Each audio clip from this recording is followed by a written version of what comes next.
Mainstream archaeology places the megalithic sites of Yemen at roughly 800 BC. This timeline includes the massive Awam Temple and the monumental stone sluices of the old Marib Dam. However, when we examine the physical engineering, a clear discrepancy emerges. The official dating relies almost entirely on surface-level inscriptions left by the Sabaean kingdom, but inscriptions can be carved into existing stone at any time.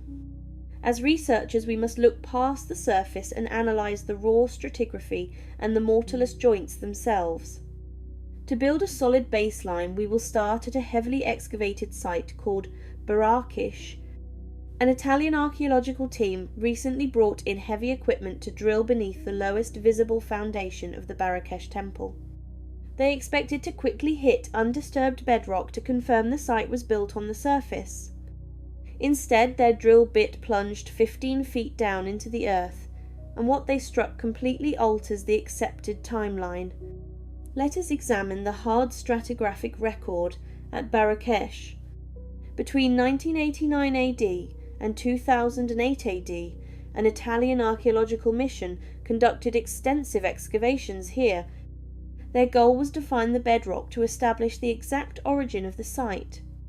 They initiated a deep core drilling program directly beneath the lowest visible temple floor.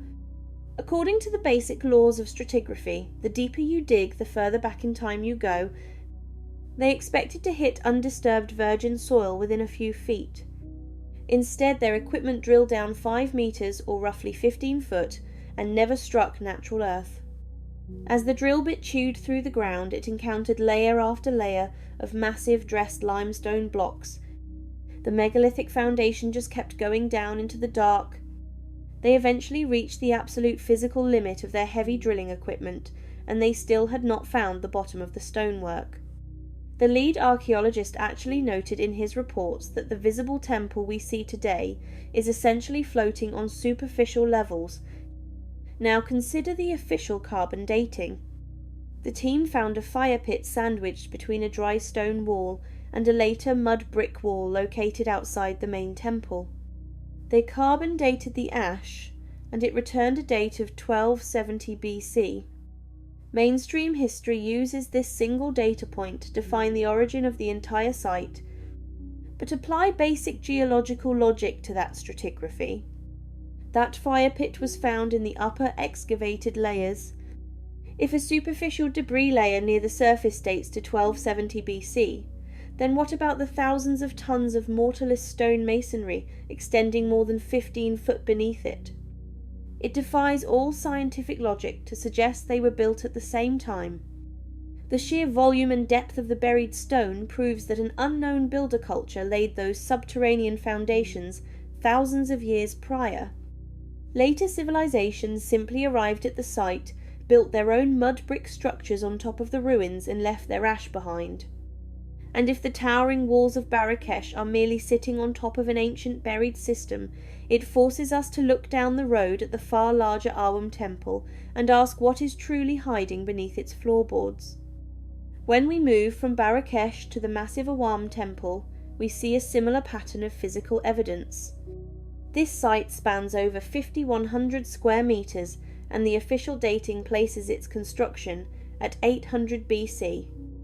Mainstream archaeologists rely entirely on nearly 1,000 Sabaean inscriptions found at the site to establish this date, but a close visual inspection of the masonry reveals a glaring architectural contradiction.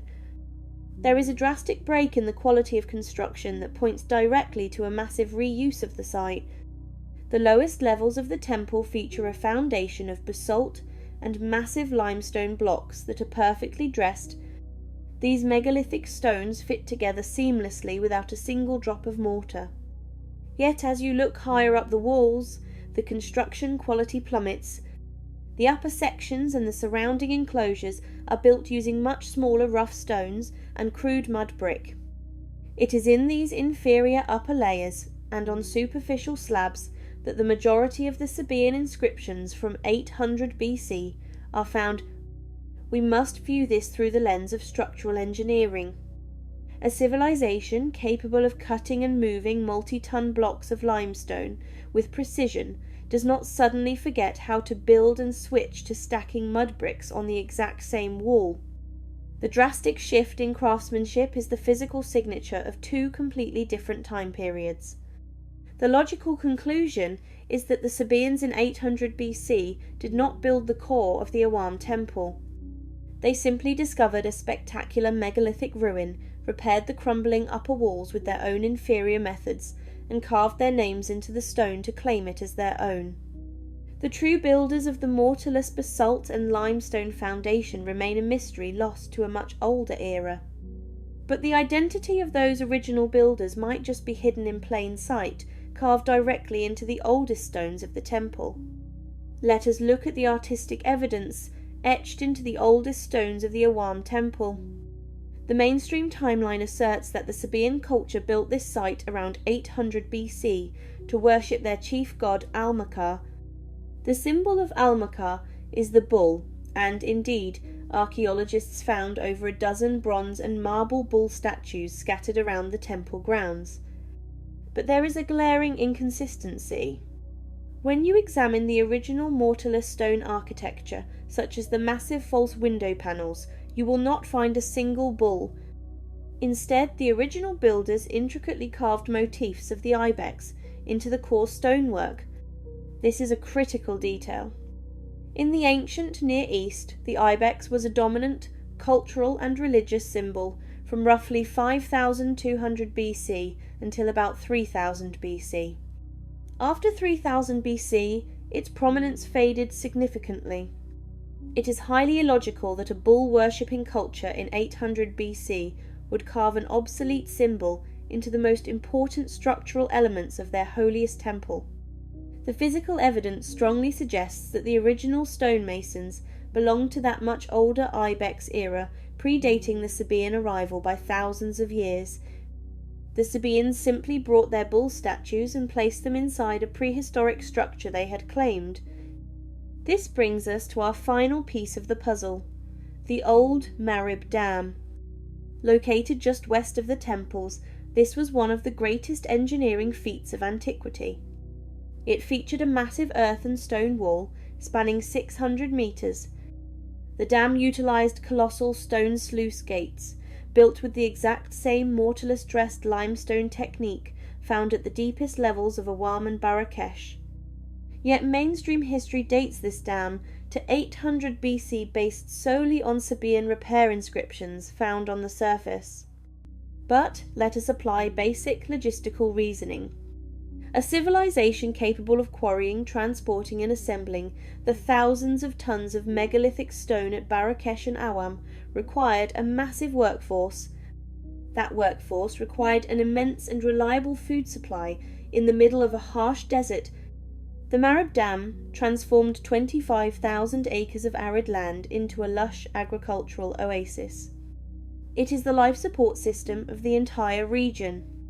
If the deepest foundations of the temples are thousands of years older than 800 BC, then the core infrastructure of the dam must be equally ancient.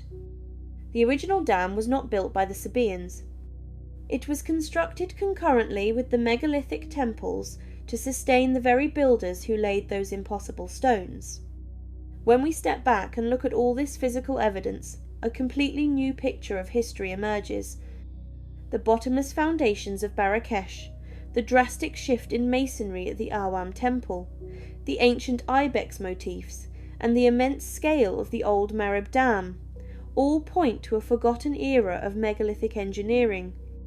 The evidence strongly suggests that the Sabaean kingdom in 800 BC were simply the inheritors of these magnificent ruins. They claimed them, repaired them, and carved their names into the superficial layers. But if mainstream archaeology is wrong, and the Sabaeans did not build the original structural cores, then who exactly did? How did an unknown civilization achieve such perfect mortarless precision thousands of years before the accepted timeline? This is where I want to turn the investigation over to you. Do you think a much older, advanced builder culture existed in Yemen long before recorded history? What are your theories on who possessed this level of engineering genius and how they cut and moved those massive stones? Let me know your thoughts down in the comments below, so we can discuss the physical evidence together.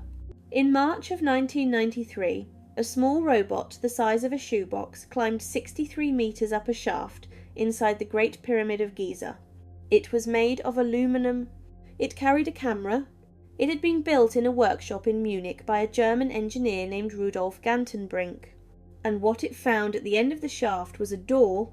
The door was a slab of polished limestone, 21 centimeters by 21 centimeters, with 2 corroded copper handles. It had not been seen by human eyes in 4,500 years. It was the first sealed barrier ever discovered inside the Great Pyramid in modern times. The world held its breath. The door has never been opened.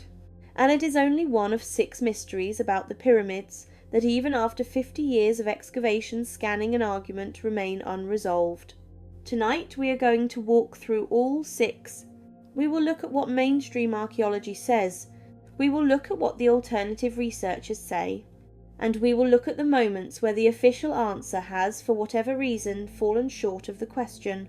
We are not here to accuse anyone, and we are not here to settle the matter. We are here to ask honestly what we know about who built the pyramids, and how they did it, and what after all this time we still do not know. Chapter 1. The door at the end of the shaft. The Great Pyramid of Giza contains 4 narrow shafts. 2 of them rise from the king's chamber and exit through the outer stone of the pyramid into open air. The other 2 rise from the queen's chamber, and they do not exit anywhere. They simply end deep inside the body of the pyramid, in the dark. For most of modern history, no one knew what lay at the ends of those lower shafts, because the shafts are only 20 centimeters wide. No human can fit.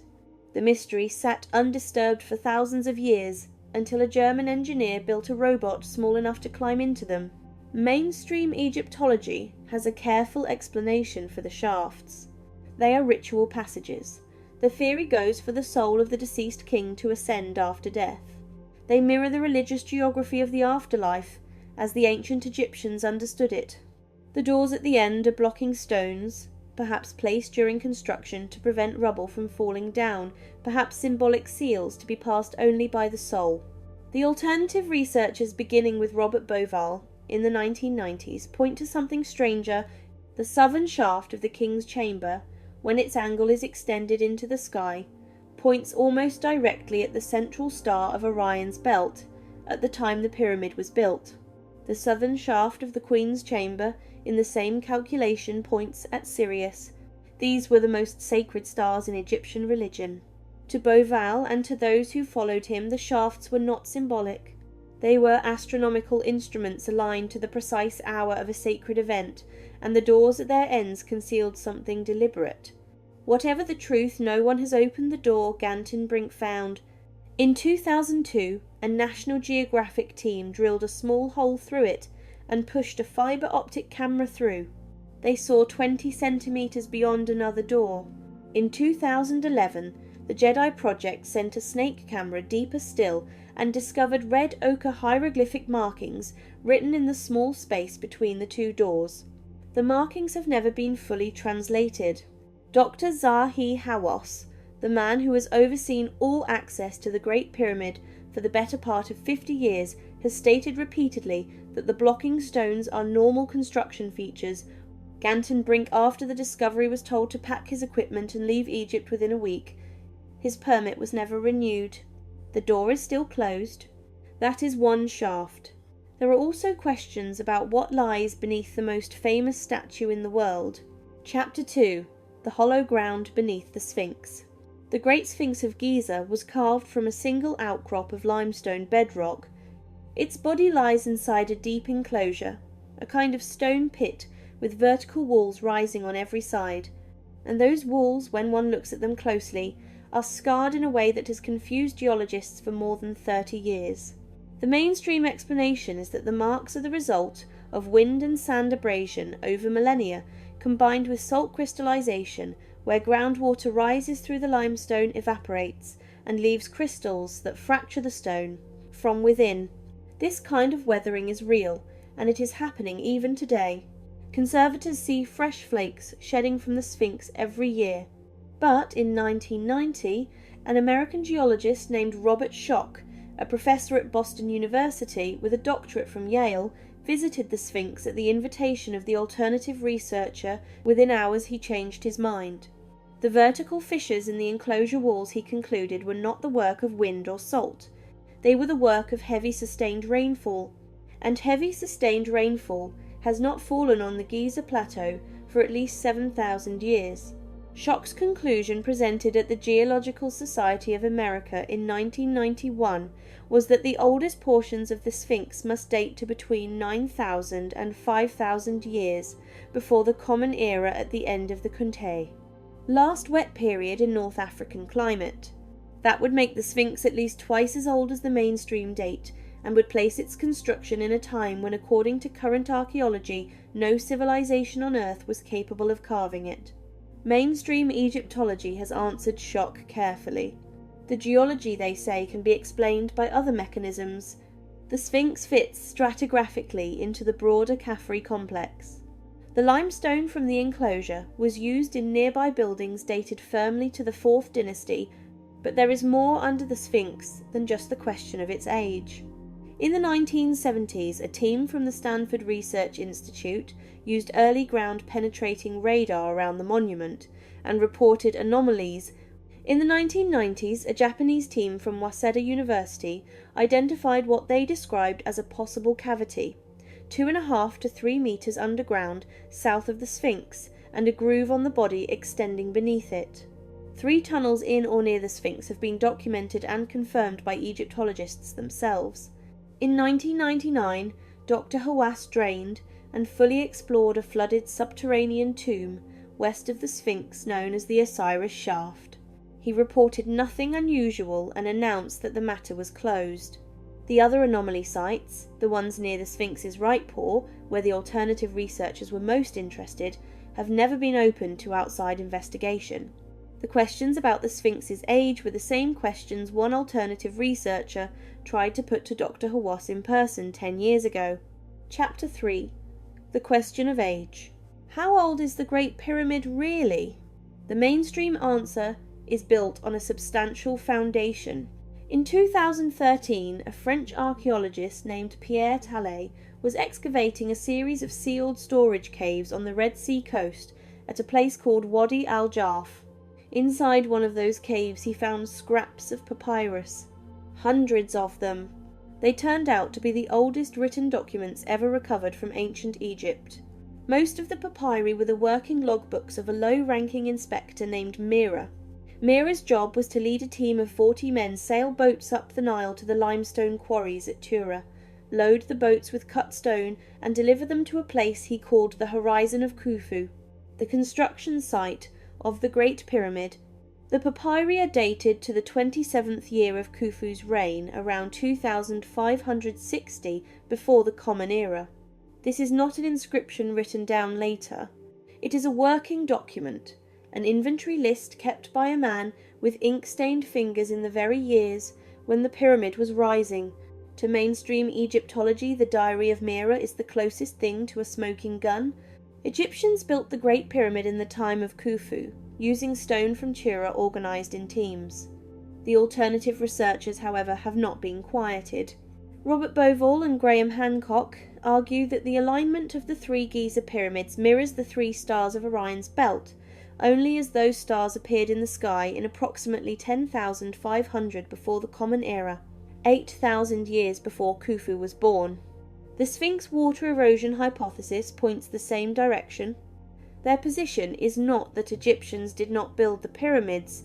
Their position is that Egyptians inherited the site, refurbished older structures, and added their own to a complex that was already sacred when they arrived. It is worth noting, as a point of fairness, that no carbon dating has ever been performed on the pyramid stones themselves. The samples that have been dated come from mortar fragments and from organic material on the surface. The astronomers who have examined the Orion correlation point out that the alignment misses by roughly 5 degrees, which they consider too much to be deliberate.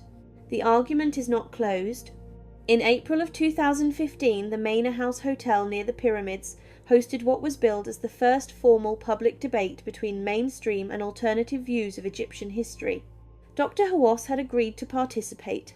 So had Graham Hancock. According to Hancock's account, supported by partial video recording, Dr. Hawass became upset before the debate began when he saw a photograph of Robert Bauval among Hancock's slides. He left the room. The debate never happened. He returned only to give his own talk and answer his own audience questions with Hancock absent. 2 years later, a different kind of evidence arrived. Not from a debate, not from a podcast, but from the inside of the pyramid itself. Chapter 4. The Hidden Space Above the Grand Gallery. In the early years of the 2010s, an international scientific collaboration began, something that had never been attempted on the Great Pyramid. They began to image its interior using cosmic rays. Cosmic rays are subatomic particles called muons. They rain down constantly from space, pass through the atmosphere, and penetrate solid stone. They are partly absorbed by dense material and partly transmitted by less dense material. By placing detectors inside the known chambers of the pyramid and counting the muons that arrived from every direction, the team could effectively take a 3-dimensional density map of the entire structure. The same technology has been used to image the inside of volcanoes and to inspect nuclear reactors. The collaboration was called Scan Pyramids. It was led by Cairo University and the French HIP Institute with detector teams from Nagoya University in Japan, KEK and the French Atomic Energy Commission. In November of 2017, they published their result in the journal Nature, the most rigorous peer-reviewed publication in science. The result was striking. There is inside the Great Pyramid a void no human being has ever entered. It sits above the Grand Gallery. It is at least 30 meters long. Its cross-section is similar to the Grand Gallery itself. It is the first major internal structure discovered in the Great Pyramid since the 19th century. What is it? Mainstream Egyptology has been cautious. It might be a structural relief space designed to redistribute the weight of the stone above. It might be an unfinished chamber abandoned during construction. It might simply be a construction void, a deliberate gap left by the builders for engineering reasons we no longer fully understand. The alternative interpretation is more open: a second burial chamber, a treasury, possibly in the most speculative reading, a deliberately concealed space whose contents have lain undisturbed for 45 centuries. We do not know which is correct because the void has not been physically accessed, and the man who chaired the scientific committee, overseeing the very project that founded upon publication, told the Associated Press, the void was not a discovery. Years later he began speaking more openly about the possibility that something significant lay inside. But access has still not been granted. A void above the Grand Gallery is a mystery in stone we can see. The next mystery is one. Some say lies far below it. Chapter 5. The Ground Beneath Khafre. In March of 2025, a team of Italian researchers led by Corrado Malanga of the University of Pisa and Filippo Biondi of the University of Strathclyde announced findings that, if confirmed, would change everything we know about Giza. Using synthetic aperture radar tomography, an imaging technology adapted from satellite-based Earth observation, they claimed, their data showed 8 large cylindrical structures descending more than 600 meters beneath the Khafre. Pyramid. Around each cylinder, they reported, were spiral structures resembling staircases. At the base of the cylinders, 2 cube-shaped chambers, approximately 80 meters per side, and connecting the structures, a network of tunnels that by their reading possibly extended beneath all 3 Giza pyramids. The mainstream response was swift and skeptical. The methodology was contested. SAR tomography from satellites has not been previously used at this depth for archaeological survey, and independent imaging experts argued the team had read structures into noise. The paper has not been peer-reviewed in a major journal. Egyptian authorities dismissed the announcement. The alternative reception, by contrast, was electric. For decades, the most speculative branch of the alternative movement had argued that the visible pyramids on the surface are only the tip of something larger, that an entire complex extends beneath the plateau. The Italian team had, in their view, found the first evidence. We do not know yet who is correct. The Italian team is continuing its work and has spoken of returning for direct exploration. Mainstream Egyptology is waiting for peer-reviewed publication and independent verification. Dr. Hawass, when asked, called the findings completely false. He stated the researchers had no permits and that no radar devices had ever been used inside the Khafre pyramid. It is worth noting as a point of context that he himself chairs the committees in Egypt that grant such permits. 3 months after, the Italian researchers published the most listened-to broadcaster on Earth, asked Dr. Hawass to explain himself. Chapter 6. The Question Still Open. In May of 2025, Dr. Zahi Hawass walked into a recording studio in Texas and sat down across from Joe Rogan. 2 cigars, 2 hours, 2 million viewers on YouTube. The interview was about the pyramids, how they were built, who built them, what we still do not know. By the end of it, both men declared it the worst interview of their careers. Rogan asked specific engineering questions. How were the heaviest stones, some weighing as much as 80 tons, raised hundreds of feet into the air with copper tools and palm fibre rope? Dr. Hawass referenced the workers' tombs at Giza. He referenced the Diary of Mira. He referenced the worker gang inscriptions, the Friends of Khufu, the Drunkards of Menkaure. All real, all genuine, all impressive evidence of an organised Egyptian workforce. When pressed for the engineering reconstruction, he answered more than once, "I found it, I wrote it." He pointed to his book. It was not enough. Not for Rogan, not for 2 million viewers, and not in the end for the question itself. The mystery of how the pyramids were built is not a mystery because mainstream Egyptology lacks evidence. It has substantial evidence, more than most casual viewers realise. The mystery is that the gap between what we have documented and what we can fully reconstruct step by step is still wide enough for honest disagreement. That is where the alternative theories live, in the gap. Some of those theories overreach. Some of them are speculative beyond what the evidence allows. But the gap is real. And the gap is the reason this conversation has not ended in 50 years, and may not end in another 55th. What do we actually know? We know there were Egyptian workers. We know they were paid, fed, organised in shifts, given medical care, and buried with honour near the kings they served. We know they sailed limestone from Chura. We know their gangs left their names in red ochre on the stones above the king's chamber. The real story of the people who built the pyramids is more remarkable than most ancient civilizations have any right to be. What do we not know? We do not know what lies behind the door at the end of the Queen's chamber shaft. We do not know what is in the void above the Grand Gallery. We do not know with certainty what causes the erosion patterns on the Sphinx, or how old the Sphinx truly is, or what may or may not lie beneath the Giza plateau in any direction.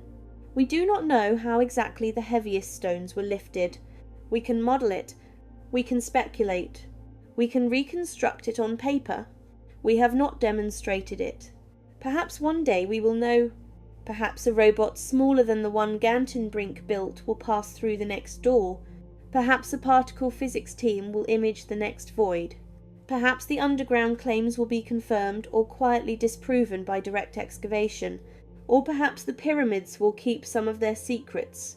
They have already kept them through every empire that has come and gone, through every theory that has risen and faded, through every door that has been opened and every door that has been closed. They were old when Herodotus saw them, and they were already a riddle then. We do not, after all this time, fully know who built the pyramids or how they did it. We know more than we did 50 years ago. We will know more in 50 years from now. But the silence at the end of the shaft where the small limestone door waits with its 2 copper handles is the silence the pyramids have always kept. And perhaps that silence is part of why, more than any other monument on Earth, they still hold us. Mainstream archaeology claims the Maya timeline is settled, but the physical evidence in Belize shatters that narrative. We have found advanced corbel vaults at Cahalpech engineered in 1200 BC, centuries before their supposed invention. We also have a solid jade artifact from Altan carved with microscopic precision into a material fundamentally harder than modern steel. And we are tracking a 30-foot multi-ton monolith dragged up a mountain by a village, lacking the technology to move it. These anomalies prove a forgotten advanced capability. Grab a warm cup of tea and get comfortable. And if the rhythm of these mysteries lulls you to sleep tonight, just feel free to drift off. Satu, Lamanai. How did a single Maya city survive the catastrophic collapse that wiped out every major metropolis surrounding it? Mainstream archaeology insists the Maya civilization fractured and fell into ruin by 900 AD, succumbing to brutal drought and warfare. Yet at Lamanai in Belize, monumental construction continued uninterrupted. They didn't just survive, they thrived, forging copper and expanding temples for another 7 centuries. What unseen advantage allowed this settlement to defy the apocalyptic end that claimed the rest of their world? To understand the impossible nature of this site, we have to look at the timeline. Positioned strategically on the banks of the New River Lagoon in modern-day Belize, Lamanai, which translates from Yucatec Maya to submerged crocodile, is an anomaly of endurance. Mainstream history categorizes it as a highly successful but standard Maya civic center. The physical evidence, however, reveals a settlement that was continuously occupied for over 3 millennia, stretching from an astonishing 1500 BC all the way to 1675 AD. This timeline alone shatters our conventional understanding of Mesoamerican rise and fall. Most Maya supercities, the ones that define our history books, experienced a distinct golden age during the Classic period, before suffering complete systemic failure. Their populations starved, their rulers were overthrown, and the jungle reclaimed their magnificent pyramids. Lamanai did not get the memo. While neighboring empires starved, the rulers of Lamanai were busy engineering a societal and architectural continuity that defies all historical logic. The mystery begins to deepen when we examine the actual stones they left behind. To find the first major crack in the mainstream narrative, we look to structure N1043, better known as the High Temple. It stands a staggering 33 meters tall, roughly 108 feet of solid, carefully engineered mass, dominating the jungle canopy. It is a breathtaking feat of ancient engineering, but the sheer height is not the anomaly. The anomaly is when it was built. The primary construction phase of the High Temple dates back to 100 BC. According to conventional archaeological timelines, the Maya living in 100 BC were largely agrarian. They were decentralized, existing in smaller communities just beginning to experiment with complex socio-political hierarchies. They simply did not possess the state-level apparatus required to mobilize a labor force of this magnitude. You cannot simply will a 33-meter pyramid into existence. A structure of this volume requires tens of thousands of workers. It requires a sophisticated logistical network to feed, house, and manage those laborers. It requires mathematicians, architects, and master stonemasons. It requires the quarrying of thousands of tons of limestone using nothing but stone tools, followed by the incredibly resource-heavy process of burning limestone to create stucco plaster. Mainstream history tells us the Maya at this specific point in time did not have the infrastructure to execute this. Yet, the High Temple stands. It is a megastructure born centuries before the civilization supposedly possessed the capacity to build it. But the architectural impossibilities of the High Temple are just the beginning. The deeper you venture into Lamanai, the stranger the cultural narrative becomes. We move to structure N9-56, the Mask Temple. Carved into the limestone flanking the central stairway are colossal faces standing 4.2 meters high. These are the guardians of the temple, but when you look closely at these massive stone visages, a chilling realization sets in.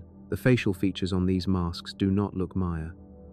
They feature broad noses, thick, sharply upturned lips, and distinctive headdresses.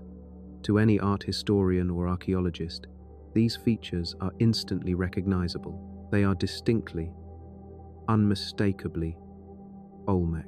The Olmec are considered the mother culture of Mesoamerica. They were brilliant, enigmatic, and they vanished.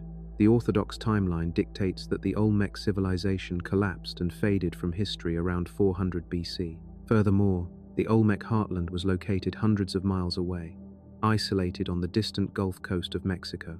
Why are perfect, anatomically exact representations of Olmec faces carved into a Maya temple at Lamani, centuries after the Olmec supposedly went extinct and separated by hundreds of miles of hostile jungle? It is the historical equivalent of finding a perfectly rendered, towering statue of a Roman emperor sitting squarely in the middle of a medieval Viking settlement. It simply does not belong there. If out-of-place artifacts and impossible timelines were not enough, Lamani offers a third, glaring anomaly. Fast forward to the post-classic period, pushing past the catastrophic, civilization-ending events of 900 AD, while the rest of the Maya world had regressed, fractured, and abandoned their great works. Lamani underwent a sudden and unexplained technological leap. Archaeologists excavating the site uncovered the largest cache of copper artifacts ever found at a Maya settlement. We are talking about axes, chisels, tweezers, rings, and elaborate bells. The Maya were historically a Stone Age culture.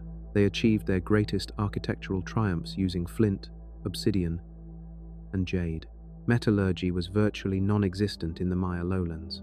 Yet, precisely when their civilization was supposed to be in a death spiral, Lamani transformed into a metallurgical powerhouse. Smelting copper requires exact temperature control, specialized kilns, and a deep understanding of chemical properties. It is a massive industrial leap. Where did this knowledge come from? How did a dying civilization suddenly invent an industrial revolution in the middle of a collapsed world? Orthodox archaeologists and skeptics are quick to offer a grounded, conventional explanation. They argue there is no profound mystery here, only the predictable mechanics of human survival and localized adaptation. The answer to Lamani's survival, they claim, lies in the water. The New River Lagoon provided an inexhaustible, year-round source of fresh water and aquatic food. When the Great Drought struck around 900 AD, decimating the rain-dependent reservoirs of other Maya cities, Lamani was geographically insulated. The river saved them. As for the high temple built in 100 BC, skeptics dismiss it as a localized anomaly of ambition. They suggest that perhaps Lamani simply experienced a population boom earlier than its neighbors, allowing a charismatic leader to temporarily mobilize enough labor to build an oversized monument. It doesn't rewrite the timeline, they argue. It just represents an early, aggressive outlier in an otherwise standard historical progression. And the Olmec masks? The mainstream consensus is that they are nothing more than a stylistic coincidence, or perhaps a localized, retro-artistic revival. They argue that ancient Maya artists may have stumbled upon old Olmec artifacts traded centuries prior, and simply decided to mimic the style. They fiercely deny any direct ancestral link, physical lineage, or the survival of a precursor civilization. But when you examine the physical evidence, the conventional explanations begin to fracture. The skeptic's view relies on a series of extraordinary coincidences and localized excuses that simply do not hold up under scrutiny. Let's address the water theory. Yes, the New River Lagoon was a vital resource, but water access alone does not explain a technological divergence. There were other major Maya cities with access to massive, inexhaustible water sources, cities built over vast subterranean cenotes or alongside great rivers like the Usumacinta. Yet, when the collapse came, those cities fell into ruin just like the rest.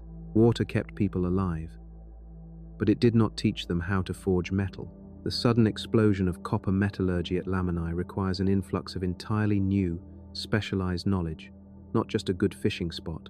Then there is the sheer impossibility of the labor required for the high temple. The skeptic's argument that a charismatic leader simply willed a 33-meter megastructure into existence in 100 BC ignores the fundamental laws of engineering. You cannot skip the developmental steps of architecture. The complex mathematics, the load-bearing calculations, and the sheer infrastructural organization required to build the high temple point to an advanced knowledge base. This was not a trial and error experiment. It was a masterclass in construction, executed by people who already knew exactly what they were doing. This suggests they possessed an inherited blueprint, a sophisticated understanding of architecture that predates the recognized classic Maya Golden Age by centuries. And finally, we must confront the masks. The argument that the Olmec features are a mere artistic revival or a coincidence borders on the absurd. The proportions, the specific geometric ratios of the faces, the exact stylistic details of the headdresses, these are too precise. You do not accidentally carve a perfectly accurate portrait of a culture that died out hundreds of years ago and hundreds of miles away.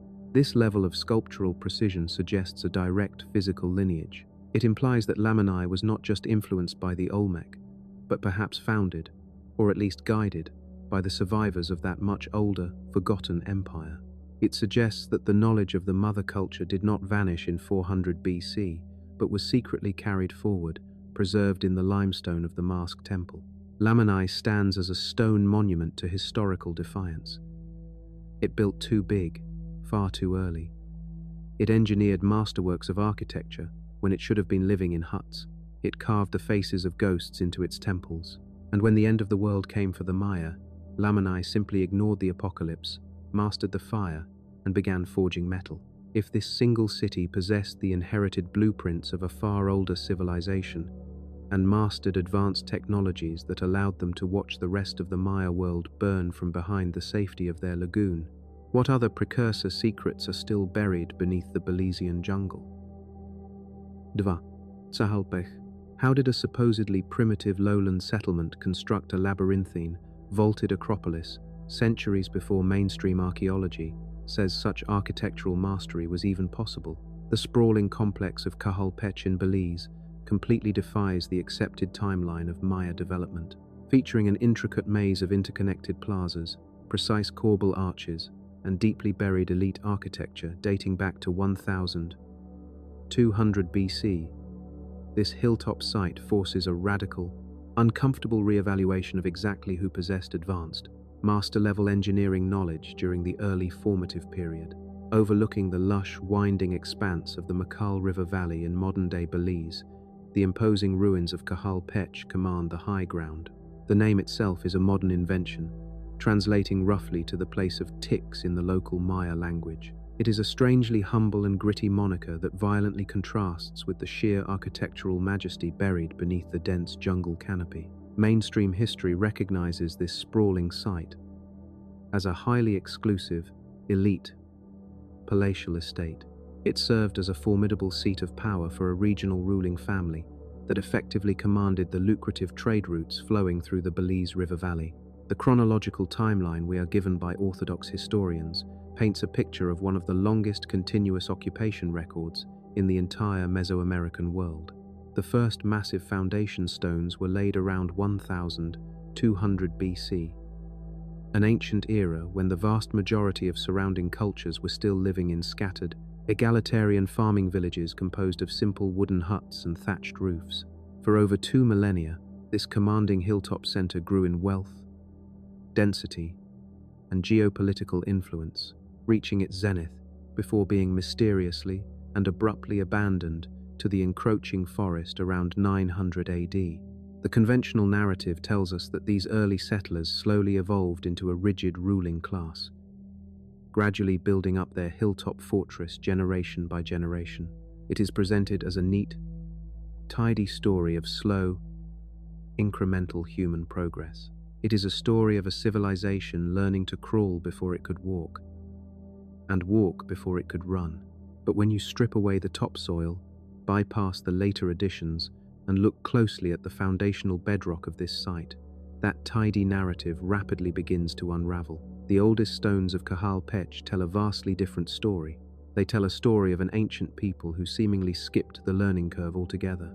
The genuine mystery of Cajalpech does not lie in sensationalized curses or mythical beings, but in the cold, hard, physical reality of premature complexity. The archaeological evidence points to an engineering timeline that simply should not exist in this geographical location at this point in history.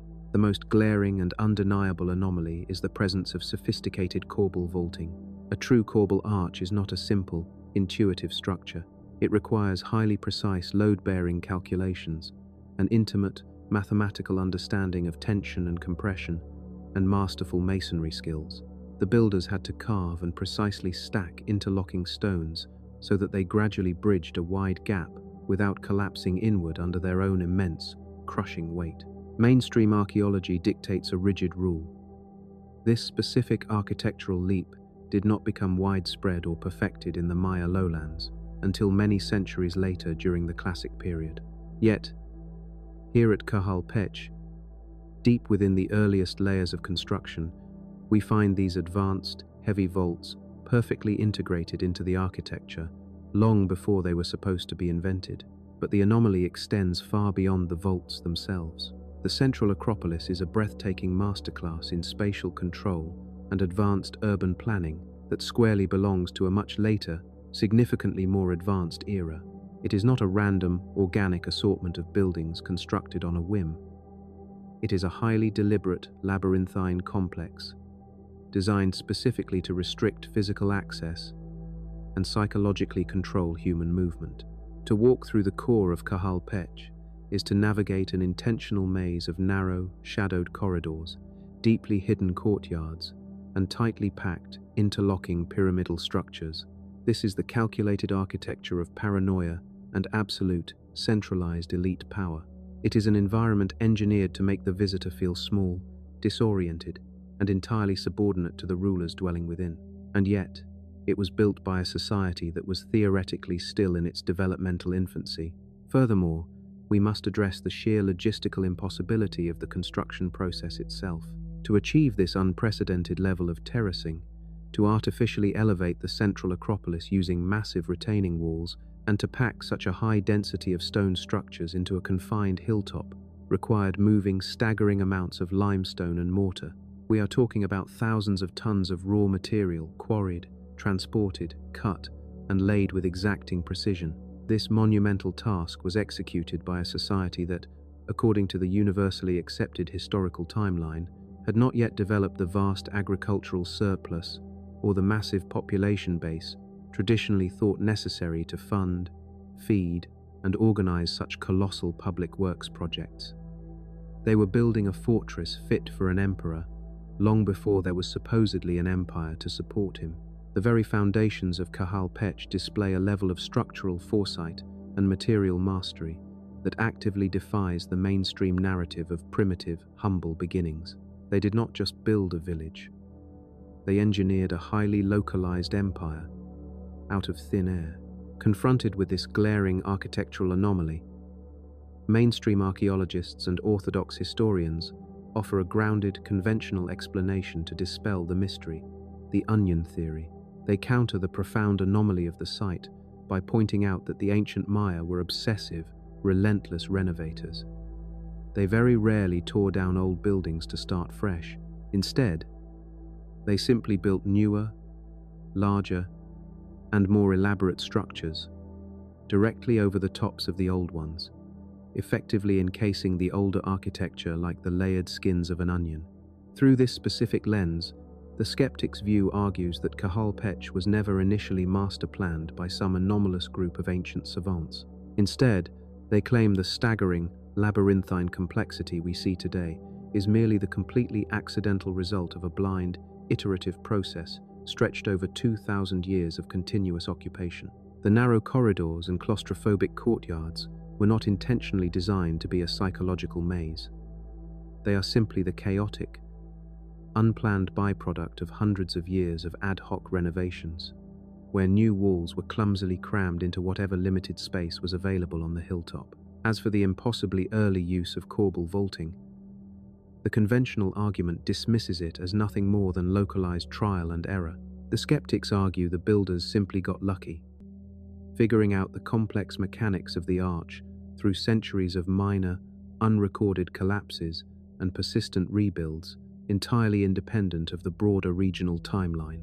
It is a theory that relies heavily on the sheer volume of passing time, suggesting that given 2 entire millennia, Even the most rudimentary and primitive society will eventually stumble into moments of architectural brilliance through sheer, brute force repetitive effort. The trial and error theory sounds perfectly reasonable on paper, but it fundamentally falls apart when subjected to the unforgiving laws of physics and structural engineering.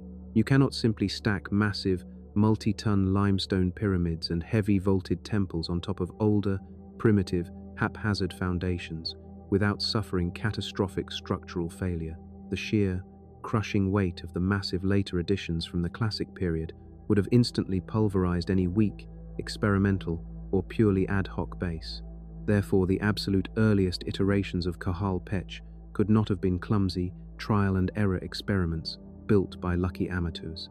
They must have been engineered with an astonishing, almost prophetic degree of foundational integrity that actively anticipated massive future expansion. The first unknown builders laying those initial stones around 1200 BC were constructing highly advanced, load-bearing platforms capable of supporting towering stone monuments and heavy corbel vaults that would not actually be built for another 1,000 years. That is not accidental growth. That is not blind trial and error. That is profound, calculated structural foresight. Furthermore, the glaring anomaly of isolation punches a massive, irreparable hole in the mainstream consensus. If the early mastery of Kahal Pech was truly just the result of localized trial and error over time, as the skeptics aggressively claim, then we should logically see an identical, messy progression of early architectural experiments scattered throughout all the neighboring archaeological sites in the Belize River Valley. We should see a region full of people slowly figuring it out together. But we do not. The early architectural sophistication of Kahal Pech stands completely alone as a glaring, localized anomaly in the region for its specific time period. The surrounding contemporary settlements were still predominantly building with perishable materials like wood and thatch, while the elite architects of Kahal Pech were already manipulating heavy stone and gravity with impossible precision. They possessed a template, a highly sophisticated blueprint of advanced engineering that their immediate neighbors simply did not have access to. This physical evidence sharply points away from a slow, blind, localized evolution. Instead, it points directly towards a sudden, unexplained injection of advanced architectural knowledge. Whether that knowledge was discovered through a lost stroke of genius, inherited from an older unknown culture, or brought to the hilltop from somewhere else entirely, remains a heavily guarded secret locked within the stones. We are ultimately left staring at a sprawling hilltop fortress that achieved dizzying architectural heights, centuries completely ahead of its own cultural schedule, only to be abruptly, silently, and permanently abandoned to the consuming jungle around 900 AD. The ancient rulers of Kahal Pech built a physical masterpiece of stone that broke the accepted rules of their own civilization, leaving behind a tangible record of impossible engineering that we are still struggling to decode today. If the rigid, standard timeline of early Mesoamerican development is so spectacularly wrong about the capabilities of the earliest builders at Kahal Pech, we are forced to ask a much larger and far more unsettling question. What other supposedly primitive, rudimentary ancient settlements are currently hiding masterworks of impossible engineering deep beneath the earth? The comfortable history we have been taught in textbooks may just be the absolute surface layer, while the true, staggering timeline of human achievement remains buried in the dark, patiently waiting to be unearthed. 3. Altun Ha. How does a civilization lacking wheels, iron, or steel perfectly carve a massive solid jade artifact with flawless precision? Altun Ha, a sprawling stone complex in Belize, shatters our standard understanding of prehistoric manufacturing capabilities. Here, beneath the towering temple of the masonry altars, researchers discovered the Kinich Ahau jade head. Jadeite is fundamentally harder than most steel, yet this ancient society shaped it without advanced metallurgy.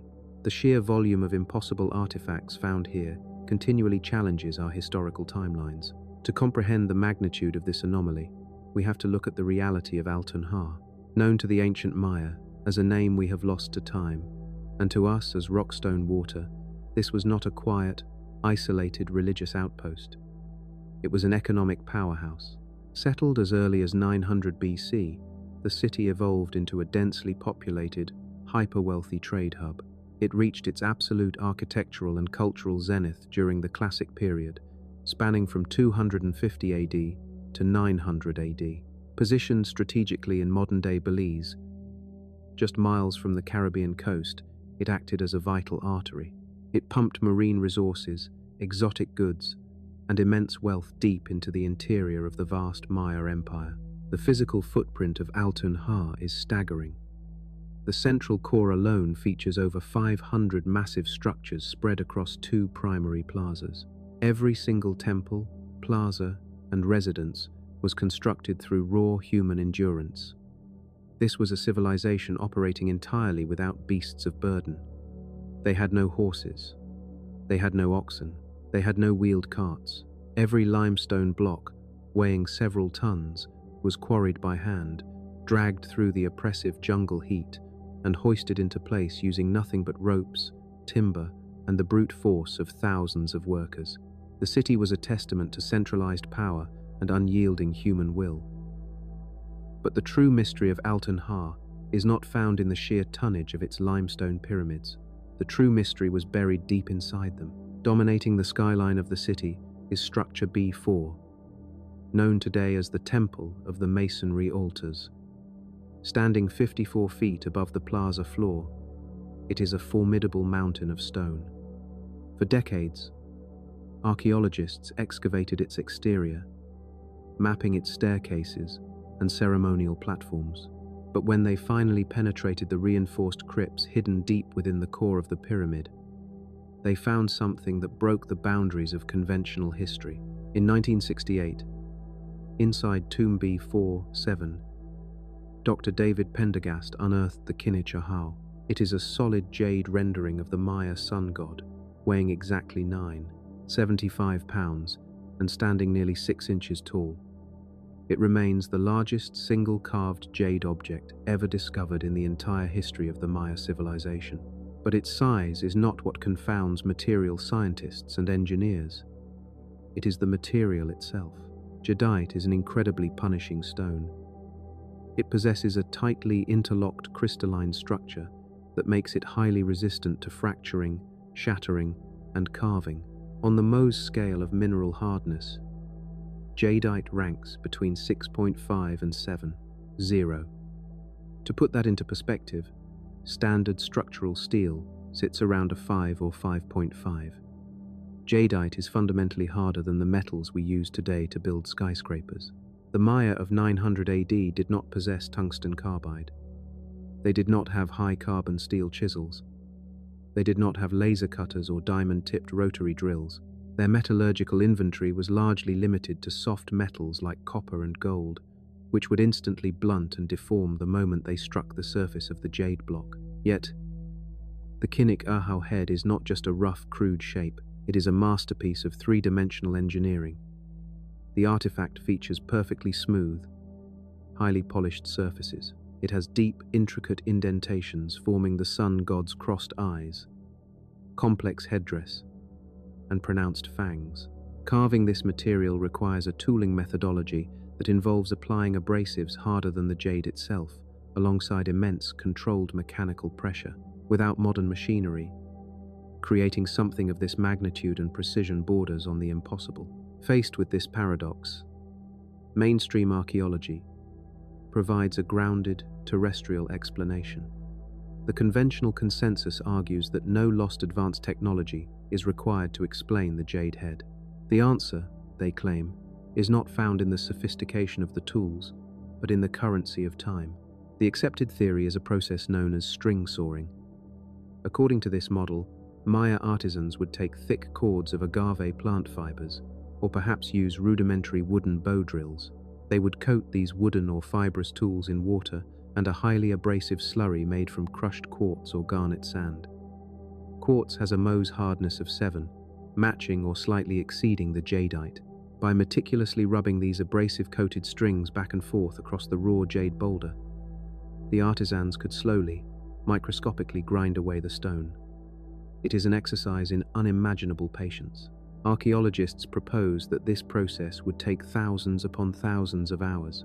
It would require dedicated workshops where generations of laborers did nothing but pull fibrous strings across a stone, day after day, year after year, slowly slicing through the block 1 millimeter at a time. Through this relentless, generational grind, the rough shape of the sun god was born, eventually polished to a mirror-like finish, using finer and finer grades of sand and jade dust.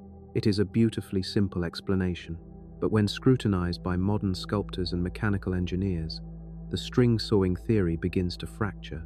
While a suspended, abrasive-coated string can certainly explain straight cuts or the crude removal of large exterior sections of a stone, it completely fails to account for the intricate, internal, three-dimensional topography of the Kinich Ahau. Look closely at the deep recesses of the mouth, the rounded, undercut contours of the fangs, and the perfectly spherical, bulging eyes. These are not straight lines. These are complex, concave hollows that cannot be achieved by dragging a string back and forth. To hollow out the deep relief of the mouth without snapping the brittle jade requires directed, high-torque drilling and lateral grinding. If you apply too much pressure with a primitive hand drill, the stone shatters. If you apply too little, the quartz sand simply rolls off the jade without biting into the crystalline structure. The level of microscopic control required to navigate the internal curves of this artifact, leaving absolutely no erratic slip marks or asymmetrical gouges, points to a level of mechanical stability that hand-driven sticks and strings simply cannot provide. It suggests a tooling methodology, perhaps a specialized lathe or a high-speed rotational device that has completely vanished from the archaeological record, and the impossibility of the manufacturing process is only half of the mystery. The other half is the supply chain. Altun Ha is located in the limestone-rich lowlands of Belize. There is absolutely no naturally occurring jadeite anywhere near the city. 0. To acquire the massive raw boulder required to carve the sun god, the Maya had to mount immense logistical expeditions. The closest known source of this specific type of jadeite is the Motagua River Valley in Guatemala, hundreds of miles away across brutal, mountainous, and densely forested terrain. This means the rulers of Altun Ha utilized vast amounts of wealth, manpower, and military protection just to transport a massive, incredibly heavy rock back to their workshops. They imported an impossibly hard stone from hundreds of miles away. They allegedly spent generations, perhaps centuries, slowly grinding it down with plant fibers and sand to create the ultimate symbol of their power and devotion. The Kinich Ahau was the crown jewel of their civilization. And then, right around 900 AD, they destroyed their own world. The timeline of Altun Ha ends not in a gradual fade, but in sudden, violent, and deliberate destruction. Stratigraphic evidence shows that at the height of their power, the elite ruling class of the city initiated a massive desecration event. They did not just pack up and leave. They systematically smashed their own sacred limestone altars. They set raging fires inside their most holy temples, burning their own precious offerings. They sealed the royal tombs, including the resting place of the great jade head, packing the crypts with dirt and stone to ensure they would never be opened again. And then, a bustling, hyper-wealthy metropolis of thousands simply walked into the jungle and vanished. Mainstream history attributes the classic Maya collapse to drought, famine, or peasant revolts. But peasants do not carefully and ceremonially seal royal crypts before fleeing. The desecration at Altun Ha was organized. It was deliberate. It was the intentional decommissioning of a sacred site by the very people who built it. Why would a society invest unfathomable resources, generational labor, and unparalleled engineering into crafting a masterpiece harder than steel, only to permanently bury it and erase their own city from the map? The ruins of Rockstone Water stand silent today, heavily restored for tourists but keeping their deepest secrets locked within the limestone.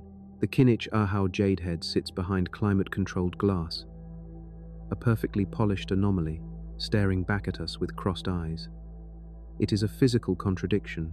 It demands advanced, high-torque tooling. In an era defined by stone and wood, it demands an explanation for its sudden, violent burial. Altun Ha forces us to stand at the edge of the jungle and reconsider everything we know about ancient timelines. We are told the ancients were merely patient, but when patience cannot mechanically explain the perfection of the cuts, we must look elsewhere. If this civilization possessed a highly specialized, lost industrial process for manipulating materials harder than steel, where did that knowledge go when the fires burned out in 900 AD? 4. Unsolved.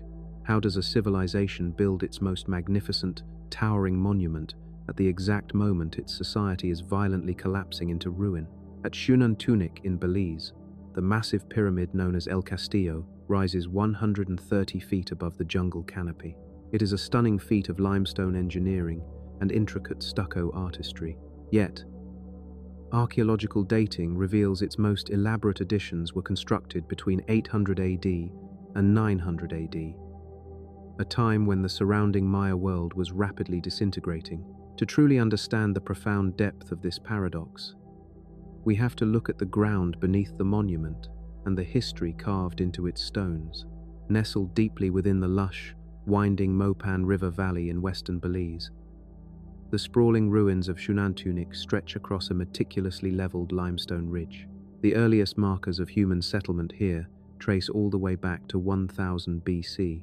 For centuries, it was a modest agricultural village. It was quiet, highly functional, and relatively unremarkable in the grand, violent tapestry of Mesoamerican history. But then, the timeline shifts dramatically. During the late Classic period, extending deeply into the Terminal Classic, roughly 700 AD to 1000 AD, this quiet village exploded into a monumental civic and ceremonial center of staggering proportions. At the very heart of this sudden, aggressive transformation stands El Castillo. It is a true ancient megastructure. It remains the second tallest building in all of Belize, even today, dominating the horizon. But El Castillo is not just a pyramid. It is an artificial mountain. It is a brilliantly designed, multi-terraced complex built to house elite royal residences, deeply sacred shrines, and sprawling administrative halls, all stacked upon one another in a dizzying display of vertical engineering. For decades, modern archaeologists have marveled at the sheer scale of the construction. It represents millions of hours of grueling human labor. It demands an absolute mathematical mastery of geometry, quarrying, and urban planning. It is the undeniable physical signature of a society operating at the absolute peak of its wealth, its power, and its security. And that is exactly where the historical record shatters. Because according to everything we know about the timeline of Mesoamerica, the wealth, power, and security required to build El Castillo simply did not exist. The anomaly begins with a jarring, inescapable chronological paradox. The Terminal Classic Maya collapse, occurring roughly between 800 AD and 900 AD, was one of the most catastrophic, rapid societal implosions in human history. It was an apocalyptic era defined by brutal, multi-generational droughts. The rains simply stopped. Crops failed. Rivers ran dry to the bedrock. Endemic, bloody warfare consumed the entire region as desperate. Starving populations fought relentlessly over rapidly dwindling resources. The great, sprawling megacities of the Maya world, heavily fortified places like Tikal, were being systematically starved out and abandoned to the encroaching jungle. Society was totally unraveling. Yet, against all logic, against the very laws of human survival, the massive, highly labor-intensive expansion of Unexplained was happening at this exact moment. While the rest of the Maya world was fighting over scraps of food and watching their children starve, the rulers of Unexplained were commissioning their most ambitious, resource-draining architectural projects. The physical evidence of this impossibility is plastered right onto the highest walls of El Castillo. Wrapping entirely around the upper phases of the massive pyramid is a sprawling, wildly intricate three-dimensional stucco frieze. It is a breathtaking, masterful work of art, depicting complex astronomical deities, elite rulers, and cosmic mythology. But the mystery is not what the frieze depicts. The mystery is how it was physically made. Producing lime plaster for this kind of elaborate, monumental stucco work requires quicklime. And producing quicklime requires a staggering, almost incomprehensible amount of green wood. You have to burn massive amounts of raw limestone in giant kilns at incredibly high temperatures for days on end. Deforestation, driven by this exact, insatiable need for construction plaster, is universally cited by paleoclimatologists as a primary catalyst for the widespread Maya collapse. They literally burned down their own environment to build their grand cities, fatally altering the local climate and severely worsening the drought. So, the anomaly comes into razor-sharp focus. How did the architects of Unexplained source the immense, monumental volume of raw fuel and fresh water required to produce literal tons of purely decorative plaster during a region-wide ecological crisis? Where was the water coming from to mix the plaster in the middle of a historic drought? Furthermore, there are the brutal, punishing engineering constraints. Moving thousands of tons of raw, dense limestone up a steep, 130-foot artificial gradient is back-breaking, grueling work. The Maya did not possess wheeled transport. They did not have beasts of burden or draft animals. Every single stone, every massive block of bedrock, was quarried by hand, cut with primitive stone tools, and hauled by raw, bleeding human muscle. Supporting a specialized labor force of that magnitude requires a massive, unshakable agricultural surplus. You have to feed the quarriers swinging the stone hammers. You have to feed the haulers dragging the sledges. You have to feed the master masons, the plaster burners, and the elite artists shaping the stucco. But in 850 AD, that agricultural surplus shouldn't have existed. The earth was parched. The vital crops were dead. The surrounding megacities were actively dying. AD calmed and ate, yet the heavy stones at Unexplained kept moving up the pyramid. Faced with this glaring, uncomfortable contradiction, mainstream archaeology offers a conventional, highly pragmatic explanation. They call it the refugee elite theory. As the once mighty superpower cities like nearby Naranjo fell to relentless war and severe drought, their complex societies fractured. The prevailing conventional theory posits that fleeing royal elites, accompanied by their loyal retinues of highly skilled laborers, master masons, and artisans, migrated outward in a desperate search for sanctuary. They sought safe harbor and supposedly found it in the Mopan River Valley. Unexplained suddenly became a highly fortified haven. This sudden, massive influx of concentrated political power and highly specialized manpower created a unique social dynamic. It allowed the local rulers to assert sudden, uncontested dominance. They stepped swiftly into a fractured regional power vacuum, utilizing the desperate, highly trained refugees to launch a hyper-localized architectural renaissance. But how did they survive the drought that was killing everyone else? Skeptics and climate historians argue that the specific geography of the Mopan River Valley may have provided a critical, life-saving buffer. They suggest the region possessed a unique microclimate. Perhaps it drew on deep, subterranean water reserves hidden within the karst limestone, or it benefited from highly localized rainfall patterns that temporarily shielded it from the absolute worst effects of the regional drying. This localized oasis, the theory goes, provided just enough agricultural stability to grow the essential corn.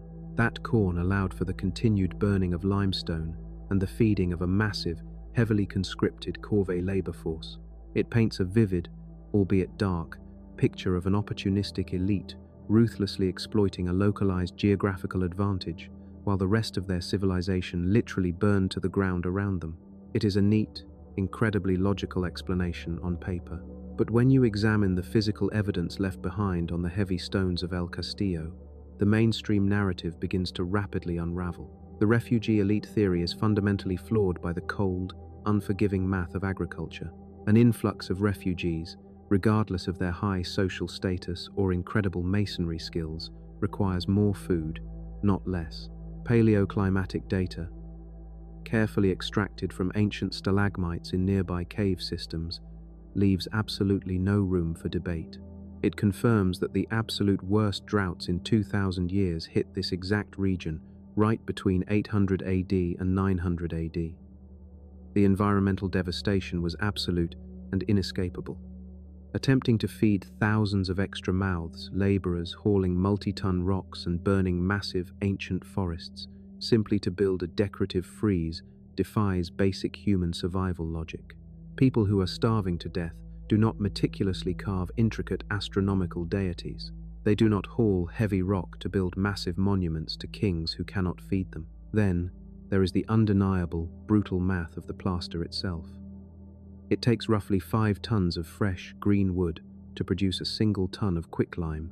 The sheer, overwhelming scale of the plasterwork slathered across the upper terraces of El Castillo directly contradicts the microclimate oasis theory. Even if the valley was a temporary refuge, fueling those massive, roaring kilns would have required stripping the surrounding landscape bare of every living tree for miles in every direction.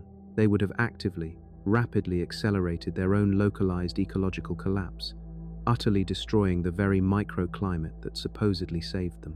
It is a suicidal construction plan that makes zero sense for a pragmatic society prioritizing survival over aesthetics. And finally, there is the precision factor. When a society is actively collapsing, when it is acting out of fear, desperation, or rushing to assert dominance before the food entirely runs out, the art degrades. The architecture becomes noticeably sloppy, corners are aggressively cut. But the physical evidence of the frieze at Zunantunik shows absolutely no signs of rushed, desperate, or declining artistry. It is a breathtaking masterwork of 3-dimensional precision. The geometric proportions are flawless. The iconography is deeply complex and meticulously executed without a single flaw. This implies a society at its absolute peak of stability. It strongly suggests a labor force operating with an abundance of leisure time and deeply secure resources. It is the undeniable architectural signature of a thriving, confident empire, directly contradicting the apocalyptic reality of the 9th century Maya world surrounding it. We are left standing before a magnificent, towering impossibility. What if Zunantunik was not just a lucky survivor hiding in a geographical oasis, blindly clinging to the dying embers of a collapsing world? What if this anomalous city possessed an entirely different socio-economic or technological model, a highly advanced system of resource management or energy production that allowed it to thrive, build, and aggressively expand while every other city starved in the dust?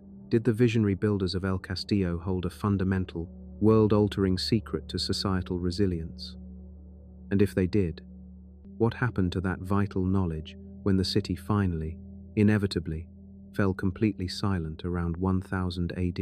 Perhaps the true answer isn't lost to time at all. Perhaps it is still waiting right there, buried deep beneath 130 feet of ancient, silent limestone.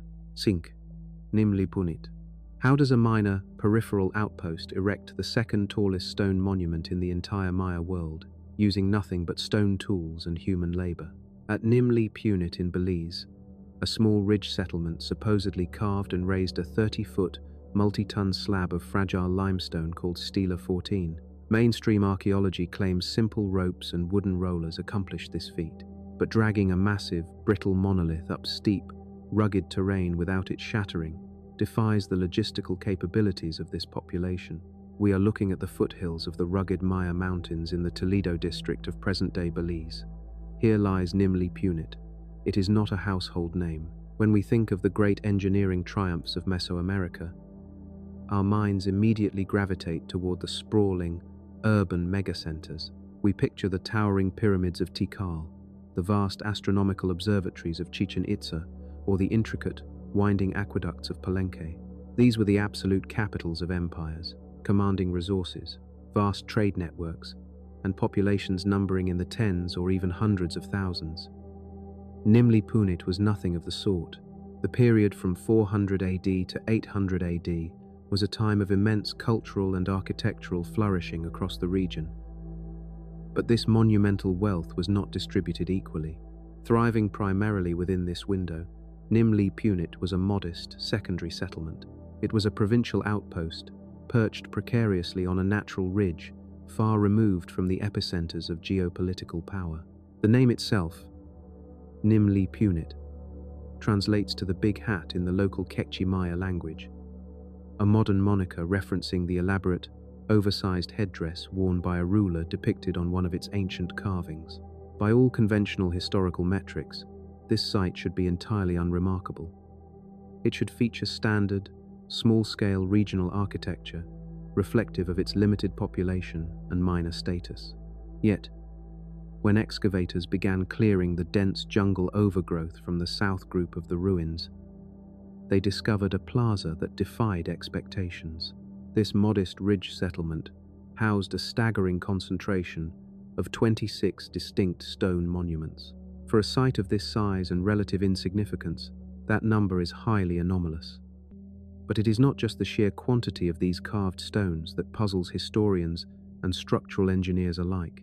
It is the breathtaking, seemingly impossible scale of one specific monolith that elevates Nimli Punit from a quiet provincial footnote into the center of a genuine historical mystery. Among the collection of monuments standing in the main plaza is Stela 14. The physical reality of this single piece of stone is difficult to fully comprehend until you stand beneath its shadow. It measures an astonishing 30 feet in length. It is the longest stela ever discovered in the country of Belize, and the second longest in the entire Maya world, surpassed only by a single massive monument at the imperial site of Quirigua. It is a gigantic, unbroken, multi-ton slab of solid limestone. The sheer scale of it immediately presents a profound mechanical paradox. The surface of the stone is intricately carved, bearing the image of a ruler engaged in a sacred bloodletting ritual, scattering incense into a brazier. Extracting a continuous, flawless 30-foot slab of rock from a bedrock quarry without cracking it is a masterpiece of extraction engineering in its own right. But the true impossibility lies in what happened after it was cut from the earth. Nimli Punit is not built on a flat, easily traversable plain. The site sits on an uneven, rugged, natural ridge. The terrain is characterized by steep inclines, narrow terraces, and abrupt drops. The limestone used for Stela 14 was not quarried directly in the plaza where it currently stands. It had to be transported. We are told to envision teams of men dragging this colossal weight up stepped inclines and over uneven earth. But limestone is a deceptive material. While it is incredibly heavy, it is also surprisingly brittle when subjected to shear stress. If you suspend a 30-foot limestone slab between two uneven points, gravity alone will cause the center to bow. The internal tension builds up instantly. Without a perfectly even distribution of weight across the entire length of the stone, the monolith will simply snap under its own immense mass.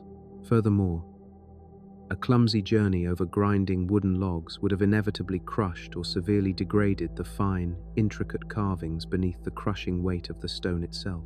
Moving it across a perfectly flat surface would require exceptional care, dragging it up a steep, rugged jungle ridge, without inducing a fatal fracture, requires a mastery of load distribution and structural stabilization that seems entirely incongruent with the technological profile of a small jungle village in the first millennium. Mainstream archaeology, of course, offers a decidedly grounded explanation for how this architectural triumph was achieved.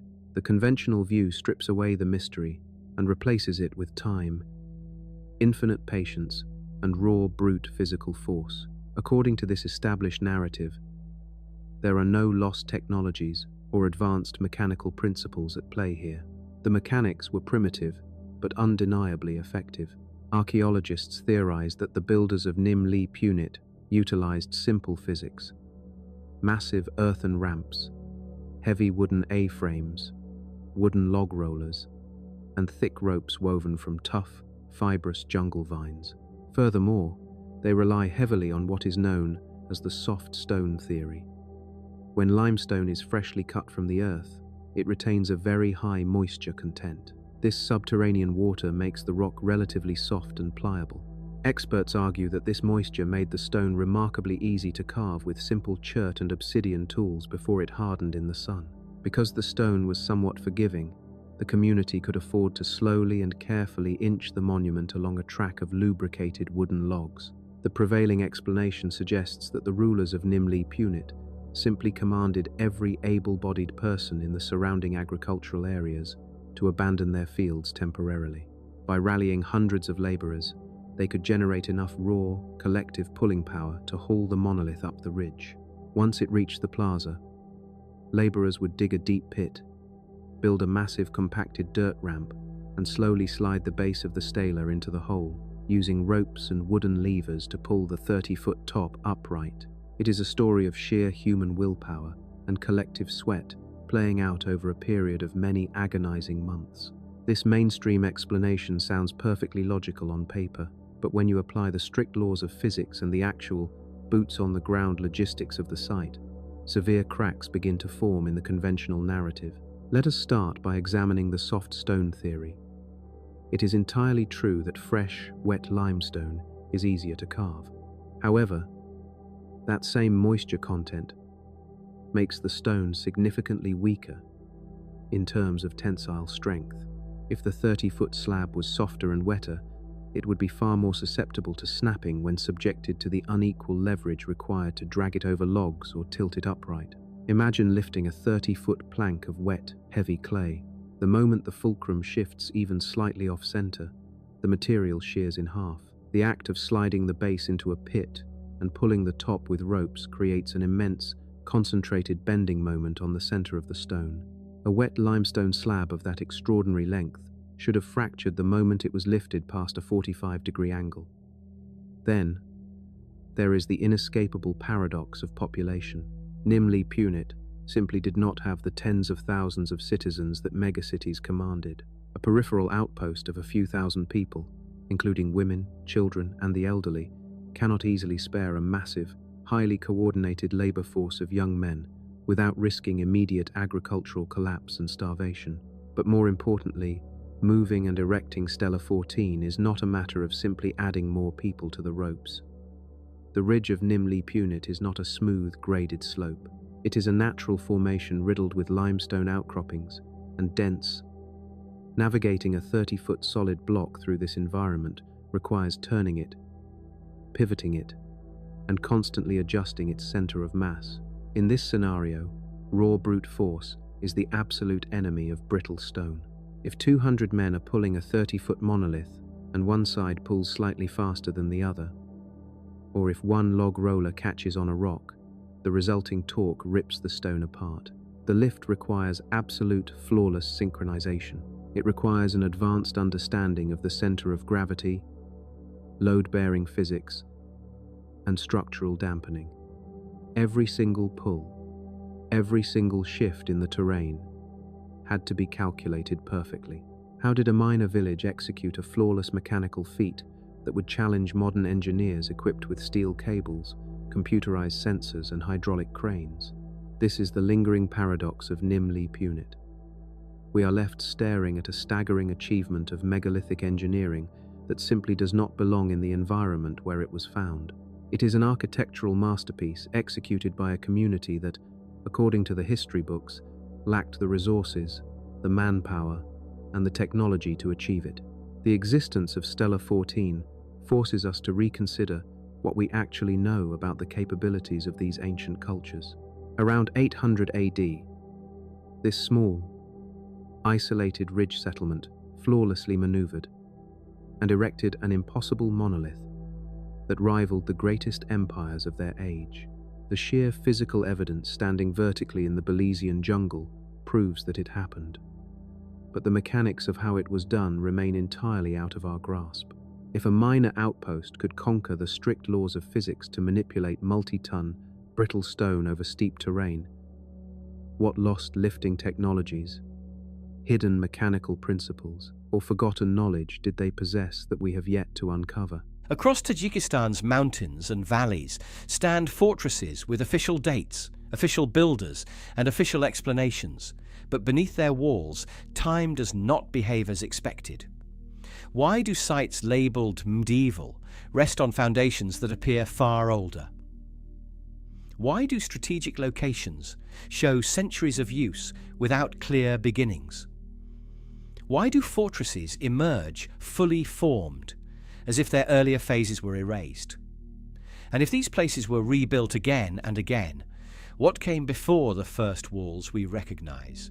Who chose these sites? And how long had they already mattered before history began writing things down? Hisor Fortress. The hill rising above the Hisor Valley appears unassuming at a distance, its slopes softened by erosion and cultivation. Yet, at its crest, the remains known today as Hisor Fortress quietly anchor a landscape that has absorbed thousands of years of human movement, conflict, and continuity. And it is this stillness that first draws attention to the anomaly beneath the surface, because although the visible gateway and flanking walls largely reflect reconstruction based on late medieval descriptions, the ground itself tells a longer story, one that does not unfold neatly according to dynastic timelines or written chronicles. Archaeological work in the surrounding area has revealed occupation layers stretching back at least 2.5 millennia, with ceramics, tools, and fortification traces indicating that this elevated position was already integrated into organized settlement networks during the Achaemenid era, when the region formed part of a vast imperial system connecting Central Asia to Iran and Mesopotamia. Yet, even this attribution feels provisional, because the density of material beneath the fortress suggests repeated habitation cycles that precede the administrative clarity of empire, hinting at an earlier phase in which the hill functioned not as a named stronghold, but as a natural node of control over water, arable land, and transit routes. The Hisor Valley itself offers few surprises in this regard, opening westward toward the lowlands while funneling movement east into the mountains. A geography that would have favoured early enclosure and defensive oversight long before stone walls formalised the idea of a fortress. And it is within this setting that the first subtle tension emerges between what is seen and what is inferred, because the fortress is traditionally described as a medieval citadel, rebuilt and reoccupied by successive rulers. Yet the persistence of the site suggests that later builders were not selecting a location arbitrarily, but inheriting one already embedded with strategic and perhaps symbolic importance. Excavations around the hill have uncovered evidence of continuous settlement from the Bronze Age onward, including hearths, storage pits, and domestic remains that imply a stable community rather than a transient outpost. And while these findings are often treated as background context rather than central to the fortress narrative, they raise questions about when the boundary between village and fortified centre was first crossed here, and whether the earliest defensive structures were ever monumental enough to leave a clear archaeological signature. As layers accumulate, the record becomes uneven, with periods of intense construction followed by phases of apparent abandonment or light use. A rhythm that aligns imperfectly with known historical disruptions, such as invasions, climate shifts, or political fragmentation, suggesting that the hill's role may have shifted gradually rather than catastrophically, adapting to changing social structures while retaining its geographic relevance. By the time Hellenistic influence reached the region following Alexander's campaigns, the area around Hisor was already deeply integrated into long-distance exchange networks, yet the archaeological footprint of this era is fragmentary, consisting of scattered artifacts rather than a clearly defined architectural phase, as though the site absorbed external influence without fully reshaping itself, a pattern that continues into the Kushan and early Islamic periods, where material culture reflects participation in broader cultural systems, while the physical form of the fortress remains elusive. What survives today, particularly the monumental gate reconstructed in the 20th century, creates the impression of a definitive structure tied to a specific era. But beneath it, the stratigraphy resists such clarity, revealing walls built atop walls, foundations truncated by later trenches, and construction materials reused across centuries, blurring distinctions between origin and renovation.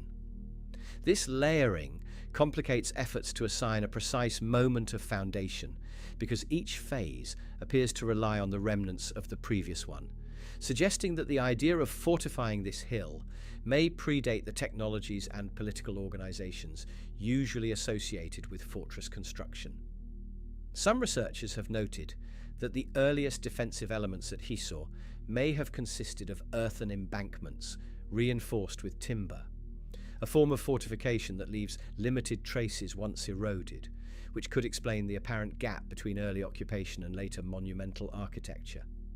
But this explanation also implies that a long developmental phase is missing from the narrative, one in which defensive. Planning existed without leaving durable markers. The absence of inscriptions or definitive architectural signatures from these early phases further deepens the uncertainty, leaving interpretation to rest on spatial logic and comparative analysis rather than direct evidence. And it is here that the time gap becomes most apparent, not as a single missing date, but as an extended interval during which the site was clearly important, yet archaeologically understated.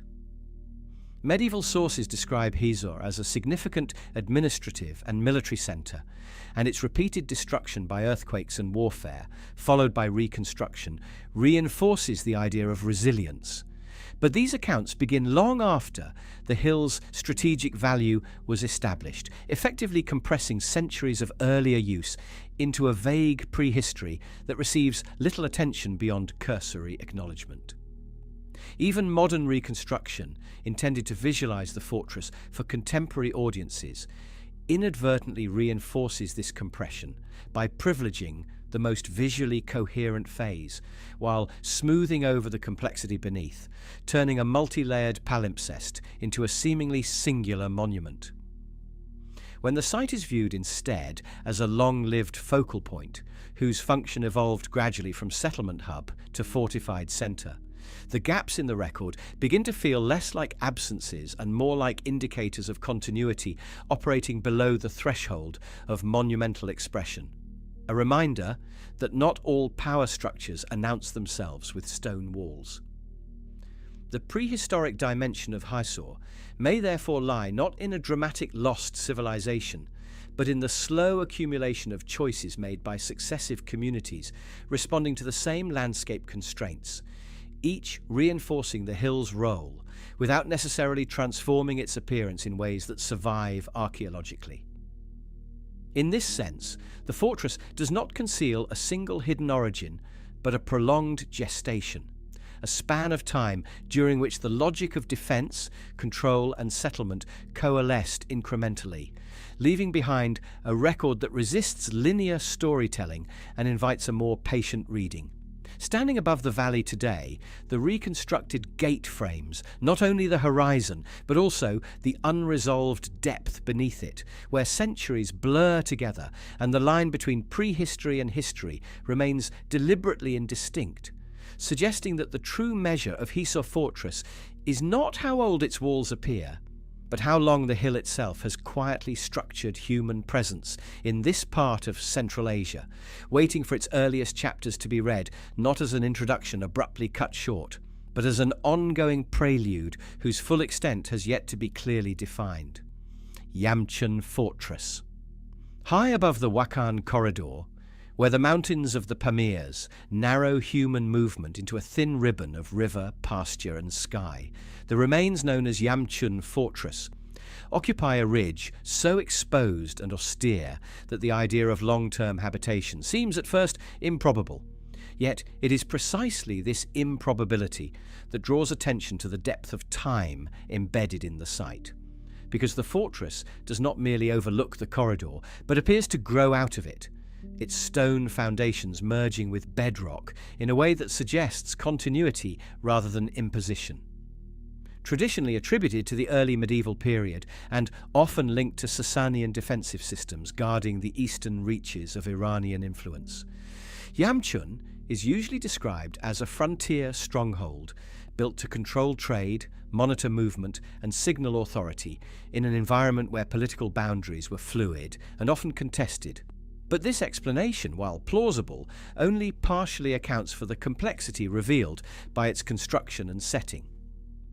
The fortress walls trace the contours of the ridge rather than imposing rigid geometry, adapting to natural slopes with an economy of effort that implies intimate knowledge of the terrain. And the masonry itself varies in technique, with some sections composed of roughly fitted local stone, while others show more regular courses, a variation that hints at multiple building phases rather than a single moment of design. Archaeological investigation in the Pamirs has long been constrained by altitude, climate, and accessibility. And Yamchun has not been excavated to the extent that would allow a definitive chronology. Yet surface analysis and regional comparison suggest that the ridge was already significant well before the Sasanian period, serving as a vantage point over a corridor that had funneled seasonal migration, trade caravans, and cultural exchange since deep prehistory. The Wakhan Valley is not merely a passage between regions, but a rare inhabitable strip within extreme highlands. And evidence from nearby sites indicates human presence here from at least the Bronze Age, with pastoralist communities adapting to high-altitude conditions through cyclical movement and localized resource management, a mode of life that would have made elevated lookout points valuable long before formal fortifications were conceived. In this context, Yamchun's position may represent the formalization of an already established pattern of surveillance and territorial awareness, transforming a long-used observation ridge into a permanent defensive installation without fully erasing its earlier role. This possibility becomes more compelling when considering the absence of clear domestic architecture within the fortress itself, suggesting that Yamchun may not have housed a large permanent population, but functioned instead as a seasonal or strategic station, activated when conditions required and left relatively dormant at other times, a rhythm that aligns poorly with conventional narratives of continuous military occupation, but fits well with longer-term patterns of highland use.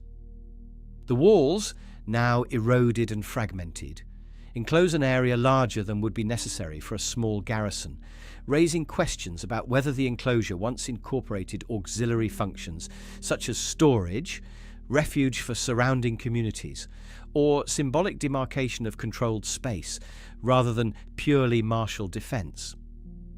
As with Hisor, the problem is not that Yamchun lacks history, but that its earliest phases remain archaeologically understated, creating a perceptible time gap between the inferred beginnings of its significance and the visible remains that anchor it to recorded history.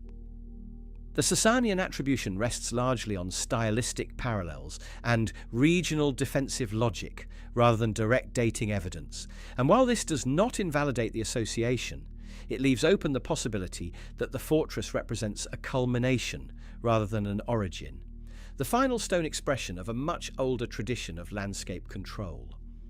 Geological factors further complicate interpretation, as the Pamirs are seismically active and subject to extreme freeze-thaw cycles, processes that can erase or distort earlier construction, especially if those constructions relied on perishable materials such as timber or compacted earth, making the absence of earlier monumental remains less surprising and more a function of environmental attrition. Yet, even acknowledging these processes, the coherence of Yamchun's placement suggests intentionality that predates imperial organization, an understanding of sight lines, approach routes, and seasonal movement that would have been accumulated gradually through generations of local knowledge. Medieval travelers' accounts, sparse though they are, describe fortifications in the Wakhan as part of a broader defensive network, but they offer little insight into how long these sites had existed before being incorporated into state systems, effectively collapsing centuries of prior use into a single functional label.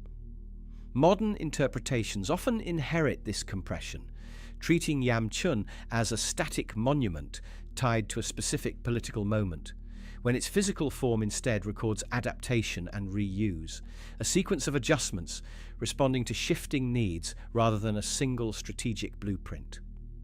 The very remoteness of the site, which today lends it an air of isolation, would in earlier periods have amplified its importance, as control of even a narrow corridor could shape regional interaction, and this control did not require constant occupation so much as the ability to assert presence when necessary. In this sense, Yamchun may represent a long-lived threshold rather than a fortress in the conventional sense, a place where human awareness of movement, boundary, and elevation slowly crystallized into stone. The prehistoric dimension here lies not in hidden chambers or lost civilizations, but in the continuity of perception, the recognition that this ridge mattered long before walls defined it, and that its fortification was the end point of a process rather than its beginning. As the ruins stand today against the vastness of the Pamir sky, their outlines softened by time. They offer no clear marker of when observation became defense, or when familiarity with the land transformed into authority over it, leaving the viewer with the sense that Yamchun's greatest mystery is not who built it, but how long the ridge had already been shaping human behavior before stone made that relationship visible. Ajina Tepe Archaeological Site. On a low rise overlooking the fertile plains of southern Tajikistan, far from the dramatic ridgelines that define sites like Hisor and Yamchun, the remains of Ajina Tepe present themselves with a different kind of quiet authority, one rooted not in elevation or overt defense, but in the density of material layered beneath a seemingly modest Buddhist monastery complex, traditionally dated to the 7th to 8th centuries CE, and associated with the late Kushano-Sasanian and early Islamic transitional period. Yet here too, the accepted narrative begins to feel incomplete when examined closely, because the monastery does not sit in isolation, but rests atop a landscape whose human history extends far deeper than its religious architecture suggests. Ajina Tepe is best known for the discovery of a massive reclining Buddha sculpture, fragmented but monumental, whose scale alone indicates significant resources, skilled labor, and sustained patronage at a time when Buddhism was still actively practiced in the region. But while this sculpture has become the symbolic anchor for the site, drawing attention toward its late antique phase, the underlying stratigraphy points toward a longer continuum of occupation that predates the monastery by centuries. Archaeological investigations have revealed earlier habitation layers beneath the Buddhist complex, including domestic structures, hearths, and utilitarian ceramics consistent with long-term settlement in the Vaksh Valley, an area whose agricultural potential and access to river systems made it attractive from at least the Bronze Age onward, suggesting that Ajina Tepe was not chosen randomly for religious construction, but inherited a place already embedded within local patterns of land use and movement. The monastery's layout, with its courtyards, chapels, and perimeter walls, reflects a carefully planned complex aligned with Buddhist architectural traditions seen across Central Asia. Yet its orientation and spatial organization also conform closely to the existing topography, implying adaptation rather than imposition, as though the builders were negotiating with a site already shaped by prior human presence. This negotiation becomes more apparent when examining the construction techniques, which combine fired brick, mud brick, and reused materials in ways that suggest phased development and resource continuity, rather than a single abrupt foundation event. While Ajina Tepe is often framed as evidence of Buddhism's late survival in the region before the Islamic conquests, this framing tends to compress the site's deeper temporal dimensions, treating the monastery as a cultural endpoint rather than a midpoint within a much longer sequence. The Vaksh Valley itself functioned as a corridor linking Bactria, Sogdiana, and the Pamirs, facilitating not only trade, but the gradual diffusion of ideas, technologies, and religious practices. And long before Buddhist iconography appeared here, the valley supported settled farming communities whose material culture reflects continuity rather than rupture across millennia. In this light, the emergence of a Buddhist monastery at Ajina Tepe can be seen less as a sudden transformation and more as a repurposing of an already meaningful place, one whose significance had been established through repeated occupation and adaptation. The absence of monumental architecture from earlier phases does not necessarily indicate a lack of social complexity, but rather different expressions of it, rooted in domestic and agricultural organization that left subtler traces, now partially obscured by later construction. When the monastery eventually fell out of use, likely in the aftermath of regional political and religious shifts during the early Islamic period, its abandonment did not erase the site's earlier history, but added another layer to its palimpsest, one in which destruction, reuse, and gradual decay folded Buddhist structures back into the soil that had supported earlier settlements. The fact that Ajina Tepe was not immediately reoccupied on a monumental scale after its abandonment has often been interpreted as a sign of cultural discontinuity. Yet this interpretation may overlook the possibility that the site's function simply shifted again, returning to less archaeologically visible forms of use, such as seasonal agriculture or localized habitation.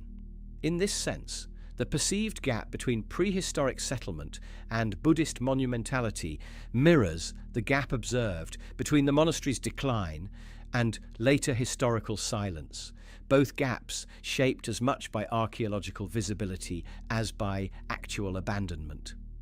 The time gap hidden within Ajina Tepe is therefore not a void, but a compression, a narrowing of focus that privileges the most visually and culturally. Distinctive phase, while sidelining the longer processes that made that phase possible. Even the reclining Buddha itself, often presented as an isolated masterpiece, gains new context when viewed against this deeper backdrop, becoming not an anomalous intrusion, but the culmination of centuries of accumulated surplus, technical knowledge, and regional connectivity. As erosion and excavation continue to expose the site's lower layers, the neat boundaries between prehistoric settlement, religious centre, and abandoned ruin begin to dissolve, revealing a continuum in which each phase depends on the groundwork laid by the previous one.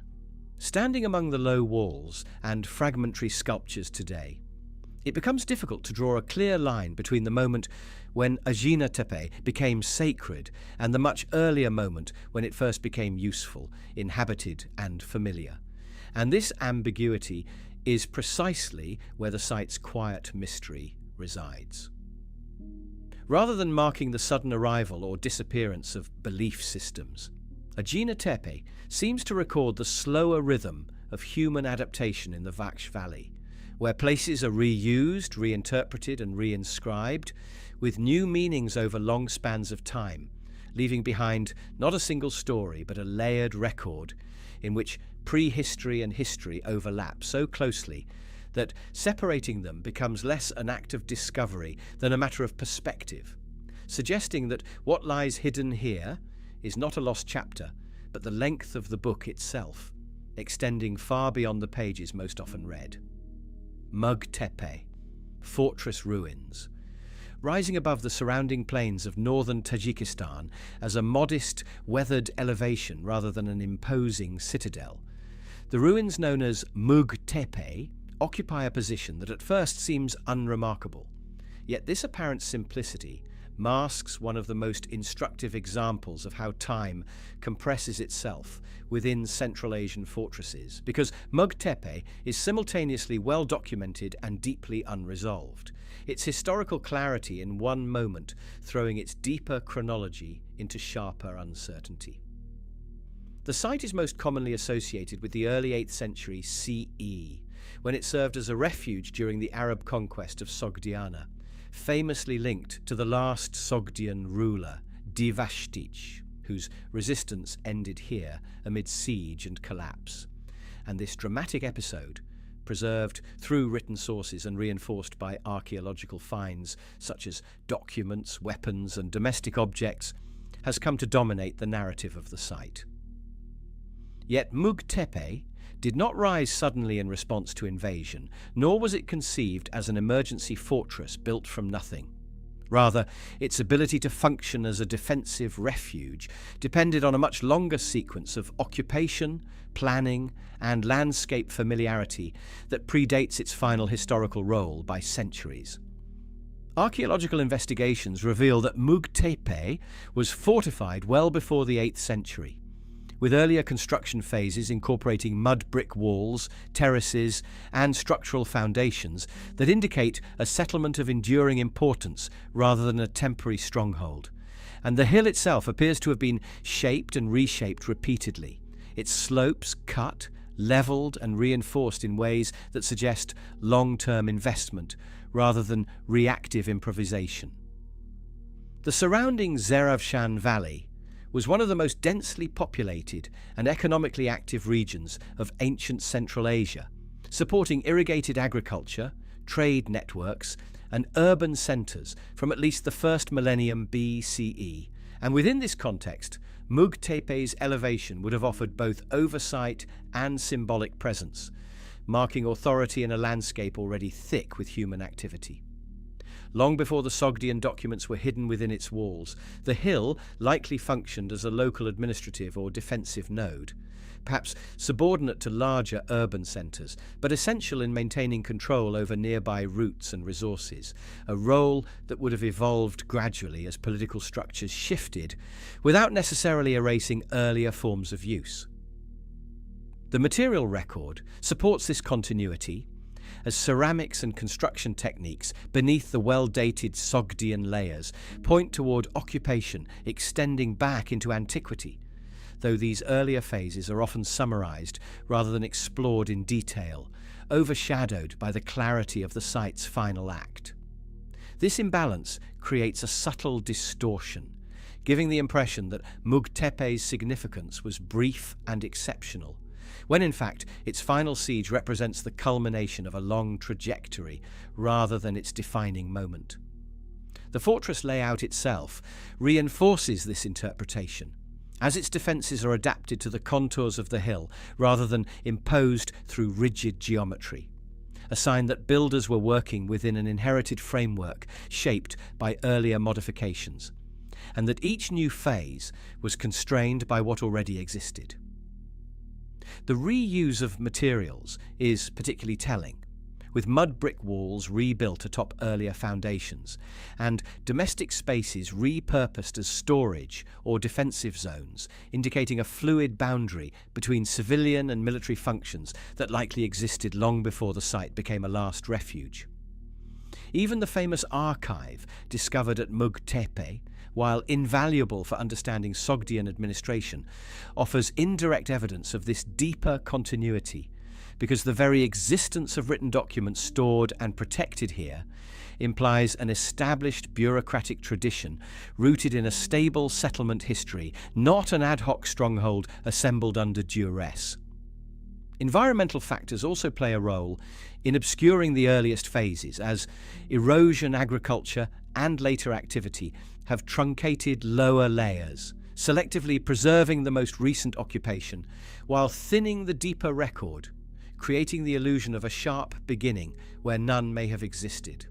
When Mug Tepe is viewed through this longer lens, the site's dramatic end becomes less an abrupt rupture, and more a moment of visibility, a point at which accumulated structures, practices, and spatial choices were briefly illuminated by historical circumstance before slipping back into relative obscurity. The so-called time gap here is therefore not a missing interval, but a narrative imbalance where centuries of gradual development are compressed, beneath the weight of a well-documented finale. This compression mirrors a broader pattern across Central Asia, where sites that intersect with written history appear more fully formed than they truly are, their earlier lives flattened into prelude. At Mug Tepe, the hill itself resists this flattening, retaining traces of successive reshaping that testify to long familiarity with the terrain, an intimacy that cannot be produced quickly or under emergency conditions alone.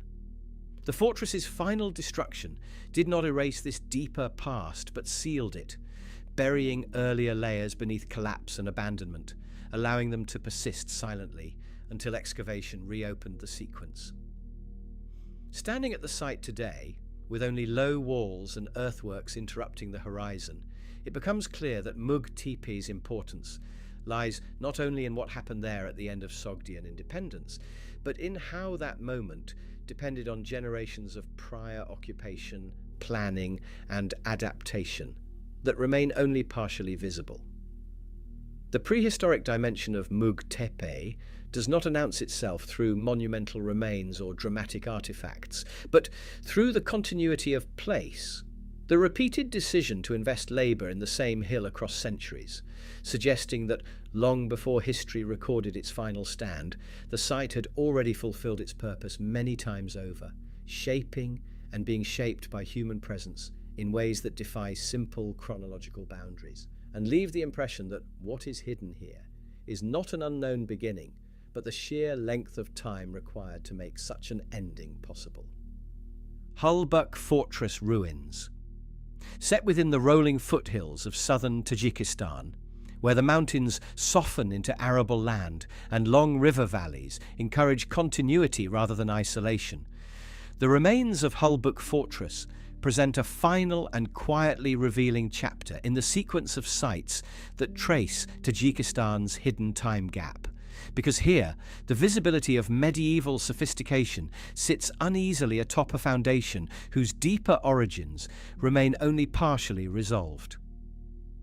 Hulbuk is most often described as a medieval city and fortress complex, flourishing between the 9th and 12th centuries as a regional capital under the Samanids and their successors, and the archaeological record from this period is unusually rich by Central Asian standards, including palace architecture, defensive walls, workshops, water systems, decorative ceramics, and evidence of specialized crafts, all of which point to an urban center integrated into broader political and economic networks. Yet this clarity, like that at Mug Tepe, creates a distortion, because the apparent suddenness with which Hulbuk emerges in the historical record obscures the likelihood that its rise depended on a much longer prehistory of settlement, land management, and strategic positioning that did not begin with medieval state formation.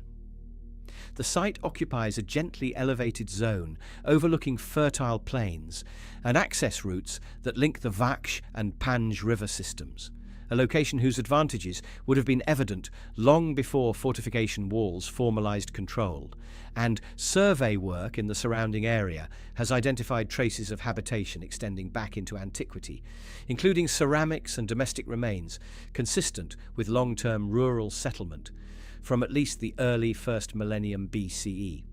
These findings suggest that Hulbuk was not founded ex nihilo as a medieval capital, but rather developed from an already inhabited landscape where patterns of agriculture, movement, and resource use had been established over many generations. The medieval builders of Hulbuk appear to have capitalized on this inherited framework, expanding and formalizing an existing settlement into an administrative center whose architecture reflects both local traditions and influences from the wider Islamic world. Yet even as stone and fired brick replaced earlier materials, the spatial logic of the site remained closely tied to the terrain, indicating continuity rather than rupture. The fortress walls and palace complexes were laid out to exploit natural contours and water access, suggesting that earlier knowledge of the land guided later monumental expression, a pattern consistent with other sites in the region, where visibility increases sharply in later periods, while deeper occupation remains archaeologically muted.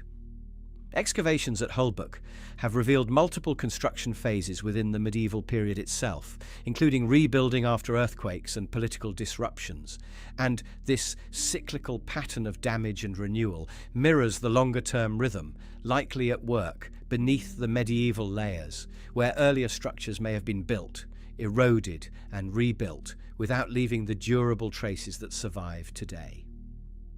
The absence of monumental pre-Islamic architecture at Hulbuk has sometimes been taken as evidence that the site lacked significance before the medieval period, but this assumption rests heavily on what survives rather than on what once existed, overlooking the possibility that earlier forms of complexity were expressed through perishable materials, dispersed settlement patterns, or social organization that did not require centralized monumental construction. In this respect, Hulbuk represents not a break from the past, but a moment when accumulated surplus, administrative need, and regional stability aligned to produce architecture that could endure, bringing the site into sharper archaeological focus without necessarily altering its underlying role within the landscape. The sophistication of Hulbuk's medieval remains, including evidence of craft specialization and long-distance trade, implies a population already accustomed to managing resources and coordinating labor, capacities that do not emerge suddenly but are cultivated over time, suggesting that the city's florescence was the visible crest of a much longer developmental wave. When Hulbuk declined in the late medieval period, likely due to shifts in trade routes, political centers, and environmental pressures, it did not vanish from the landscape entirely, but receded into a quieter phase of use, mirroring earlier transitions that had left little trace, reinforcing the idea that visibility and importance are not always aligned. The time gap hidden at Hulbuk is therefore one of expectation, where the richness of medieval remains encourages the belief in a clear beginning and end, when in reality the site's story is better understood as a long continuum, punctuated by moments of architectural expression. This perspective reframes Hulbuk not as an isolated medieval achievement, but as part of a broader regional pattern in which places of power and administration crystallized out of landscapes already shaped by prehistoric and early historic occupation. Standing among the excavated foundations today, with reconstructed outlines suggesting former grandeur, it becomes possible to sense how much of Hulbuk's past lies beyond the visible ruins, embedded in the soil beneath and the fields around it, where centuries of unrecorded habitation prepared the ground for the city that history remembers. In this way, Hulbuk completes the arc traced by Haizor Yamchun, Ajina Tepe, and Mug Tepe, illustrating how fortresses and centers across Tajikistan share not a single lost origin, but a shared depth of time in which human presence accumulated gradually, unevenly, and often invisibly, leaving behind monuments that appear sudden only because the long processes that made them possible remain largely hidden, waiting to be read not as isolated beginnings, but as moments within a much older and still unfolding relationship between people and place. Beneath Japan's calm temples and neon cities lies another world, one carved not by machines, but by something far older. Colossal stones balanced with impossible precision, tombs so vast they can only be understood from the sky, and a monument hidden beneath the sea, its stairways rising toward the surface like a city drowned before history began. Who shaped these megaliths? How were they built, and why does no one remember their makers? From the underwater pyramids of Okinawa to the floating stones of Hyogo, these are the structures that shouldn't exist, and yet they do. If you think Japan's mysteries end with samurai and shrines, think again. This is Japan's lost age of stone. And if you truly love uncovering the impossible, subscribe only if it means something to you. Yonaguni Monument. Beneath the turquoise waters off Okinawa's southern tip lies a monument that should not exist. On calm days, sunlight cuts through the ocean like a lens, revealing terraces, stairways, and perfect angles that rise from the seafloor as if the ruins of a sunken city. Divers call it the Yonaguni Monument, a massive step pyramidal structure stretching nearly 100 meters long and 25 meters high, its edges so clean that no one can quite believe nature carved them. The first time it was spotted in 1986, a local diver named Kihachiro Aratake thought he'd discovered Atlantis. What he had truly found, however, was something even more elusive.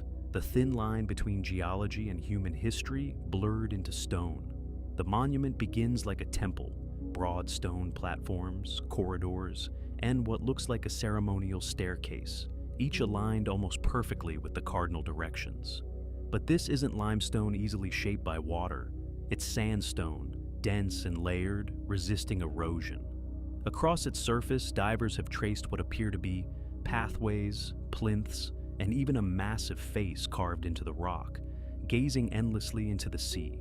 The deeper they swim, the stranger it becomes. Rectangular halls branch off into corridors. A vast triangular plaza opens onto a stepped terrace that seems built for gathering, though by whom, no one can say. The site feels designed for feet, not fins, and yet, the ocean floor here has been drowned for at least 10,000 years. That's long before Japan's recorded civilization ever built in stone. The intrigue deepens with scale. The monument's base alone covers more area than the Great Pyramid of Giza's footprint. Blocks appear to interlock in geometric precision. Vertical shafts run like chiseled seams through the rock, creating edges that look engineered, not fractured. Some sections even rise in 7 perfect steps, their risers matching the height of traditional Japanese platforms found in Shinto shrines thousands of years younger. In the surrounding seabed lie separate boulders shaped like gates and walls, as if once connected structures were scattered by an ancient earthquake.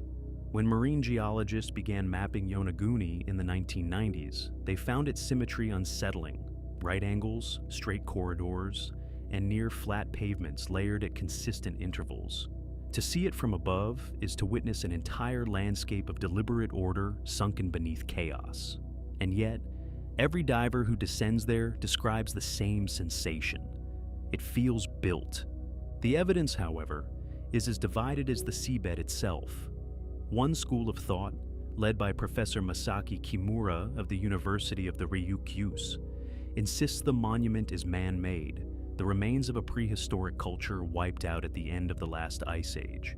Kimura's sonar scans show regular terraces and stairways rising from the depths, with what he interprets as roads, retaining walls, and even a pyramid-shaped temple at the summit. He's documented carved symbols resembling ancient petroglyphs, straight-cut grooves running perpendicular to the strata, and clear separation lines between blocks as if assembled by human intention. According to Kimura, the sea level around Yonaguni was once 30 meters lower, enough for the site to have stood on dry land before being swallowed by rising oceans roughly 10,000 years ago.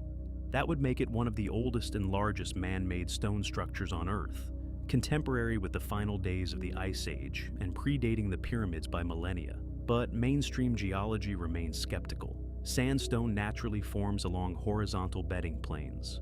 Tectonic shifts and earthquakes can produce terraces and step-like formations that mimic architecture.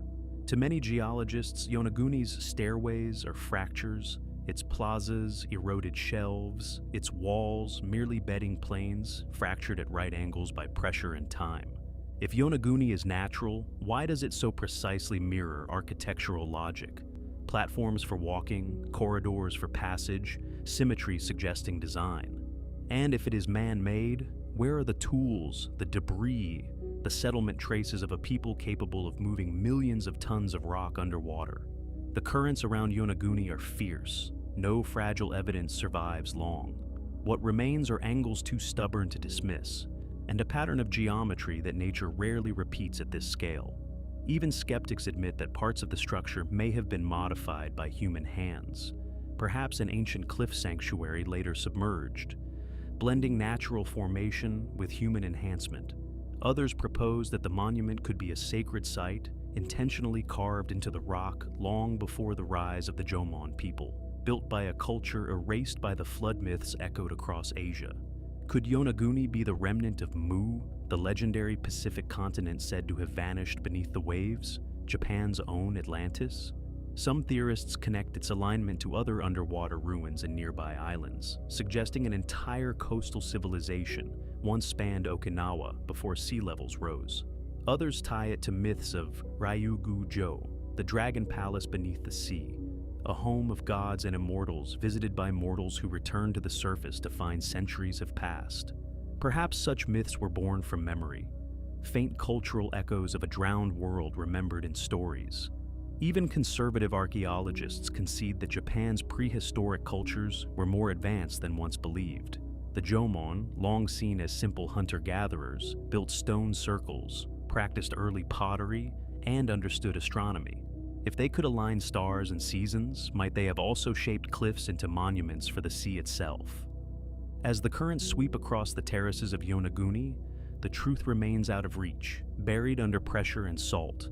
The monument stands silent, its edges slowly softening with each passing decade, as if time itself wishes to erase the question. Is this a forgotten city, a temple of the Ice Age, or merely a coincidence of nature sculpted too perfectly to be ignored? Whatever it is, it awakens something ancient in the human mind, the feeling that civilizations rise and fall like tides, and that sometimes the past lies not beneath the earth, but beneath the sea. Masuda no Iwafune. In the quiet hills of Aska, where rice fields shimmer beneath morning mist, a colossal block of granite sits on a slope, as if dropped there by giants. Locals call it Masuda no Iwafune, the rock ship of Masuda. It measures 11 meters long, 8 wide, and 4 high, carved cleanly out of solid bedrock, weighing an estimated 800 tons. Its surface is smooth, its sides precise, its corners unnervingly straight. 2 square holes pierce the top, spaced evenly like sockets for a vanished mechanism. When sunlight falls across its planes, shadows reveal geometry too deliberate to dismiss. Surrounded by smaller tomb mounds and Buddhist relics, it looks at once prehistoric and futuristic, a sculpture that shouldn't belong to any known era. Travelers who first encounter it often describe an unsettling impression that it feels engineered. Yet no inscription marks its creator, no record explains its purpose, and no tool traces linger on its face.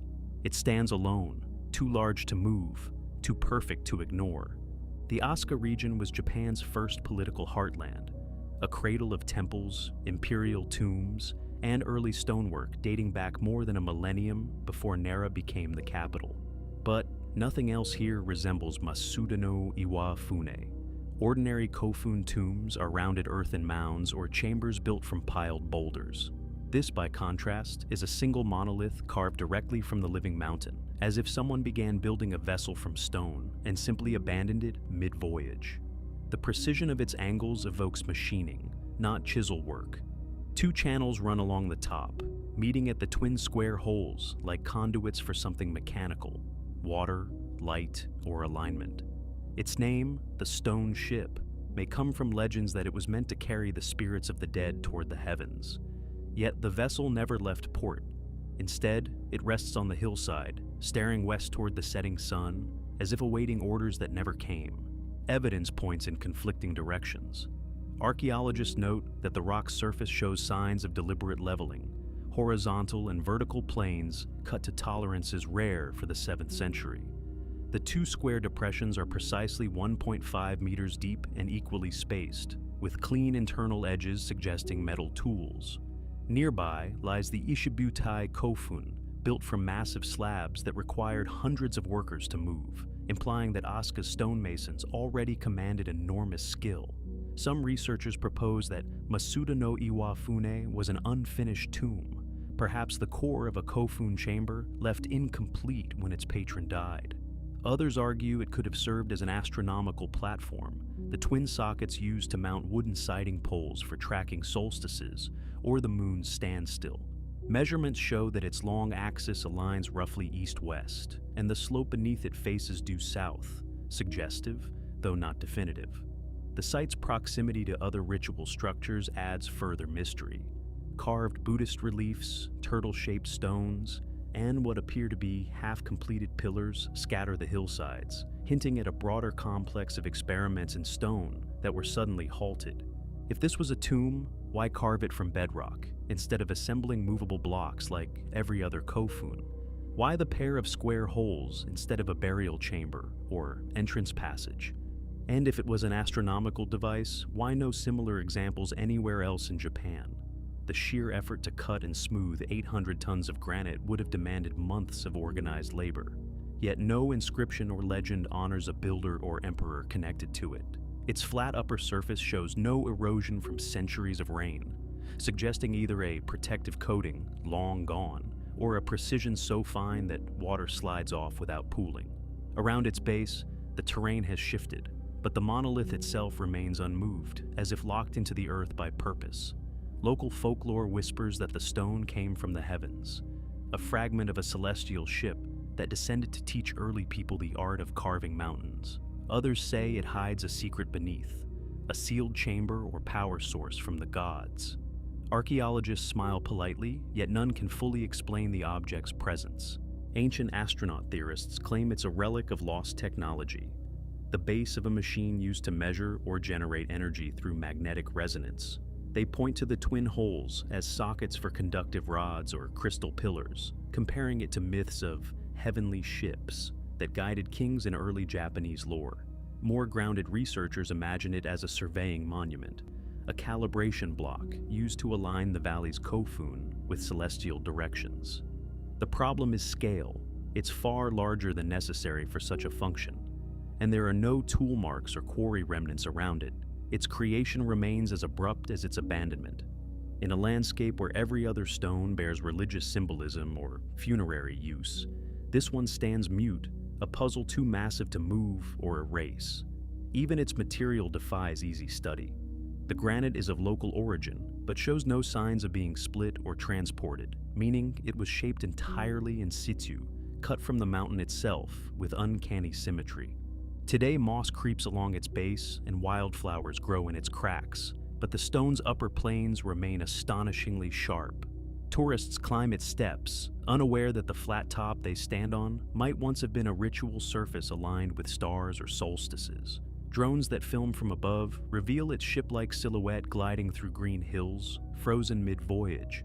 As the sun sets over Aska, the shadow of the monolith stretches across rice fields, resembling the keel of a vessel eternally grounded. Scholars still visit with scanners and laser surveys, hoping that precise modeling might reveal tool patterns invisible to the naked eye.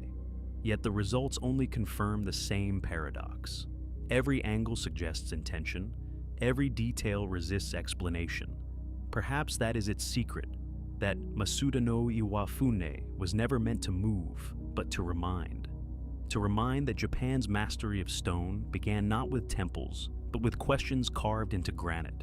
And so it waits, the stone ship that never sailed, holding its silence like breath against the wind, inviting each generation to wonder who built it and why they stopped. Ishi no Hoden. In the hills of Hyogo Prefecture, a stone appears to defy gravity. Locals call it Ishi no Hoden, the rock sanctuary, a monolith so large it seems carved from the mountain, yet hovers above the earth as if held up by unseen hands. Rising 8 meters tall and weighing more than 500 tons, it looms over a sacred pond fed by underground springs. From a distance, it looks like a block of concrete suspended in midair, an impossible balance of mass and lightness. At sunrise, mist drifts through the valley, and the stone seems to float, its base disconnected from the rock below. It's this illusion that has baffled generations. How could ancient builders, with no machinery or cranes, carve such a perfect cuboid into a shape that appears to levitate? To approach it is to enter a space where weight and worship become indistinguishable. Water reflects the monolith like a mirror, and in the reflection, the block appears whole, as if revealing its missing half beneath the surface, a union of heaven and earth captured in stone.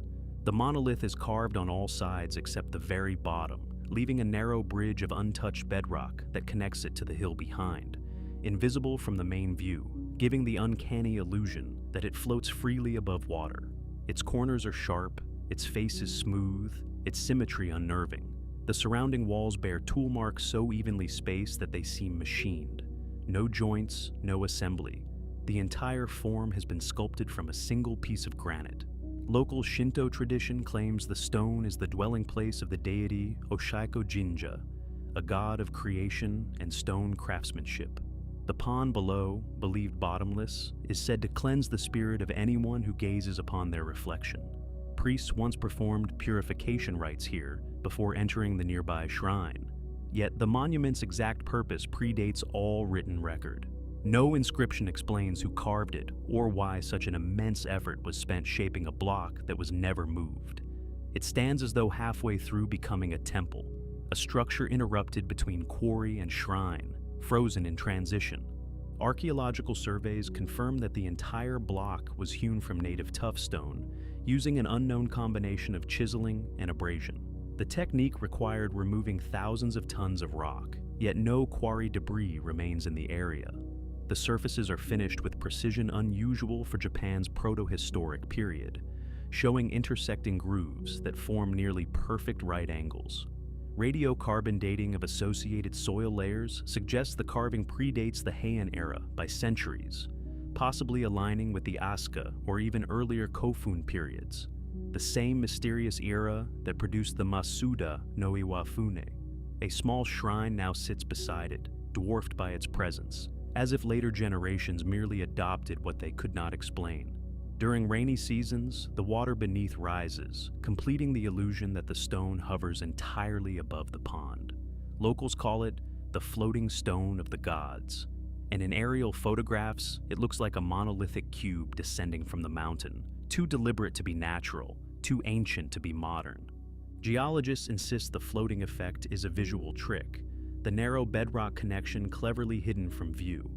They argue that ancient stonemasons were simply quarrying a block for use elsewhere, but abandoned the project midway.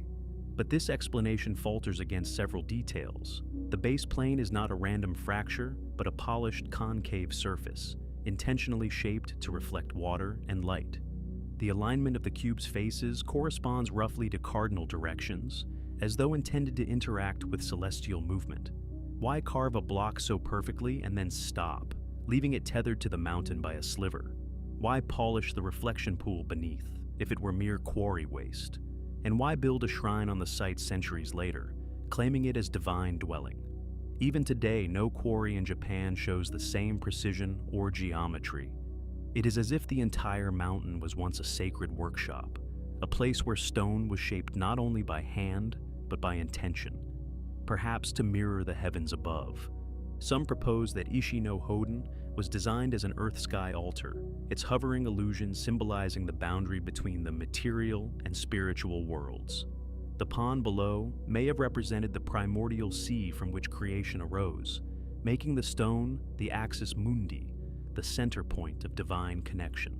Others imagine it as a testing site, where ancient stonemasons experimented with balance and symmetry before building the great tombs of Asuka. Fringe theorists see in it traces of lost technology, a stone resonance chamber carved to harness acoustic frequencies or magnetic energy, later mythologized as the floating power of gods. They point to subtle compass anomalies recorded near the site and to the water's perpetual motion, even when the air is still. Local legends add another layer, that the stone once drifted down from the sky and anchored itself here, a fragment of a celestial ship like those described in ancient Japanese myths of heavenly descent. To believers, it is not a stone that floats, but a god that landed. Today, the shrine still hums with quiet devotion. Visitors climb a narrow stairway, wash their hands at the spring, and gaze up at the monolith suspended above them. Birds nest in its crevices, and during summer festivals, lanterns reflect off the pond, making the stone glow as though alive. Engineers who study its weight and balance leave no closer to understanding why it feels so light, why the human mind insists it must be impossible. Some suggest that the illusion itself was the point, that the ancients sought to make heavy stone appear ethereal, to show mastery over gravity as a metaphor for enlightenment. Others see it as a message carved in rock, that perfection need not serve a purpose to be sacred. Whether born of faith, art, or lost engineering, Ishi no Hoden endures as one of Japan's most haunting enigmas, a monument that both defies and depends on the laws of nature. Standing before it, the air thick with humidity and silence, you can almost believe that the mountain still breathes beneath it, holding the stone in suspension between worlds, neither fallen nor free, waiting eternally in the balance between what is possible and what is divine. Daisenryo Kofun. At first glance, it looks like a forest surrounded by a moat, a peaceful island of green in the middle of Osaka's dense sprawl. But from the sky, the illusion breaks, and the scale becomes unfathomable. Aerial photographs reveal a perfect keyhole shape, stretching nearly 500 meters long, its symmetry so precise it could only have been designed with a map of the stars. This is Daisenryo Kofun, the tomb of Emperor Nintoku, built around the 5th century AD. And it is, by volume, one of the largest man-made monuments on Earth. 3 moats encircle it like ripples frozen in time, and beyond them lie smaller satellite mounds, forming a sacred geometric constellation across the plain. From above, it appears less like a tomb and more like a coded message to the heavens. Its grassy slopes hide millions of tons of earth, moved entirely by human hands long before machines existed. To stand at its base is to feel the weight of an empire's ambition pressed into soil. Intrigue begins when you realize that no one truly knows what lies within. The central mound, 486 meters long, 35 meters tall, remains sealed, untouched even by archaeologists. The Imperial Household Agency forbids excavation, declaring the site an active imperial grave, a resting place of divine ancestry. Only radar scans and aerial mapping hint at what might be buried beneath. A chamber of stone, possibly lined with metal, perhaps filled with relics of a vanished age. The mystery deepens when viewed in context. Hundreds of Kofun dot Japan's landscape, but none approach this one's precision or scale. Its keyhole form aligns exactly with ancient cardinal axes, oriented slightly southwest toward the inland sea. The symmetry is mathematical, the surrounding moats engineered to maintain perfect proportions even across irregular terrain. Every curve and embankment was calculated to appear balanced from above, centuries before the concept of flight. How did they conceive such an aerial perfection without ever seeing it from the sky? Evidence gathered from smaller, excavated Kofun offers glimpses of what Daizenryo might conceal. Within similar mounds, archaeologists have found stone burial chambers with timber-lined coffins, bronze mirrors, iron weapons, jewelry, and Haniwa clay figures arranged in ceremonial ranks. The construction technique, alternating layers of clay and sand, suggests astonishing engineering foresight, allowing the mounds to withstand floods and earthquakes for over 1,500 years. Soil analysis around Daizenryo indicates material hauled from multiple regions, implying a workforce of tens of thousands laboring for decades. Moats up to 30 meters wide serve not only as symbolic barriers, but as hydraulic stabilizers, channeling rainwater away from the mound's base. At the time, Japan had no written language, yet this project demonstrates coordination equal to the pyramids or ziggurats. Its builders mapped geometry into land itself, transforming the earth into architecture.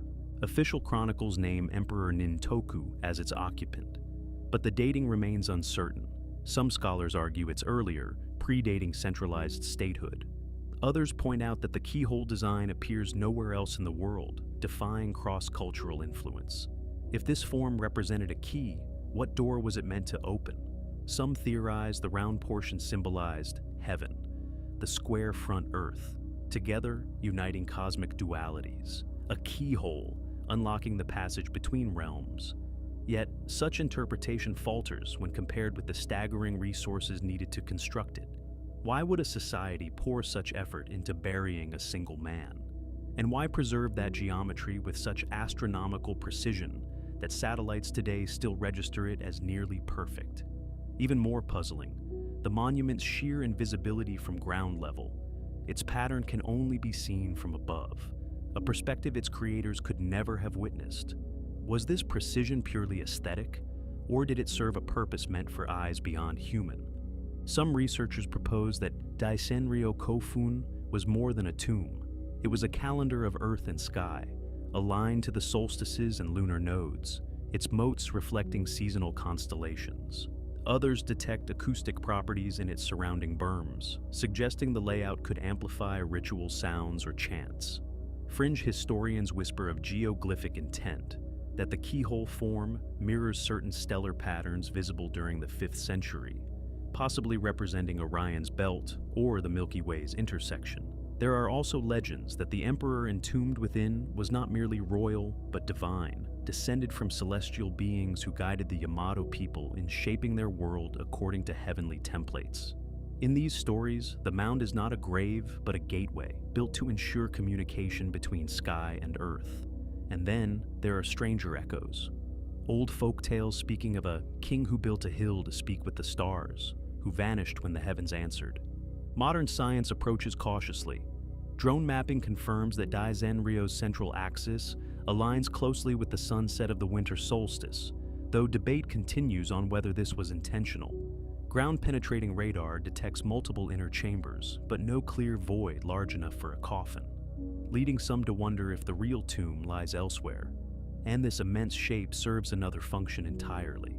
Others note that the surrounding region once held a network of canals and earthworks whose purpose remains obscure, possibly part of a lost hydraulic or astronomical system. The monument thus becomes both familiar and alien, recognizable as a tomb, yet whispering of something larger, a message embedded in landscape scale. Today, Daizen Ryokofun sits behind barriers of trees and reverence. Tourists can walk the outer moat, but never glimpse its heart. Overhead, planes trace the same arc once reserved for gods in myth, capturing what the builders never saw. A flawless keyhole cut into the earth, shimmering with green and water. The city hums around it, unaware that beneath modern streets lies a structure older than nearly every visible building in Japan. It is both presence and absence, a shape of silence so vast it becomes a map of time itself. Perhaps that is its true purpose, not to contain a body, but to hold the memory of how far humanity will go to reach eternity. Daizen Ryokofun remains sealed, untouchable, suspended between faith and geometry. And until it is opened, if it ever is, the Emperor's keyhole will continue to guard its secret, locked between heaven and earth, reminding us that sometimes the most powerful monuments are not those that reveal, but those that refuse. Aishibutai Kofun. In the gentle hills of Asuka, where rice paddies glisten beneath morning fog, a cluster of enormous boulders rests in a clearing like the bones of a forgotten creature. From afar, they look natural, as if tossed there by chance.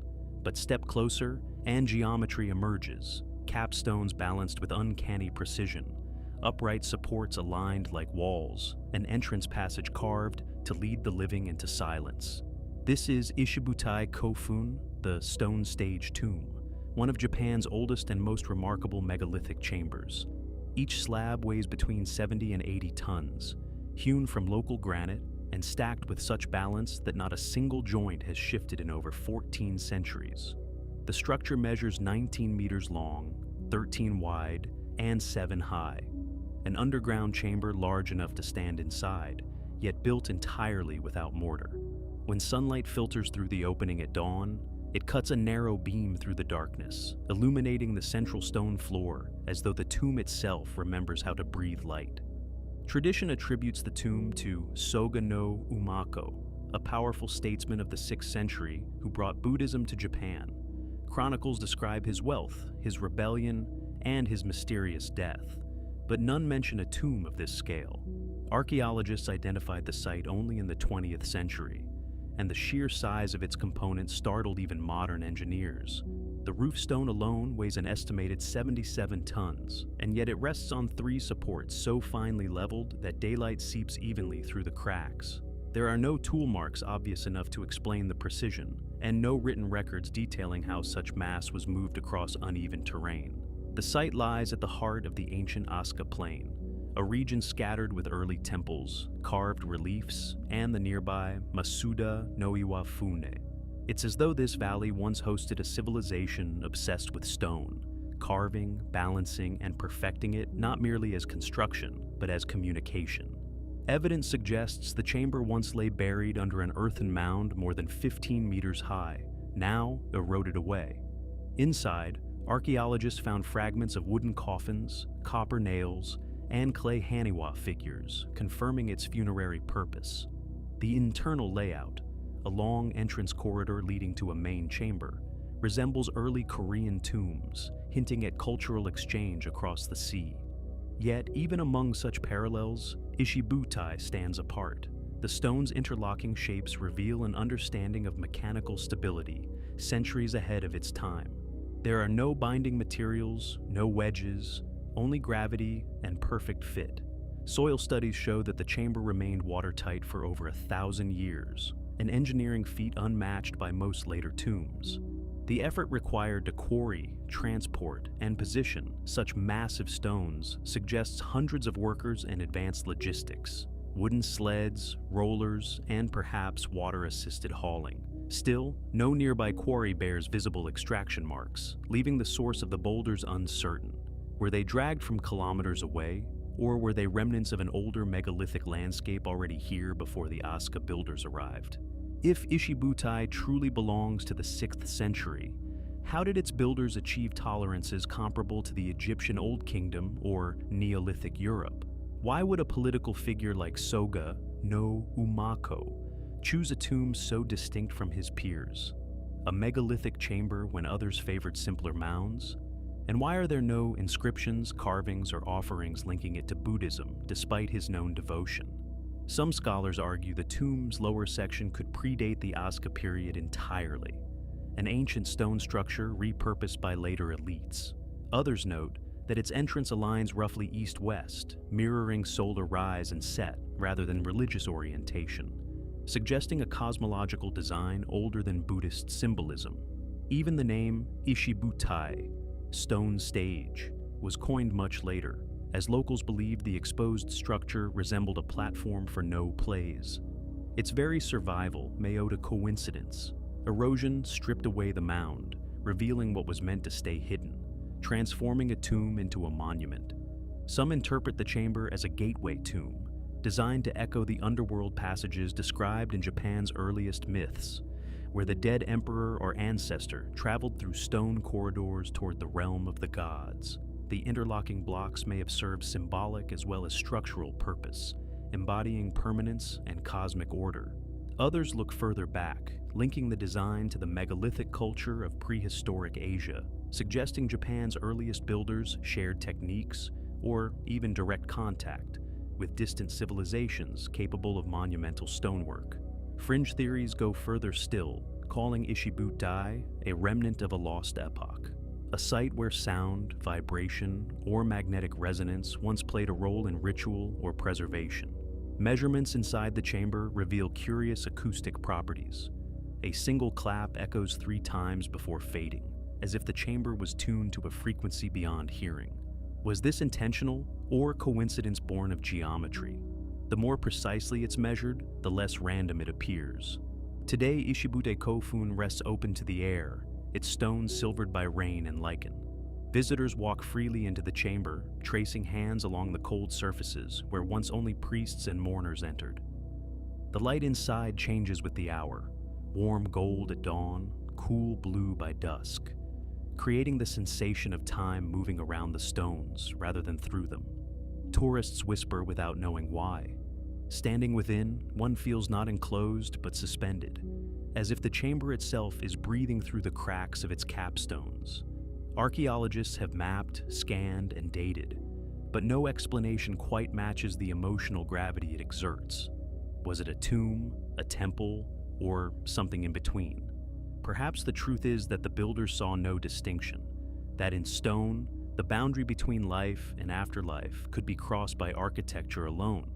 Ishibutai Kofun remains the enduring paradox of Aska, a structure too advanced for its time, too heavy to move, too perfect to dismiss. Like a great heart carved from the earth, it beats softly beneath the hills, reminding all who enter that memory, like stone, outlives its makers, and that silence is sometimes the most eloquent monument of all. Kanayago, Iwaya Shrine Rock. High in the wooded hills of Shimane Prefecture, a colossal stone outcrop rises from the forest like the roof of a buried temple. Moss blankets its surface, streams trickle from its base, and cedar roots coil around its flanks as though nature itself were kneeling before it. This is Kanayago Iwaya, the sacred rock of the blacksmith god, and for more than 1,000 years it has been worshipped not as a monument built, but as a monument revealed. At first glance, it seems like nothing more than a rugged boulder, yet its form feels deliberate, its face is squared, its contours smoothed, its presence commanding. The surrounding forest falls silent around it, as if the mountain is holding its breath. To stand before it is to sense something alive in stone, a pulse, slow and ancient, vibrating beneath the moss. Unlike the tombs of Asuka or the buried keyholes of Osaka, this site was never meant to conceal power, but to expose it, to let the mountain itself speak as a god. The shrine takes its name from Kanayago Kami, the divine patron of metalworking and fire, said to have descended here in a blaze of light. According to local chronicles, molten ore once flowed from the rock's heart, and the god taught humans the secret of forging iron. For centuries, blacksmiths across Japan would send offerings of iron sand and tools to this sacred source, believing all metal returned to its birthplace through the mountain. But the rock's appearance complicates the tale. It isn't volcanic or molten in shape. Its lines are too rectilinear, its flanks carved into terraces and grooves that resemble steps or platforms. Some appear chiseled by human hands. Others seem shaped by time and rain, yet curiously aligned. At its summit lies a flat platform facing east, and at dawn, the first sunlight strikes it directly, illuminating a natural groove that channels water like a mirror. The effect is uncanny, a fusion of craft and nature so seamless that no one can tell where human work ends and divine design begins. Evidence suggests that Kanayago Iwaya was a megalithic ritual site long before any shrine was built. Archaeological surveys around the rock reveal fragments of earthenware, offering stones, and traces of ancient pathways connecting the site to nearby iron-smelting valleys. The surrounding terrain bears signs of early quarrying and iron sand extraction, evidence that this was once the technological heart of ancient Izumo, Japan's mythic land of the gods. Some scholars propose that the rock served as an observation altar, aligned with celestial events or the changing seasons, its grooves marking the movement of light across equinoxes. Others point to its resemblance to carved stone sanctuaries found in Korea and along the Sea of Japan coast, hinting at cross-cultural influences predating written history. Yet nothing about its carving is ornamental. There are no inscriptions, no reliefs, no faces of deities, only geometry and balance.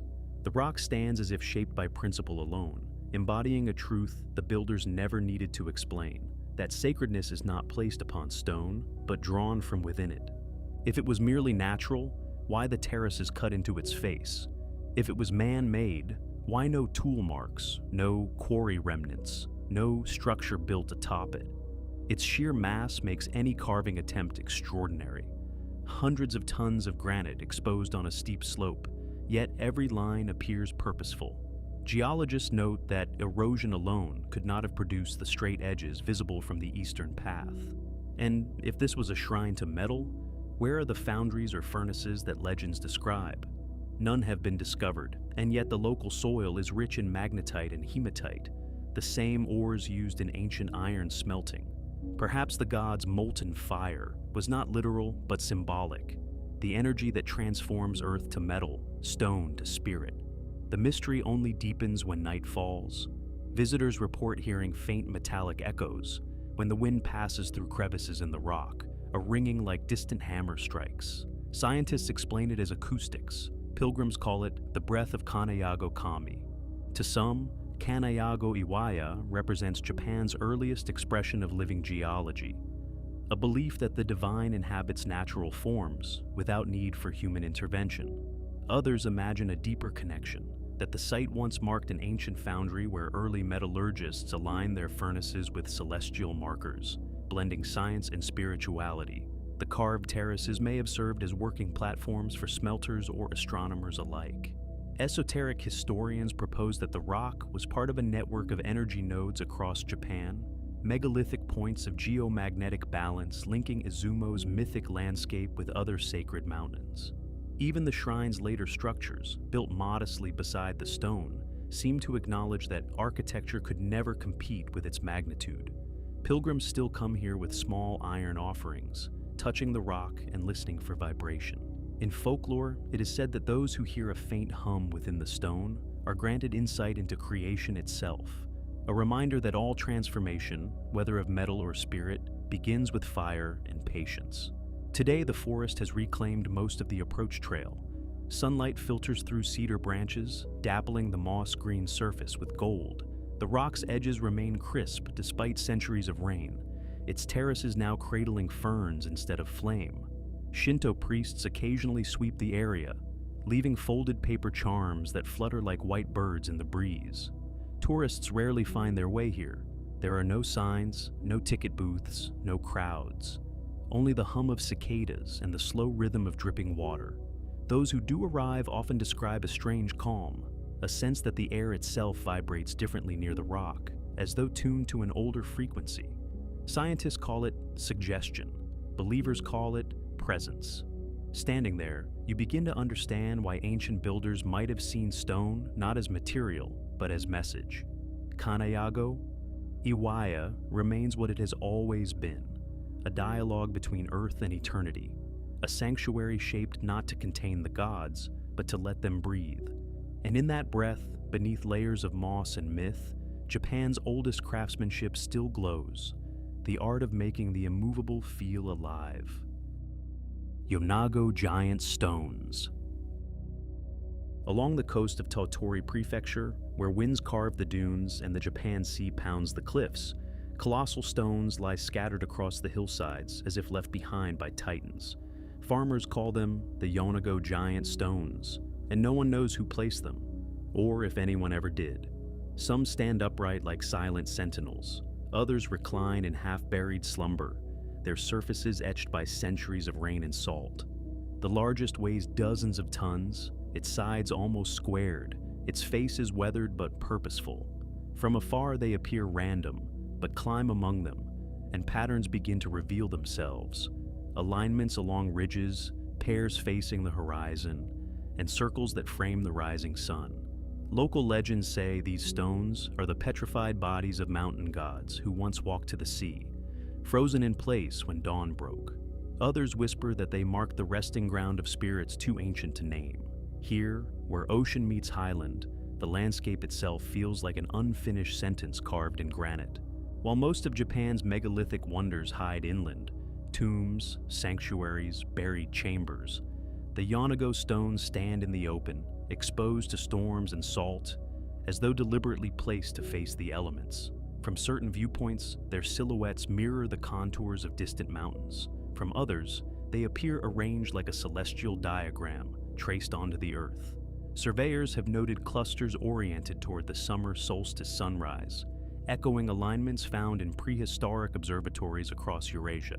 And yet, there are no records, no carvings, no artifacts linking them to any culture. Archaeologists classify them as natural boulders, eroded and toppled by time. But the question persists. Why do they sit in such improbable balance, some stacked, others forming doorways wide enough for a person to pass through?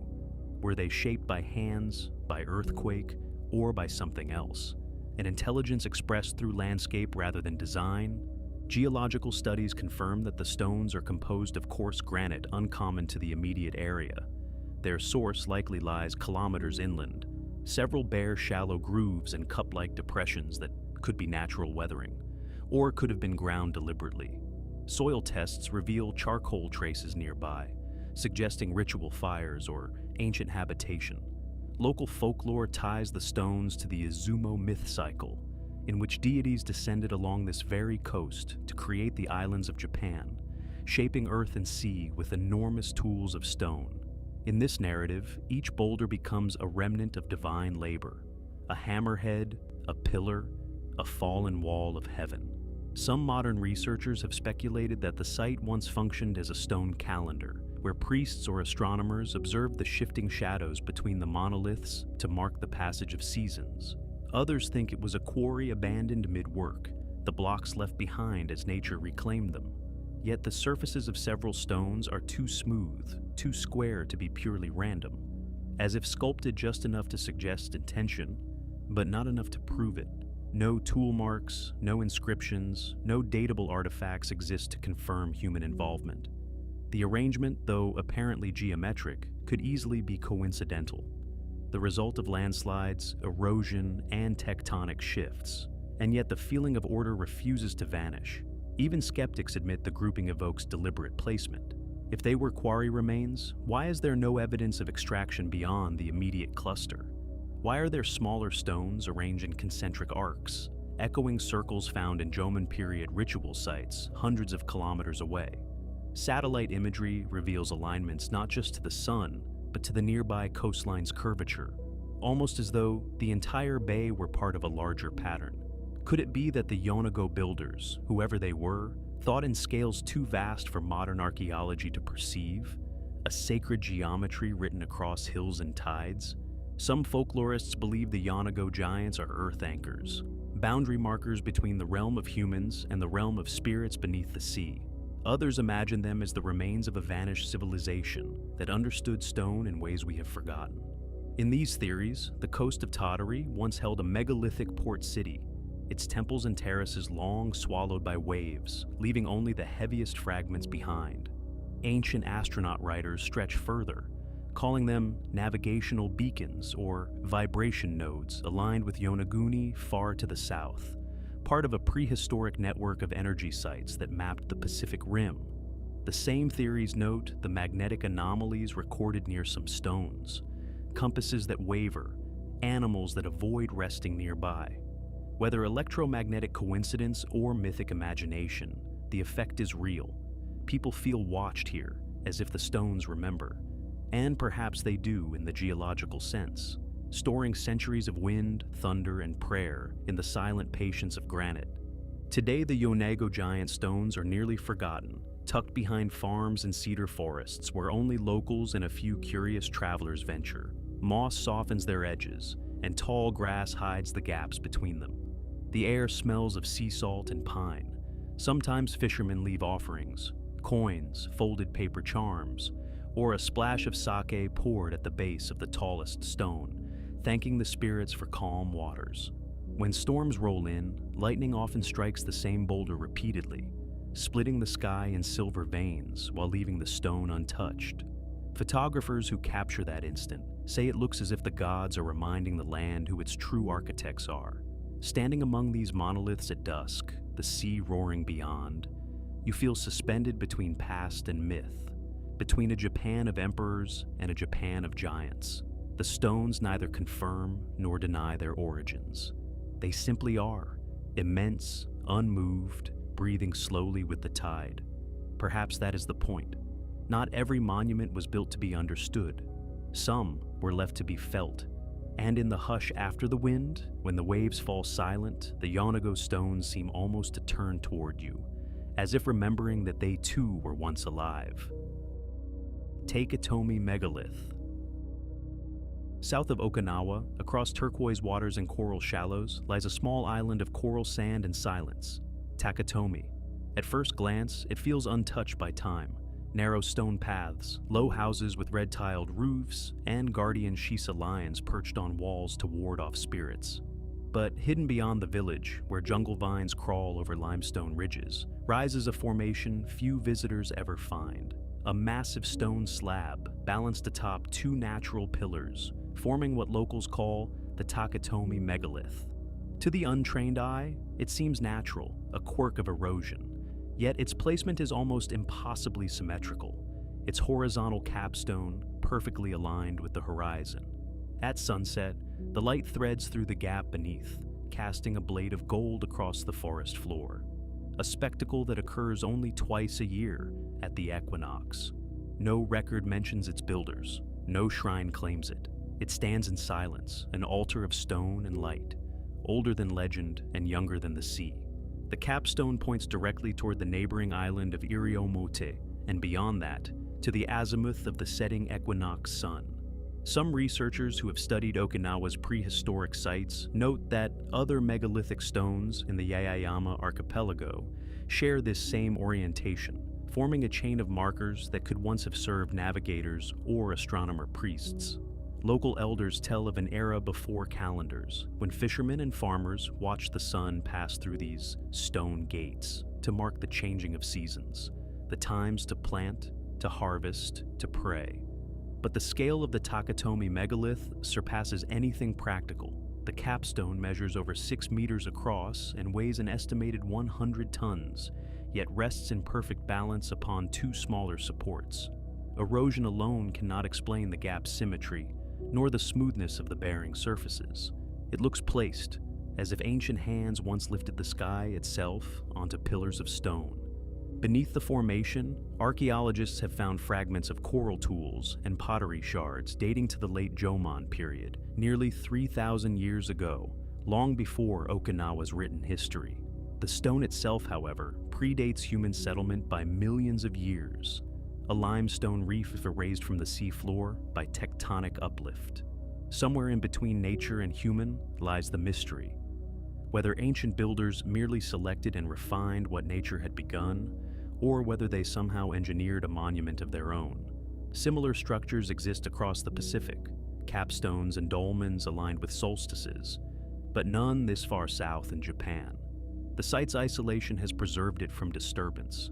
Only wind, salt, and roots have left their mark. During solstice dawns, villagers once gathered here to offer food to the sun, placing shells and fruits beneath the stone. The rituals faded long ago, yet the place still holds its quiet rhythm, as though waiting for the next alignment to wake it again. Some see clear signs of human adjustment, flattened contact points, carved steps leading toward the base, and smaller marker stones nearby suggesting ceremonial layout. Others dismiss these as coincidence, natural fissures, animal paths, or tricks of perspective. The limestone's softness makes carving plausible, but also erases evidence quickly, leaving debate perpetually unresolved. The idea that early islanders could have moved or raised a 100-ton stone seems improbable without modern machinery. Yet, so does the notion that erosion could produce such geometric perfection by chance. The Takatomi megalith sits precisely at the edge of plausibility, too aligned to be accidental, too heavy to be intentional. Its contradiction becomes its power, a riddle carved into the meeting point of nature and will. Some islanders speak of Amamikyu, the primordial goddess who created the Ryukyu Islands, shaping them with stones brought from the heavens.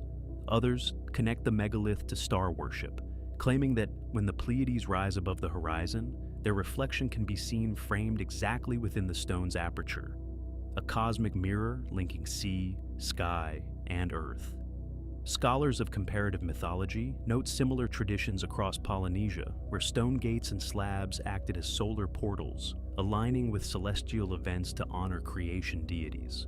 Could Takatomi have been part of a broader Pacific tradition, a waypoint in an ancient oceanic network of sky watchers? Or was it a local invention, an island people's way of measuring time through beauty?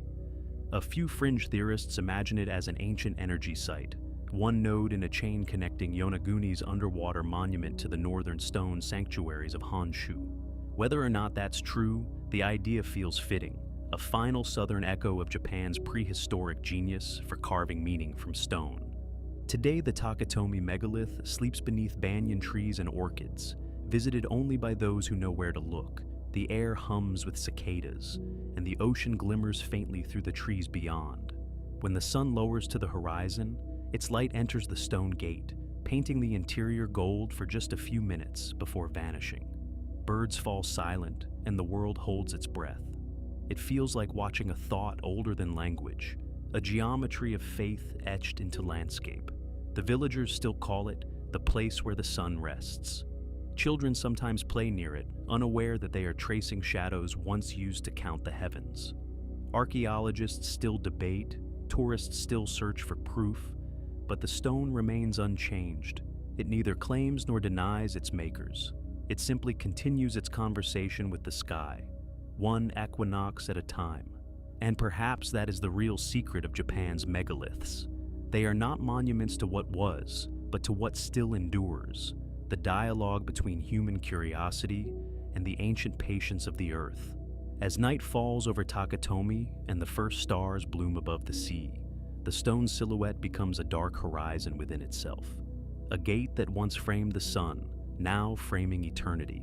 Beneath the quiet hills and dusty villages of Malta lie some of the oldest stone structures on Earth, temples and underground chambers built thousands of years before the pyramids, by people who left no names, no written records, and no clear reason for their disappearance. Massive megaliths arranged with impossible precision, subterranean labyrinths carved by hand, burial circles filled with clues that refuse to agree with the timeline we think we understand. Who were these builders? How did they move stones heavier than cars?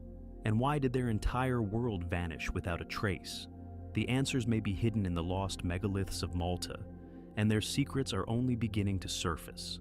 Gantaja temples. The Jugan Teyu temples rest upon a wind-brushed ridge on the island of Gozo, They're monumental stones weathered into gentle contours that catch the early light with a quiet grandeur, and as one walks toward them, the scale of the megaliths rises slowly, almost reluctantly, as though the structure prefers to reveal itself only in fragments, drawing the viewer into a patient study of its age, softened geometry.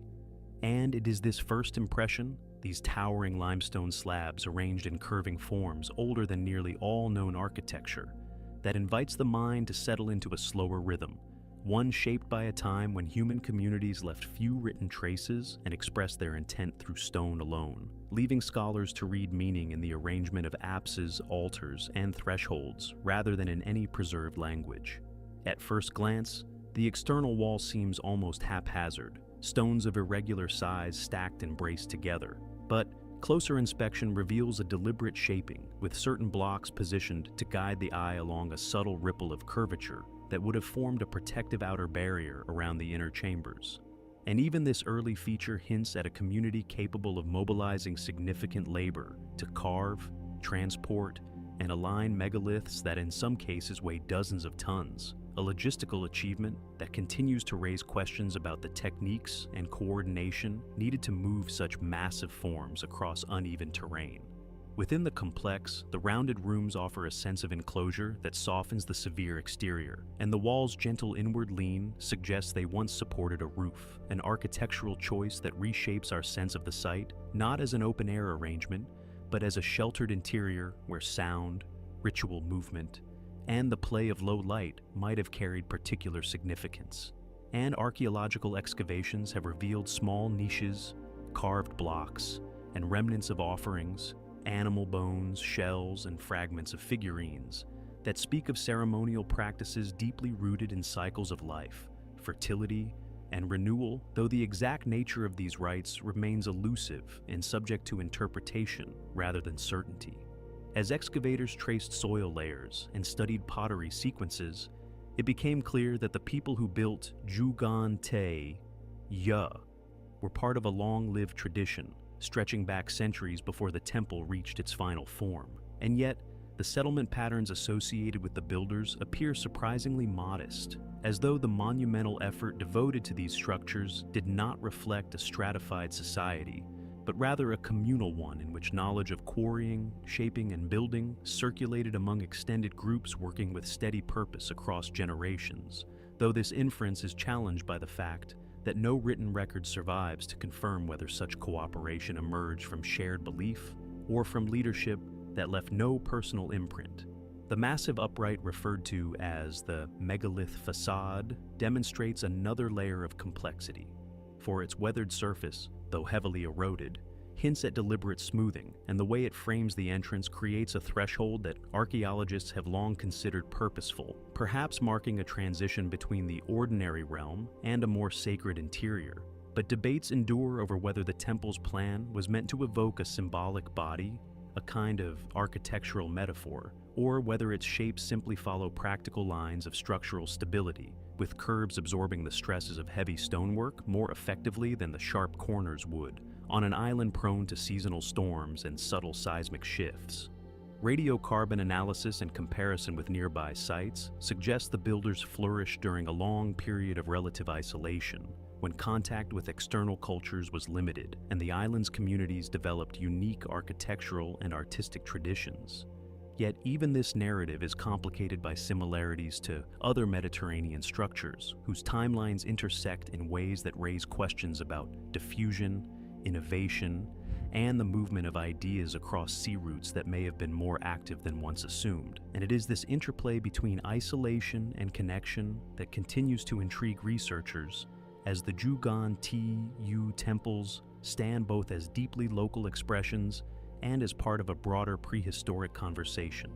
Excavations in the 20th century uncovered tools of stone and antler that hint at the physical effort required to shape the megaliths. But the absence of metal technology at that time challenges modern expectations and forces a reconsideration of ancient craftsmanship for the precision needed to fit large blocks. Together, and the endurance required to smooth surfaces with primitive tools imply a mastery developed through long practice. And yet, Traces of abandonment appear in later layers, with signs that the site fell out of active use long before it collapsed naturally. A shift that invites speculation about social change, ecological stress, or transformations in belief systems that left the once central complex silent. There are contradictions within the archaeological record, such as the placement of certain stones that appear to have been repositioned in antiquity for reasons unknown, and the uneven wear patterns that suggest periods of intensive activity followed by long pauses, all of which complicate neat timelines and resist easy explanations, encouraging instead a reading of the site as a living structure shaped by generations who modified, expanded, and repurposed it, according to needs we can only infer through fragments. The hypothesis that Juganti Yu served as a focal point for rituals tied to agricultural cycles aligns with the location's vantage over fertile valleys and changing light across seasons. But alternative views propose it may have been a gathering place for ceremonies of community identity, a space where narratives, memory, and shared ancestry were reinforced through repeated movement within its chambers. And though these ideas compete, none fully capture the lived experience of individuals who pass through its stone corridors. As scholars continue to examine minute traces, polished patches on floor slabs, residues on stone altars, and the arrangement of small deposits placed in corners, the temptation grows to view the temple not as a static monument, but as a dynamic system of meanings that shifted subtly as the community evolved. And in this reading, the site becomes less a relic of a vanished culture and more a silent witness to generations who interpreted their world through cycles of construction and renewal. Yet amid all these analyses, there remain deeper uncertainties. Whether the knowledge of building such structures was preserved through oral tradition or held by specialists. Whether the temple's ceremonial role was inclusive or restricted, and why, after centuries of use, the community ultimately stepped away, leaving the stones to settle into the landscape. As the sun sets behind the ridge and shadows lengthen across the worn surfaces, the Juhgan Tu temples evoke not simply an ancient structure, but a lingering question: how a small island society achieved such monumental expression so early in human history, and what quiet transformation led them to abandon a place that once held such evident significance, leaving these megaliths as enduring markers of a past that remains partly illuminated and partly lost beyond the reach of certainty. Hagar Kim Temples. The Hagar Kim. Temples rest on a sunlit limestone ridge facing the open Mediterranean, their pale surfaces shifting gently from gold to ivory as the day moves across them. And as one approaches the complex, the sensation is less of entering a ruin than of stepping into a carefully arranged dialogue between stone, sky, and sea, as though the builders selected this exposed promontory not only for visibility, but for the way the horizon breathes light into the architectural forms. And this quiet interplay sets the stage for the temple's layered enclosures, whose curving apses, standing thresholds, and meticulously fitted blocks reveal a long sequence of construction phases that echo developments seen elsewhere in the archipelago, while still maintaining a distinct personality shaped by its dramatic location. Close study of the surviving stones reveals shallow pitting on the external surfaces, clues to countless seasons of sea-driven wind abrading the limestone, yet the core architecture remains coherent, its entrances framed by upright slabs that guide movement inward through low, narrowing passages. And once inside, the chambers unfold in a series of rounded forms that create a sense of shelter despite the site's openness, suggesting an intentional contrast between the harsh coastal environment outside and the more enclosed, calibrated space within. And archaeological excavations have uncovered altars carved with shallow basins, their surfaces bearing microscopic polishing that hints at repeated use, perhaps involving offerings of grain, oil, or symbolic objects whose meanings remain elusive but are supported by scattered evidence of burnt material and small deposits placed with care. One of the most frequently discussed features is the so-called oracle hole, a small window-like opening set into a stone wall that aligns in such a way that sunlight during particular times of the year may have entered the space in a controlled beam, and though debates continue over whether this alignment was intentional or coincidental, Its presence adds a subtle dimension to interpretations of ritual practice, prompting questions about whether the builders observed seasonal cycles through architecture, or whether the opening served a more functional or symbolic purpose unrelated to astronomical events. Excavations have revealed a variety of carved stones, some bearing simple circular depressions, others decorated with motifs reminiscent of spirals or plant forms, and these remnants suggest a symbolic vocabulary shared across Malta's megalithic sites. Yet the variations at Garkim hint at localized traditions or specific community beliefs that may have shaped the temple's internal arrangement. Though without written records, these interpretations remain grounded in careful observation rather than certainty. Beneath the temple floor, archaeologists discovered a sequence of earlier surfaces and shallow cuts into the bedrock, evidence that the site's sacred function evolved over centuries, with successive phases of building, expanding and modifying the layout to accommodate shifting practices. And this layered history complicates attempts to define the temple's purpose in fixed terms, raising the possibility that its meaning transformed alongside the community that sustained it. The massive upright slabs forming the outer walls show marks consistent with levering and dragging, indicating that the builders employed wooden rollers, ropes, and persistent labor to maneuver the blocks into place. And while these techniques are plausible and supported by experimental archaeology, the absence of detailed tools or direct explanatory artifacts leaves room for ongoing inquiry into the precise methods used to move stones that weigh several tons across uneven terrain and up a ridge exposed to shifting winds. Among the most evocative discoveries at the site are fragments of small figurines carved with rounded, abstracted human forms, which may have been associated with ceremonies involving fertility, community identity, or ancestral memory, though scholars remain cautious not to project modern assumptions onto ancient symbols.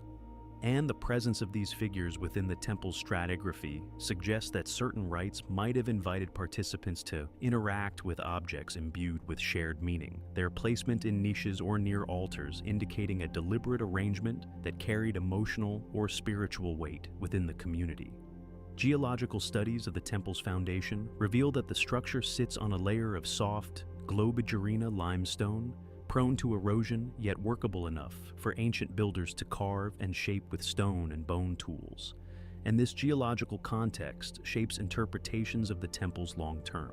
Stability, as subtle shifts in the bedrock, may have contributed to later structural settling, explaining why some stones lean at slight angles that reflect centuries of natural movement rather than errors in construction. As excavators examined soil layers and compared pottery styles, they identified connections to nearby habitation sites, suggesting that the community responsible for Garkim lived in small clusters rather than dense settlements.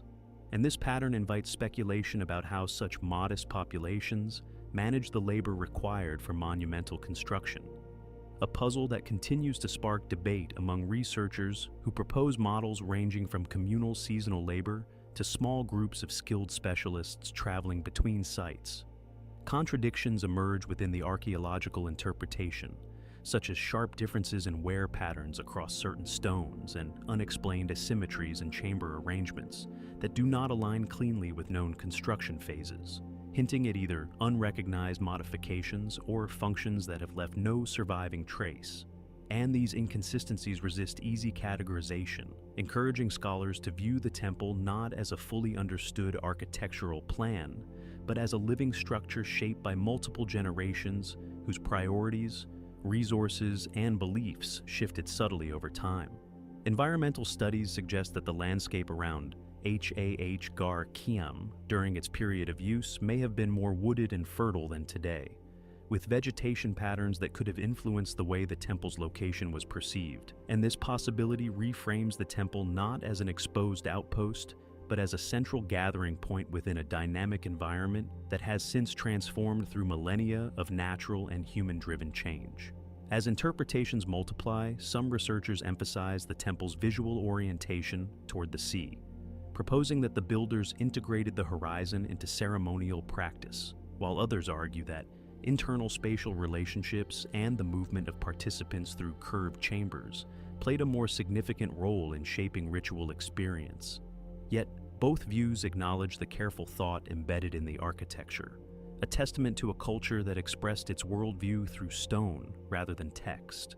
Excavations continue to generate subtle clues, charcoal flecks from ancient fires, smoothing on threshold stones from repeated passage, and small clusters of animal bones that seem intentionally placed, each detail contributing to a growing understanding of the community's symbolic landscape, while also reminding scholars how much remains concealed.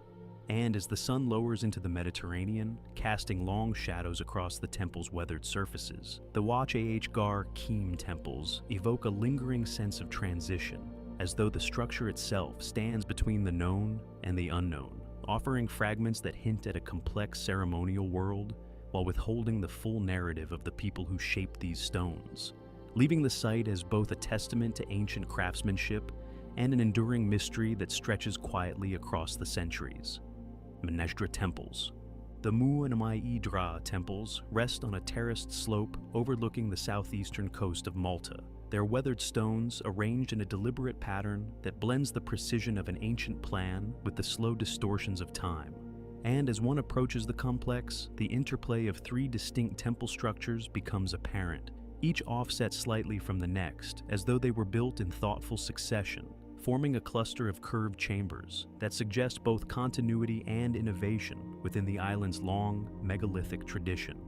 And it is this layered architectural dialogue, three temples side by side, each with its own entrance, carved thresholds, and internal bays, that draws scholars into a deeper contemplation of why such a configuration emerged here, where the land slopes gently toward the sea and the early morning light filters between the megaliths with quiet precision.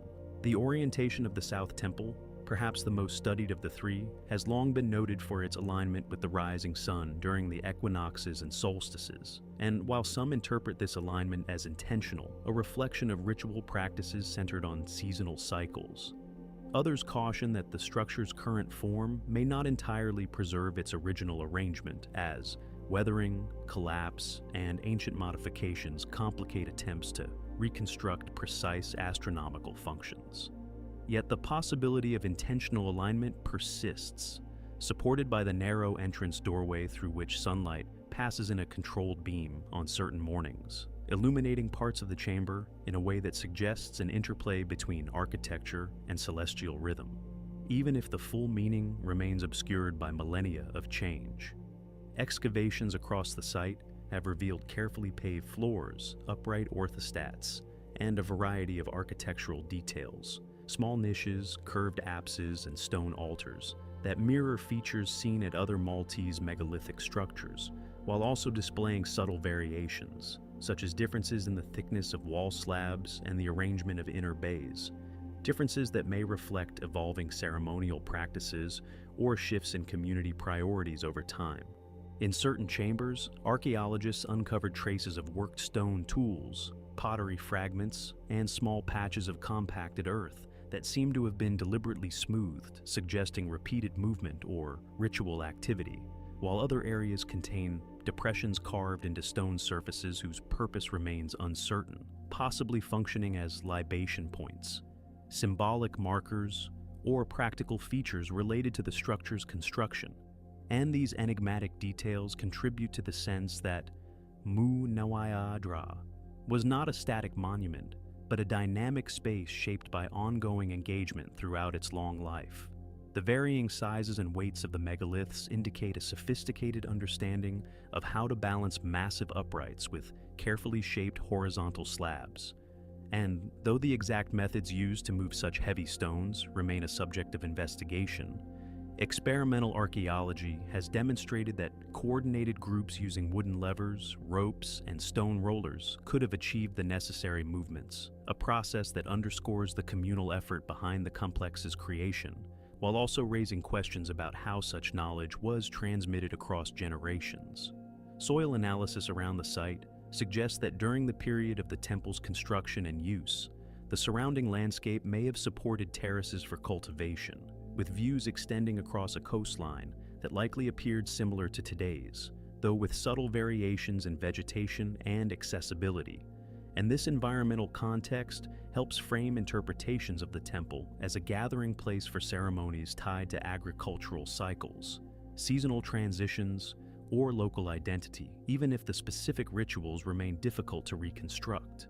Contradictions emerge in the archaeological record, such as inconsistencies in the wear patterns on floor slabs, sections of wall that seem to have been rebuilt in antiquity without clear purpose, and a puzzling distribution of small finds that does not align neatly with presumed ceremonial zones, suggesting that the site underwent phases of modification that either responded to structural needs or reflected shifts in ritual practice that have left no clear explanatory traces. Within the Middle Temple, the arrangement of apses and the presence of a central passageway create a sense of progression that may have guided participants through a sequence of ritual spaces. Yet the lack of definitive symbolic markers means researchers must rely on comparisons with better preserved features at nearby sites to propose plausible interpretations, always with the understanding that such comparisons remain provisional. Geological studies of the megaliths indicate they were quarried from nearby sources of Globigerina limestone, a relatively soft material when freshly exposed, but capable of hardening over time.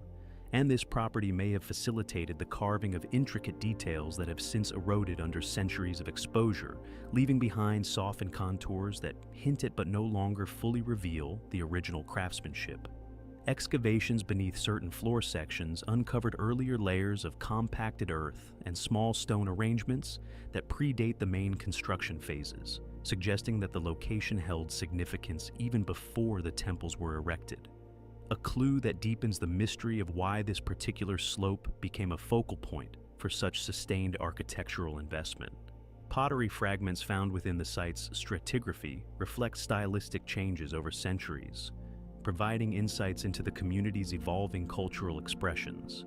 Yet the absence of substantial domestic structures nearby complicates efforts to map settlement patterns that would clarify whether the temple served a localized population or functioned as a gathering place for multiple groups across the region. Some archaeologists propose that the tripartite layout reflects periods of expansion, with each temple representing a phase of growth or renewed communal effort, while others suggest that the three structures may have served different ceremonial purposes simultaneously.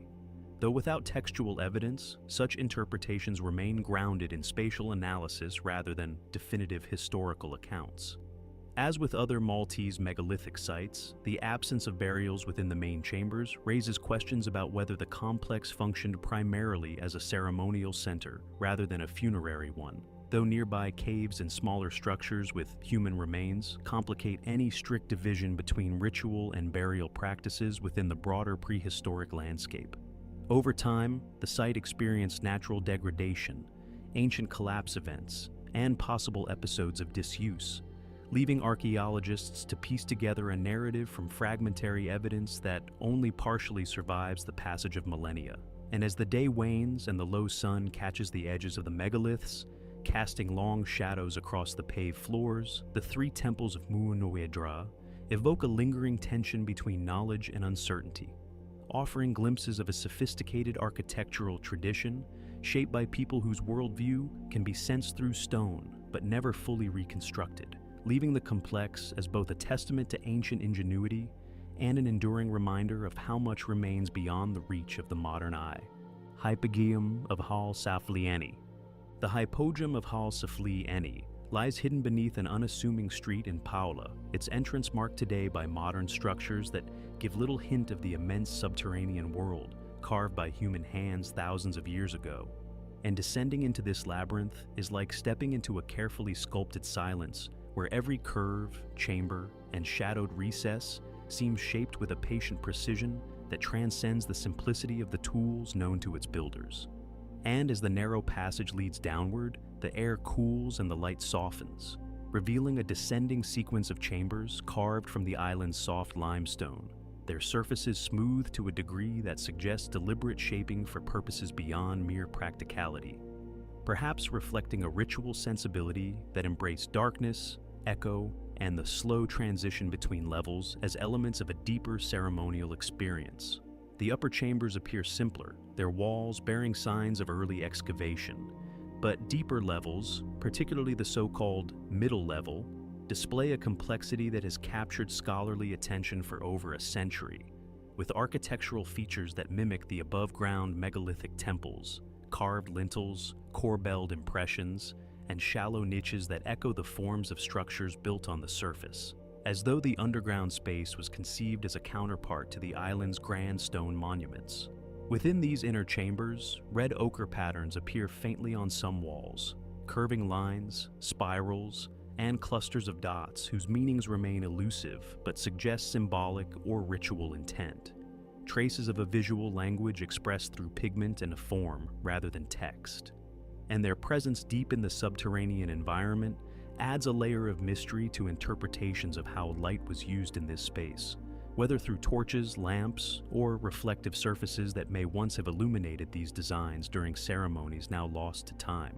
The so-called oracle room, perhaps the most studied chamber, is noted for its remarkable acoustics, with a carved niche that produces resonant sound when a voice is projected into it, creating vibrations that seem to fill the chamber in a way that feels intentional, even if its exact purpose remains debated. And researchers have proposed various interpretations, from ritual chanting to vocal communication across chambers, though alternative views caution that such effects may arise naturally from the geometry of the space, leaving open the possibility that the acoustic qualities were either deliberately engineered or serendipitously discovered during the long process of excavation and expansion. Excavations within the hypogeum revealed the remains of hundreds of individuals, their bones found in disarticulated clusters rather than formal burials, suggesting a complex funerary tradition in which bodies may have been placed, moved, or arranged according to practices that left little obvious pattern. And this ambiguity fuels ongoing discussions about whether the hypogeum served as a collective ossuary, a ceremonial space where the dead played an active role in the community's spiritual life, or a combination of functions that shifted over time as beliefs evolved. The presence of small artifacts, beads, pendants, carved figurines, pottery fragments, scattered within the layers of deposition, adds further complexity, for their distribution does not align neatly with specific chambers or phases, suggesting that offerings and personal items were introduced at various times, and perhaps moved inadvertently during later use, making it difficult to reconstruct the sequence of rituals that unfolded within these dimly lit spaces. Geological studies indicate that the builders worked the soft, globigerina limestone using stone and bone tools, shaping chambers through a gradual process of carving, smoothing, and expansion that would have required sustained effort, organization, and intimate familiarity with the rock's properties. For the lower levels, reveal sophisticated design choices, such as curved ceilings that resist collapse and benches carved directly from the bedrock, features that suggest knowledge of structural stability even in the absence of formal architectural engineering. Over time, as excavators removed soil and debris, they discovered subtle architectural features, a carved pillar here, a shallow alcove there, a series of steps linking levels that complicate earlier assumptions of uniform design, for the hypogeum appears not as a single unified project, but as a structure that grew gradually, shaped by multiple generations who expanded, altered, and reinterpreted its spaces according to needs and beliefs that remain partly obscured. Radiocarbon dating places its earliest phases around the same period as the island's earliest megalithic temples, suggesting a cultural tradition in which the relationship between the living and the dead held particular significance, yet the hypogeum's subterranean nature sets it apart from surface temples, raising questions about whether the underground environment was chosen for symbolic reasons, perhaps representing a connection to ancestors, the earth, or cycles of life and regeneration. Contradictions arise within the archaeological record, such as inconsistencies in bone placement, signs that some chambers were sealed and later reopened, and evidence that certain areas were modified long after their initial carving, all of which point to evolving functions rather than a singular, fixed purpose. And this dynamic history challenges attempts to categorize the hypogeum strictly as a burial site or temple, instead encouraging a more nuanced understanding of its role within a culture that expressed its relationship to time, death, and community through space rather than inscription. Environmental analysis of embedded sediments reveals traces of plant material, charcoal, and soil that may indicate offerings or rituals, though the fragmentary nature of such evidence prevents definitive interpretation, leaving open the possibility that ceremonies involving fire, light, or aromatic substances once took place within these chambers, shaping sensory experiences now impossible to replicate. The interconnected rooms, some broad and others narrow, create a spatial journey that may have guided participants through shifting gradients of darkness, sound, and enclosure, suggesting a ceremonial progression from the familiar to the enigmatic. Though the specifics remain speculative, grounded in architectural analysis rather than explicit archaeological proof. As excavation continued into the lowest levels, the structure's complexity deepened, revealing chambers with smooth, bowl-like interiors carved with a precision that seems to reflect both functional and symbolic considerations. And these deepest spaces, accessible only through narrow shafts or small openings, challenge assumptions about who entered them and why, with some proposing restricted ceremonial access and others suggesting practical concerns related to burial management. Over the millennia, natural processes led to partial filling, collapse, and the subtle shifting of certain walls, yet the hypogeum remains remarkably well preserved, its inner chambers still bearing the marks of ancient hands that carved and shaped the stone in near total darkness. And as one stands within the central chambers, where light from a small lamp reveals the muted red ochre designs and the faint contours of carved architectural motifs, the hypogeum of Hal Safli, Annie offers not merely a glimpse into prehistoric craftsmanship, but an enduring riddle, a space simultaneously intimate and vast, practical and symbolic, whose layered history invites reflection on how an ancient community understood its place within the world, and chose to express that understanding through a subterranean sanctuary that remains one of the most enigmatic monuments of the ancient Mediterranean, Tarkshan temples. The Tar-Sheen temples lie in a sheltered hollow of southeastern Malta, their stone curves rising gently from the earth like the softened outlines of memories long since detached from the people who shaped them. And as one approaches the complex, the arrangement of interlocking chambers reveals itself gradually, a blend of monumental ambition and intimate detail that distinguishes this site as one of the most intricate expressions of the island's prehistoric tradition. And the impression deepens as the eye follows the sweeping lines of the outer walls, which lean inward in a subtle gesture of containment, embracing a series of apses, altars, and carved reliefs that offer some of the clearest, but still incomplete, glimpses into the symbolic world of the ancient builders. The ground-level reliefs depicting animals, including a stylized bull, and possible representations of pigs and goats, suggest an environment in which ritual, agriculture, and daily life intersected, though the precise role these carvings played remains debated, for their placement on the inner walls hints at symbolic importance, while their style raises questions about whether they conveyed mythic stories, seasonal cycles, or aspects of communal identity no longer accessible to modern interpretation. And these carved forms, softened by time, yet still recognizable, stand as rare survivors of an artistic vocabulary, otherwise expressed through architecture and scattered figurines. Excavations uncovered complex pavement patterns of large limestone slabs, fitted with an expertise that suggests consistent building practices passed through generations. Yet, variations in masonry style indicate multiple construction phases that may reflect shifting ceremonial needs or evolving social structures, and this layered history complicates attempts to reconstruct the temple's original appearance, especially in areas where collapse, ancient rebuilding, and later disturbances have obscured the underlying sequence. Within the central chambers, the presence of carved stone screens and slightly elevated platforms implies spaces designed for movement patterns, guided by ritual significance, possibly restricting access or controlling visibility in ways intended to heighten symbolic experience, though such interpretations rely largely on comparisons with other sites rather than direct evidence. And small niches carved into wall slabs suggest places where offerings or symbolic objects may have been placed, remnants of traditions whose meaning must be inferred through often fragmentary archaeological traces.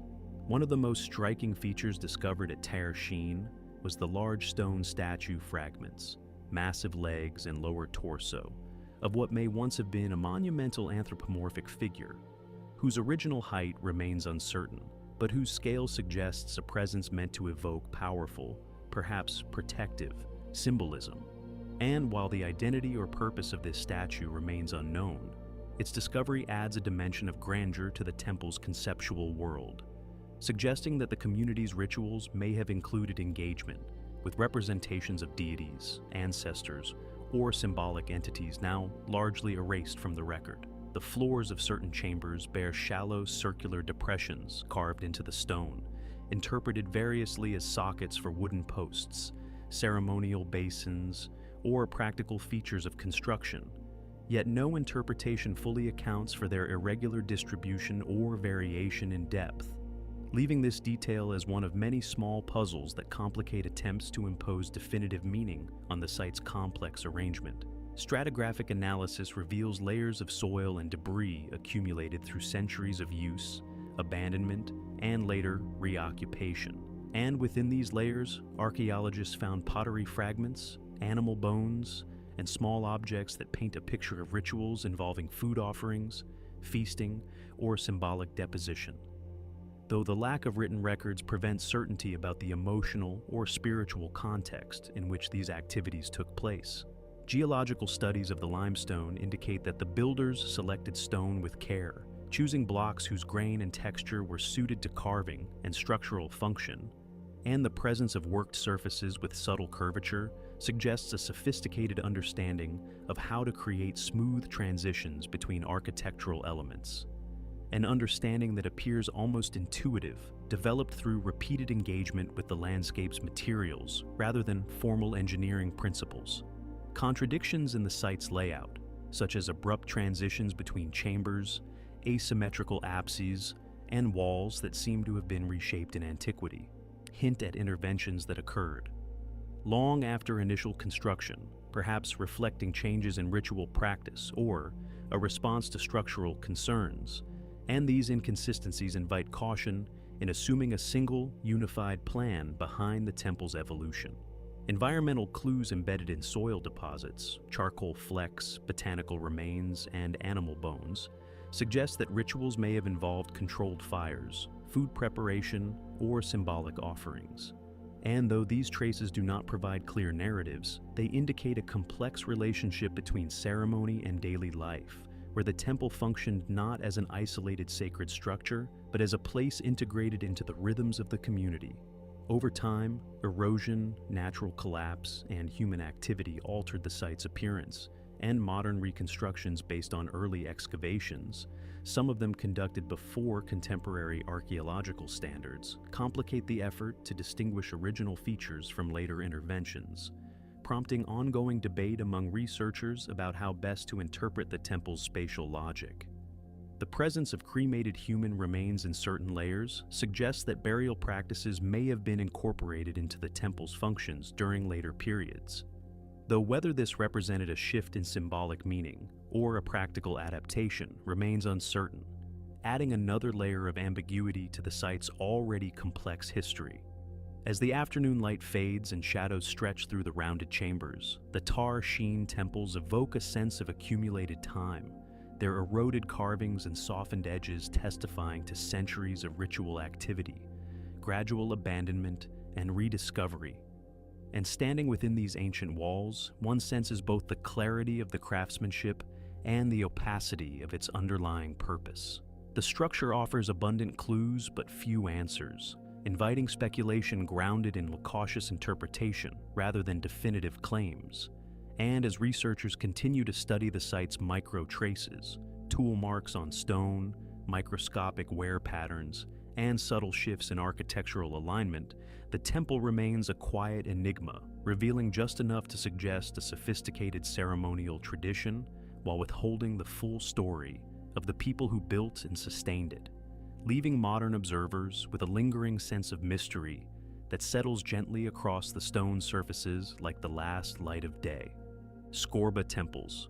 The Scorbu temples sit quietly on a slight rise in Malta's northern landscape, their stones far more modest than the monumental complexes to the south, yet It is precisely this quieter presence that invites a different kind of reflection, for the site feels less like a grand ceremonial center and more like a threshold between earlier village life and the later flowering of megalithic architecture, its weathered foundations and partial walls offering a rare glimpse into the formative stages of a building tradition that would eventually produce some of the island's most impressive prehistoric structures. And as one approaches, the low curves of the remaining apses blend with the surrounding fields, their simple lines softened by centuries of exposure, hinting at a structure that once stood more complete, but now reveals only fragments of its original outline, encouraging scholars to read the faint traces of stone and soil as clues to a deeper, more intimate story of community and experimentation. Excavations at SKORBUH uncovered two main structures: an older shrine dating to the earliest phases of the temple building period and a later, more developed temple built adjacent to it. And this pairing, an earlier, simpler form beside a more refined one, offers an invaluable cross-section of architectural evolution, showing how early builders transitioned from small, roughly shaped chambers to the more deliberate and curvilinear designs seen in later monumental sites. Yet, even with these contrasts in view, the site refuses to deliver easy answers, for the earlier shrine's layout remains partially obscured by erosion and collapse, while the later temple bears signs of modifications that blur the boundaries between distinct phases. The foundations display clear evidence of careful planning despite their modest scale, with stone sockets, upright blocks, and remnants of curved walls arranged in a pattern that echoes the apsidal shapes characteristic of Maltese megalithic architecture. And though the surviving elements may appear simple, they reflect a community that had already begun exploring spatial forms that would later be refined at places like Tar Sheen and Mu Dra, suggesting that Skor Bu served as a kind of architectural laboratory where ideas were tested, adapted, and eventually expanded into grander designs. Soil layers beneath the temple surfaces revealed traces of earlier habitation, going back to the Neolithic village that once occupied the site, including pottery fragments, hearth remains, and compacted earth that indicate domestic life long before the temple structures rose. And this continuity between settlement and sanctuary suggests that the transition from daily routines to ceremonial practices may have been gradual, shaped by evolving beliefs rather than abrupt architectural innovation. The pottery found at SKORBUH, especially the early forms associated with the island's first farming communities, provides a chronological anchor for the site's development. Yet the stylistic transitions between pottery types remain subtle enough to complicate precise sequencing, inviting interpretations that rely on cross-site comparisons rather than straightforward internal progression. And even these comparisons reveal inconsistencies, as some forms appear earlier at SKORBUH than at larger temple sites, hinting at regional variation or independent innovation within smaller communities. The site's modest size belies the sophistication of certain details, such as carefully fitted paving stones and shallow hollows carved into slabs that may have held offerings or served as functional features during construction. And though their purpose remains uncertain, they contribute to the sense that the people who built Skor Bua were exploring new symbolic and architectural possibilities within constraints that prevented the creation of more monumental structures. Geological analysis of the stone used at the site indicates that the builders selected smaller, more manageable blocks from nearby sources of Globigerina limestone, a practical choice that reflects both the technical limitations and the evolving building knowledge of an early stage in temple construction. And this practical approach stands in contrast to later sites where massive megaliths were transported over greater distances, suggesting that Skor Bu represents a period when spiritual or ceremonial needs were expressed within a more intimate architectural scale. Contradictions arise in interpreting the spatial layout, particularly in areas where walls appear to have been rebuilt, or where the alignment of certain stones suggests changes in the structure's orientation over time. And these inconsistencies challenge the assumption of a single, unified plan instead, pointing to a history of gradual modification shaped by shifting community needs or evolving ritual practices that left no written record. excavations yielded small figurines, pottery sherds, and fragments of tools that paint a picture of daily and ceremonial life intertwined, though the precise context of their deposition is often unclear due to later disturbances and ancient reuse of certain areas, leaving open the question of whether these artifacts represent deliberate offerings, remnants of habitation, or materials displaced during rebuilding phases. The presence of domestic remnants beneath the temple layers further complicates interpretations of scorbuh,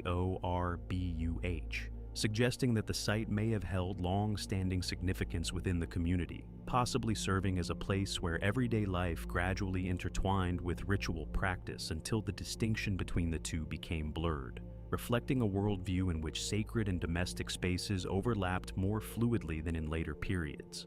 As scholars attempt to reconstruct the temple's appearance, they must contend with the fact that much of the original structure has been lost, its upper walls, roofing materials, and external features eroded by time, leaving only the lowest courses of stone and occasional depressions where uprights once stood. And this scarcity of surviving architecture forces a reliance on inference drawn from better preserved sites, though such comparisons risk imposing forms that may not reflect Escorbu's original, perhaps more experimental design.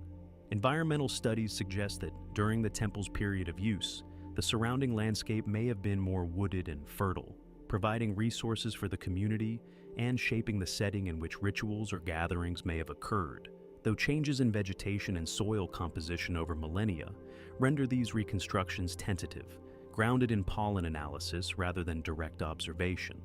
As one moves through the site today, the low stones create a sense of intimacy, offering hints rather than declarations, and the absence of large sculptural reliefs or grand altars shifts attention to subtle details: the curvature of a foundation, the angle of a threshold, the faint depressions in the earth where ritual movement may have occurred, traces that evoke a quieter, more personal form of ceremonial expression.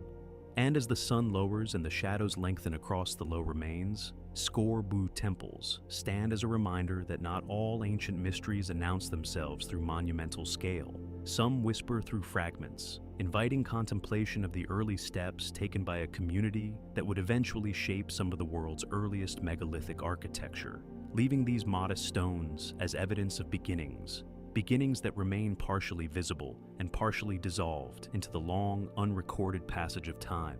Ta-Hagrat temples. The Ta-Hagrat temples rise quietly from the gentle slopes of Mungar, their compact form and weathered stones presenting a softer, more intimate expression of Malta's prehistoric architecture. And as one approaches the site, the modest scale becomes less a sign of limited ambition and more a reflection of an early architectural stage in which ideas about sacred space were still forming, gradually evolving toward the monumental complexes that would come later across the island. And this first impression of a small temple rooted in a village landscape invites a contemplation of how ritual and daily life may once have blended seamlessly, for the surroundings suggest a community where the sacred was not isolated from habitation, but woven into its rhythms, with the temple serving as both a symbolic anchor and a practical gathering place for ceremonies whose details have long since faded. The structure is composed of two main temples, the larger of which is among the earliest megalithic shrine forms in Malta, its simple layout defined by an oval forecourt leading into a rounded chamber framed by upright stones and curved walls. And though the exterior lacks the commanding presence of larger sites like Tar Sheen or Mu Noai Ra, close inspection reveals careful shaping of the limestone, with smooth surfaces, subtle alignments, and small niches that suggest deliberate attention to the way participants moved through the space, perhaps signaling ritual pathways now obscured by time. Excavations uncovered pottery fragments from some of Malta's earliest farming communities, linking the site to a long tradition of settlement in the region. And these shards, decorated with simple incised lines and geometric forms, offer glimpses of a culture experimenting with identity, symbolism, and the early expressions of belief that would later manifest in more elaborate temple forms. Yet the exact relationship between daily village life and ceremonial practice remains difficult to define, for the archaeological record is sparse, leaving only hints of how the temple's construction may have reflected social organization, seasonal events, or communal gatherings. The entrance to the larger temple features a pair of upright stones forming a narrow threshold, and as one steps through it, the interior's rounded geometry becomes apparent, its curved walls suggesting an architectural language oriented toward enclosure and inward focus rather than upward extension. And this inwardness evokes theories that early Maltese temples may have been partly roofed, their interiors dim and quiet, reinforcing a sense of transition from the bright world outside to a more contemplative realm within. Small altars and carved stone features discovered within the chambers hint at ritual activity, though their specific purposes remain unknown, and the presence of shallow depressions, smooth surfaces, and compacted soil suggests repeated movement and use, evidence of ceremonies that left no explicit record but shaped the site's material traces through centuries of practice. Geological analysis reveals that the builders selected local limestone, likely quarried from nearby outcrops, its workable texture enabling them to carve rounded forms with relatively simple tools. And though the stones are smaller than at later sites, their arrangement displays a familiarity with structural stability, as the builders leaned walls inward and shaped blocks to fit snugly into curving lines that would support the weight of additional courses or roofing materials now long vanished. Contradictions arise in the architectural sequence. Certain stones appear reused from earlier structures. Some alignments do not match typical temple patterns, and a few features remain difficult to interpret within the broader chronology of the site, prompting debates about whether Te Ha Grad represents a single coherent plan or a series of small-scale modifications carried out over generations, each adjustment reflecting shifting beliefs or practical necessities within the community. Soil layers beneath the temple reveal earlier activity, including hearth remains and domestic refuse, suggesting that the site may have held significance even before the temple was constructed, and this continuity of use adds depth to the narrative of how sacred space emerged gradually from everyday contexts, perhaps evolving from repeated gatherings, communal storytelling, or seasonal rituals that eventually crystallized into more formalized structures. Nearby habitation evidence, including pottery and stone tools, implies that the temple was part of a small but stable settlement.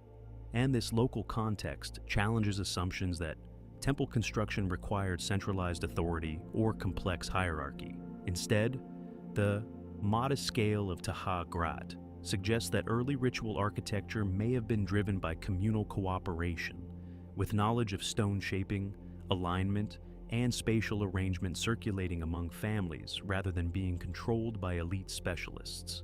The smaller of the two temples, built adjacent to the larger one, displays a slightly more refined layout, hinting at architectural evolution within the community.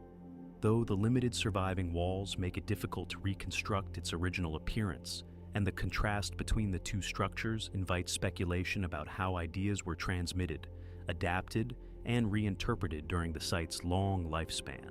While no grand statues or elaborate carved motifs survive at Taha Grat, the simplicity itself becomes a key to understanding its place within Malta's prehistoric sequence. Here, architecture is reduced to essential forms: curves, thresholds, upright stones, shaped with deliberate intent, but without the intricate decorations that appear in later sites. And this purity of form allows researchers to study early temple principles unfiltered by later complexity.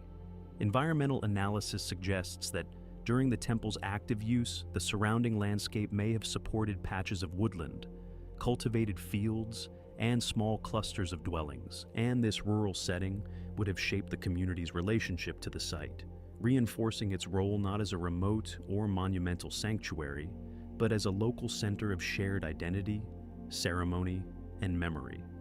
The limited number of artifacts recovered at the site, small figurines, pottery fragments, and occasional animal bones, suggests that rituals may have been modest and intimate rather than elaborate or large-scale, reflecting a worldview grounded in daily life rather than grand cosmological narratives, though the absence of clear symbolic markers leaves ample room for interpretation. As researchers examine the faint tool marks on the stones, the subtle variations in wall curvature, and the shallow soil deposits that accumulate between centuries of use. Ta He Grat emerges as a place where early architectural ideas took root, shaped by hands that worked with both familiarity and experimentation.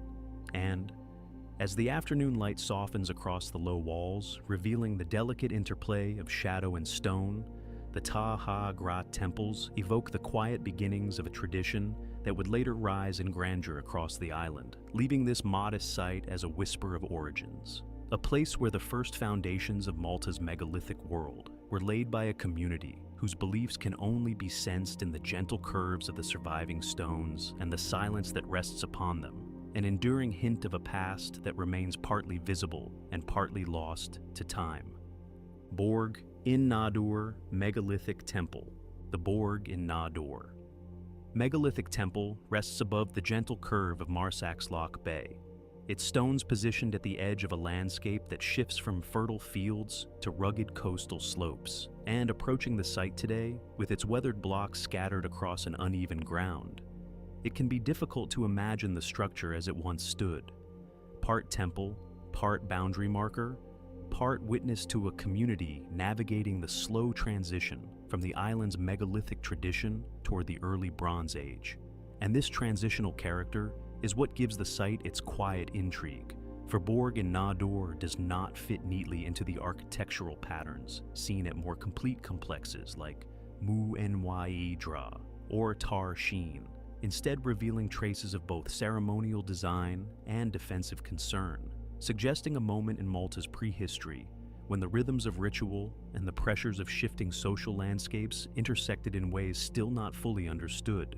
The temple's curved walls, fragmentary yet distinct, hint at the apsidal forms characteristic of Malta's earlier megalithic structures, but their modest height and irregular arrangement suggest a community working with reduced resources or evolving priorities.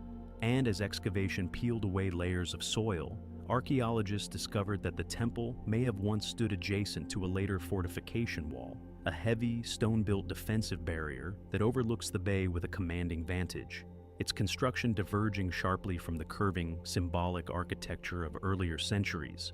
And this pairing of forms raises questions about whether Borg in Nadur represents a fading echo of a once robust ceremonial tradition, or a final attempt to maintain sacred practices amid changing social dynamics. Within the temple area, the paved floors and upright stones suggest a layout of at least 2 chambers, though erosion and ancient collapse obscure full reconstruction. And the surviving architectural traces display a mixture of carefully shaped blocks and more hastily positioned stones, as though the builders worked within constraints that limited their ability to create the grand spaces seen elsewhere on the island. Yet even in its reduced form, the site retains the unmistakable logic of ceremonial architecture. Narrow thresholds, curved boundaries, and small recesses that imply ritual movement, offerings, or symbolic actions no longer directly traceable. Pottery fragments found within the temple layers include both early megalithic forms and later styles associated with the onset of the Bronze Age. And this overlap indicates that the site experienced multiple phases of use, with its earliest construction belonging to Malta's temple period and its later activity shaped by people whose cultural practices were gradually diverging from the island's long-standing architectural tradition. And this continuity across different periods adds a layer of instability to the timeline, for while some artifacts suggest ongoing ritual engagement, others, such as coarse cooking wares and domestic tools, hint that the temple space may have been repurposed or partially absorbed into daily life as its original meaning faded. The nearby fortification wall, often discussed in relation to the temple, introduces further contradictions, built with large, roughly stacked stones and oriented toward the sea. It appears designed for lookout or protection rather than ceremony. Yet its proximity to the temple raises the possibility that the 2 structures once formed part of a broader complex, perhaps reflecting a community responding to new social pressures, migration, resource scarcity, or shifts in trade patterns that required defensive measures while still maintaining aspects of its ancestral ritual heritage.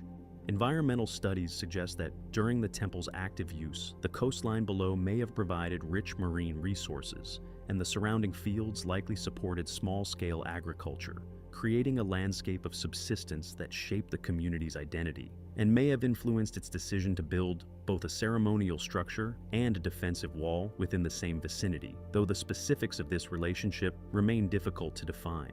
Soil layers beneath the temple reveal traces of earlier occupation, including hearth remains, compacted earth surfaces, and pottery sherds consistent with Neolithic settlement, indicating that the site held long-standing importance well before the construction of the temple or the fortification. And this deep history hints at a continuity of place-based meaning that may have guided the community's architectural choices even as rituals and social needs evolved. Contradictions emerge in the interpretation of certain features. Depressions in the limestone floor that may represent post holes for wooden structures, but could also be natural erosion. Rough wall segments that seem out of alignment with the main chamber, but may have resulted from ancient rebuilding. And a small concentration of animal bones whose distribution suggests ceremonial deposition, though later disturbances could have displaced them, complicating efforts to reconstruct original contexts. As researchers examined the temple's surviving stones, they found that some blocks appeared to have been repositioned in antiquity, perhaps reflecting an attempt to maintain the structure during its declining phase, while others show signs of reuse, suggesting that the community may have selectively dismantled portions of the temple to repurpose stone for the adjacent fortification, an act that underscores the shifting priorities of a culture slowly moving away from monumental ritual architecture toward more practical concerns. The nearby settlement evidence, including domestic pottery and simple stone tools, further supports the notion that Borg in Na-Dor occupied a liminal position between ceremonial and everyday realms, serving as both a place of ritual gathering and a focal point of habitation, though the specifics of this relationship remain elusive due to the fragmentary nature of the archaeological record. Geological analysis of the limestone blocks reveals that the builders selected stone from local outcrops, shaping them with tools similar to those used at earlier temples. Yet the reduced scale and irregular finish of many stones indicate either limited labor availability or a declining emphasis on architectural perfection, suggesting that the community's ritual practices may have been evolving towards simpler forms that required less monumental expression. As the afternoon light spreads across the low walls and casts elongated shadows along the ridge, the Borg in Na-Dor megalithic temple feels like a place caught between eras. Its softened stones bearing the marks of an older ceremonial language, its proximity to a later fortification hinting at new concerns, and its scattered artifacts reflecting a community navigating changes in belief, identity, and environment. And in this layered silence, where temple foundations, defensive walls, and domestic traces converge, the site offers a rare glimpse into a moment of transition, revealing how an ancient culture slowly reshaped its relationship to ritual and landscape, leaving behind a structure that is both familiar and enigmatic, neither fully temple nor fully fort, but a quiet reminder of how societies evolve, adapt, and eventually fade, carrying their meanings into the deep, unrecorded folds of time. Zagra Stone Circle. The Zahra Stone Circle lies gently beneath the surface of Gozo, hidden for centuries until careful excavation revealed the faint ring of stones and the deeper subterranean chambers that once formed one of the island's most enigmatic prehistoric complexes. And as one approaches the restored outline today, the simplicity of the circle above ground belies the intricate world that once existed beneath it.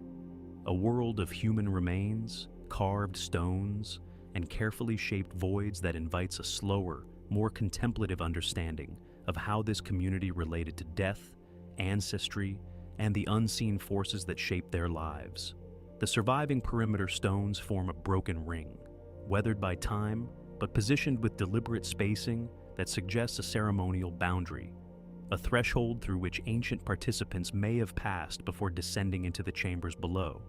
And it is this interplay between surface and depth that defines the circle's unique archaeological and symbolic character. For, unlike Malta's grand megalithic temples, which rise outward in sweeping curves, the Zahra stone circle draws one inward, inviting reflection on a cultural tradition that expressed its most profound rituals not in monumental above-ground architecture, but in intimate subterranean spaces carved into the island's limestone bedrock.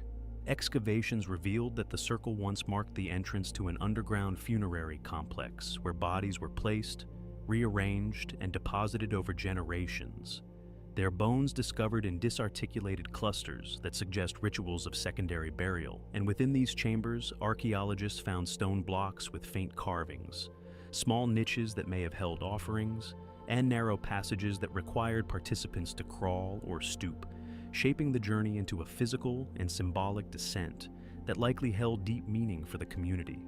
The chambers themselves vary in size and orientation, some rounded like the apses of surface temples, others more irregular, as though expanded gradually over time by different hands responding to different needs or beliefs. And this architectural variability complicates attempts to reconstruct a single purpose or plan behind the complex, suggesting instead an evolving space tied to long-term ceremonial use rather than a fixed architectural blueprint. Among the most intriguing discoveries were small stone slabs engraved with simple motifs, parallel lines, shallow hollows, and faint spirals, interpretable as symbolic markers or practical guides for arranging human remains. Though the absence of a clear pattern prevents definitive conclusions, reminding researchers that the community's rituals were shaped by meanings that do not easily translate into modern analytical categories. Some chambers contained accumulations of children's bones, others held mixed remains of adults and adolescents, and this distribution raises questions about whether age or lineage played a role in burial placement, or whether the community's funerary practices emphasized collective ancestry over individual identity, an interpretation supported by the absence of grave goods that might distinguish personal status. Soil deposits within the chambers included traces of charcoal, animal bones, and fragments of pottery, suggesting that offerings or small-scale rituals may have accompanied certain burial phases, though the sporadic distribution of these materials points to practices that varied across time, shaped by circumstances and beliefs that evolved alongside the community's changing relationship with the site. Geological studies of the subterranean chambers indicate that they were carved with stone and bone tools, gradually hollowed out through repeated cycles of scraping, shaping, and smoothing. And the marks left by this process remain visible in certain areas where erosion has not obscured them, providing glimpses of the labor and patience required to create spaces that, once completed, held the remains of hundreds of individuals. The process of cutting chambers into the bedrock would have required knowledge of how limestone fractures, how it maintains structural integrity, and how to create ceilings that would resist collapse. And this knowledge reflects a sophisticated, experience-based understanding of geological properties that the community likely developed over generations. Contradictions appear in the archaeological record. Certain chambers show signs of collapse and later rebuilding, while others include stones that seem out of place, possibly indicating that the complex was expanded or modified over centuries in ways that are no longer fully traceable. And some burial layers appear to lack the careful arrangement seen in others, raising questions about whether the site's symbolic importance fluctuated over time, or whether later use was shaped by pressures, resource scarcity, population change, environmental shifts that altered long-standing traditions. The circle's position on a slightly elevated area of Gozo, with views that once stretched across open fields, suggests that the surrounding landscape may have played a role in shaping the site's symbolic meaning, perhaps functioning as a gathering place for rituals tied to seasonal transitions, community memory, or ancestral veneration, though such interpretations remain tentative and grounded in the spatial relationship between the circle and the subterranean spaces rather than in explicit archaeological evidence. Excavation records from earlier centuries complicate modern interpretations, as some areas were disturbed before contemporary standards were applied, and this early interference has left gaps in the sequence of remains, pottery, and soil layers, forcing modern researchers to reconstruct the site's history through partial evidence and cautious inference. Yet, even with these uncertainties, The Zahra stone circle offers a rare window into a community that devoted remarkable effort to building and maintaining a collective burial space, one that reflects a worldview in which death was not a boundary but an ongoing relationship between the living and the dead, mediated through architecture, ritual, and the slow accumulation of ancestral presence. As the afternoon light settles across the surface stones, casting soft shadows that echo the curvature of the ancient boundary, the circle seems to hover between visibility and erasure, its modest outline belying the depth of human experience preserved beneath it. And standing at the edge of this once sacred threshold, where stone meets soil and memory dissolves into unspoken meanings, one senses how the Zayara stone circle remains both a monument and a mystery, an enduring testament to a community that shaped the earth to honor its dead, leaving behind a quiet signature of belief etched into the island's bedrock, faint but persistent across the long span of unrecorded time. Hal-Tarxian catacombs, the Hal Tar Sheen. Catacombs extend beneath the surface of a quiet district in southern Malta, their carved chambers forming a subdued labyrinth where the architecture of late antiquity intersects with layers of earlier cultural memory. And stepping into this subterranean world, one immediately senses how the cool air, low ceilings, and softly curving passageways create a mood distinct from the island's prehistoric temples, yet shaped by the same enduring tradition of carving meaning directly into stone. And as one moves deeper into the catacombs, the interplay of narrow corridors and wider burial chambers becomes a gentle progression through spaces designed for both practicality and reverence, each alcove and shelf reflecting the community's evolving relationship with burial, commemoration, and the rituals of remembrance. The carved loculi, narrow burial shelves cut into the walls, appear in rows that follow the natural contours of the limestone, their varying sizes suggesting accommodations for individuals of different ages, while the presence of arched niches, recessed benches, and occasional carved pillars indicates a structured organization of space in which gatherings, prayers, or communal rituals may have occurred, though the specifics of such practices remain uncertain due to the sparse surviving evidence.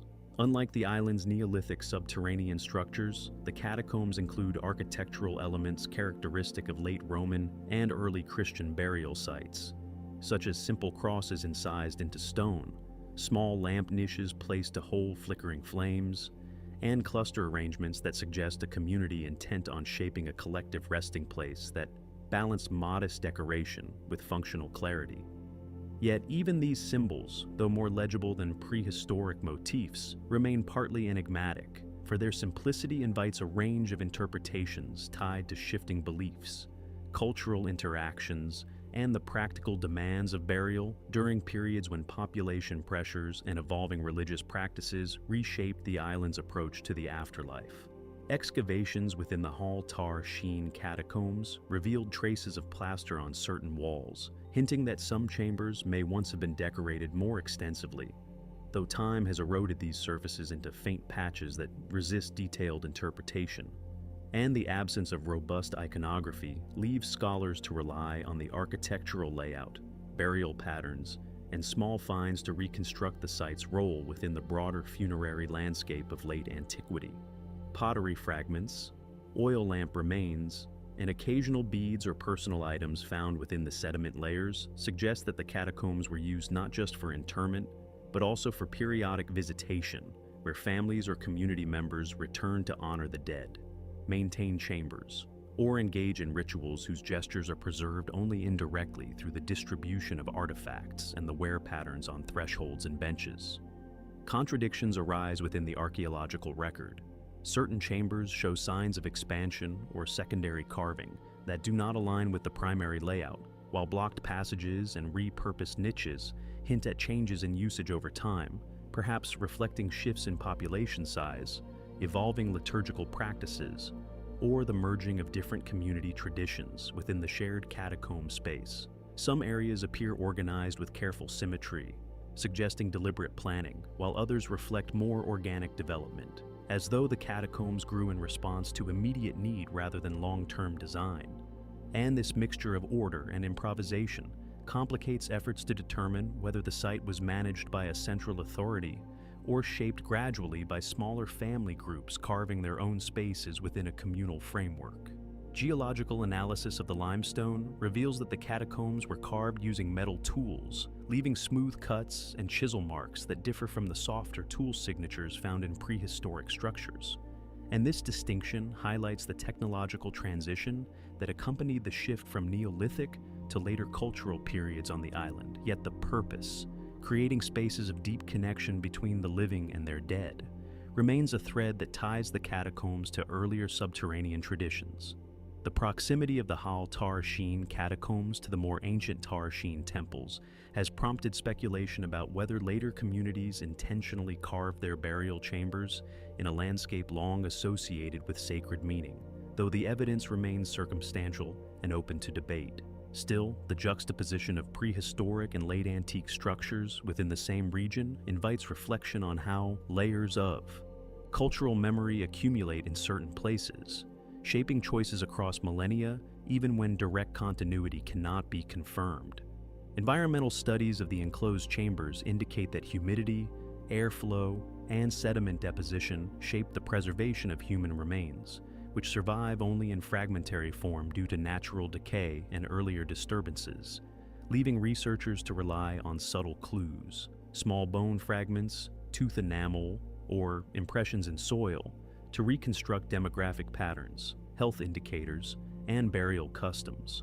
Some chambers contain shallow pits that may have held multiple individuals, suggesting collective burial practices, while others include more individualized niches that speak to distinctions in how the dead were commemorated, though it remains unclear whether such differences reflect social status, family groupings, or practical considerations related to available space.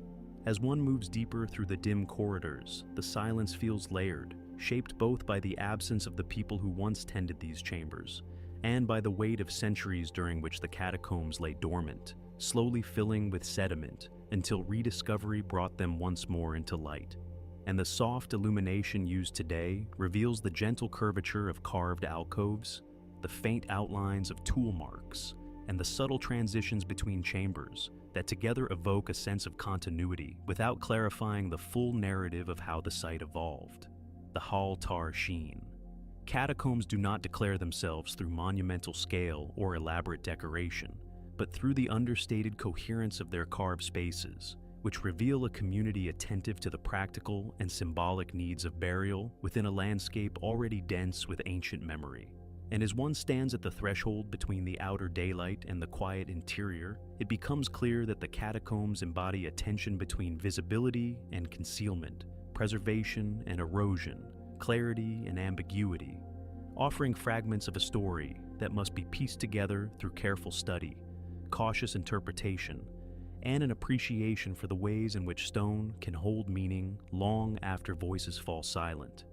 In this gently carved labyrinth, where each shelf once held an individual life, and each chamber bore witness to rituals both personal and communal, the Hal Tar Sheen catacombs remain an understated yet profound testament to how ancient communities expressed remembrance, identity, and reverence, leaving behind a sanctuary of stone that continues to speak softly across the centuries, its meanings partly revealed and partly dissolved into the quiet depth of time.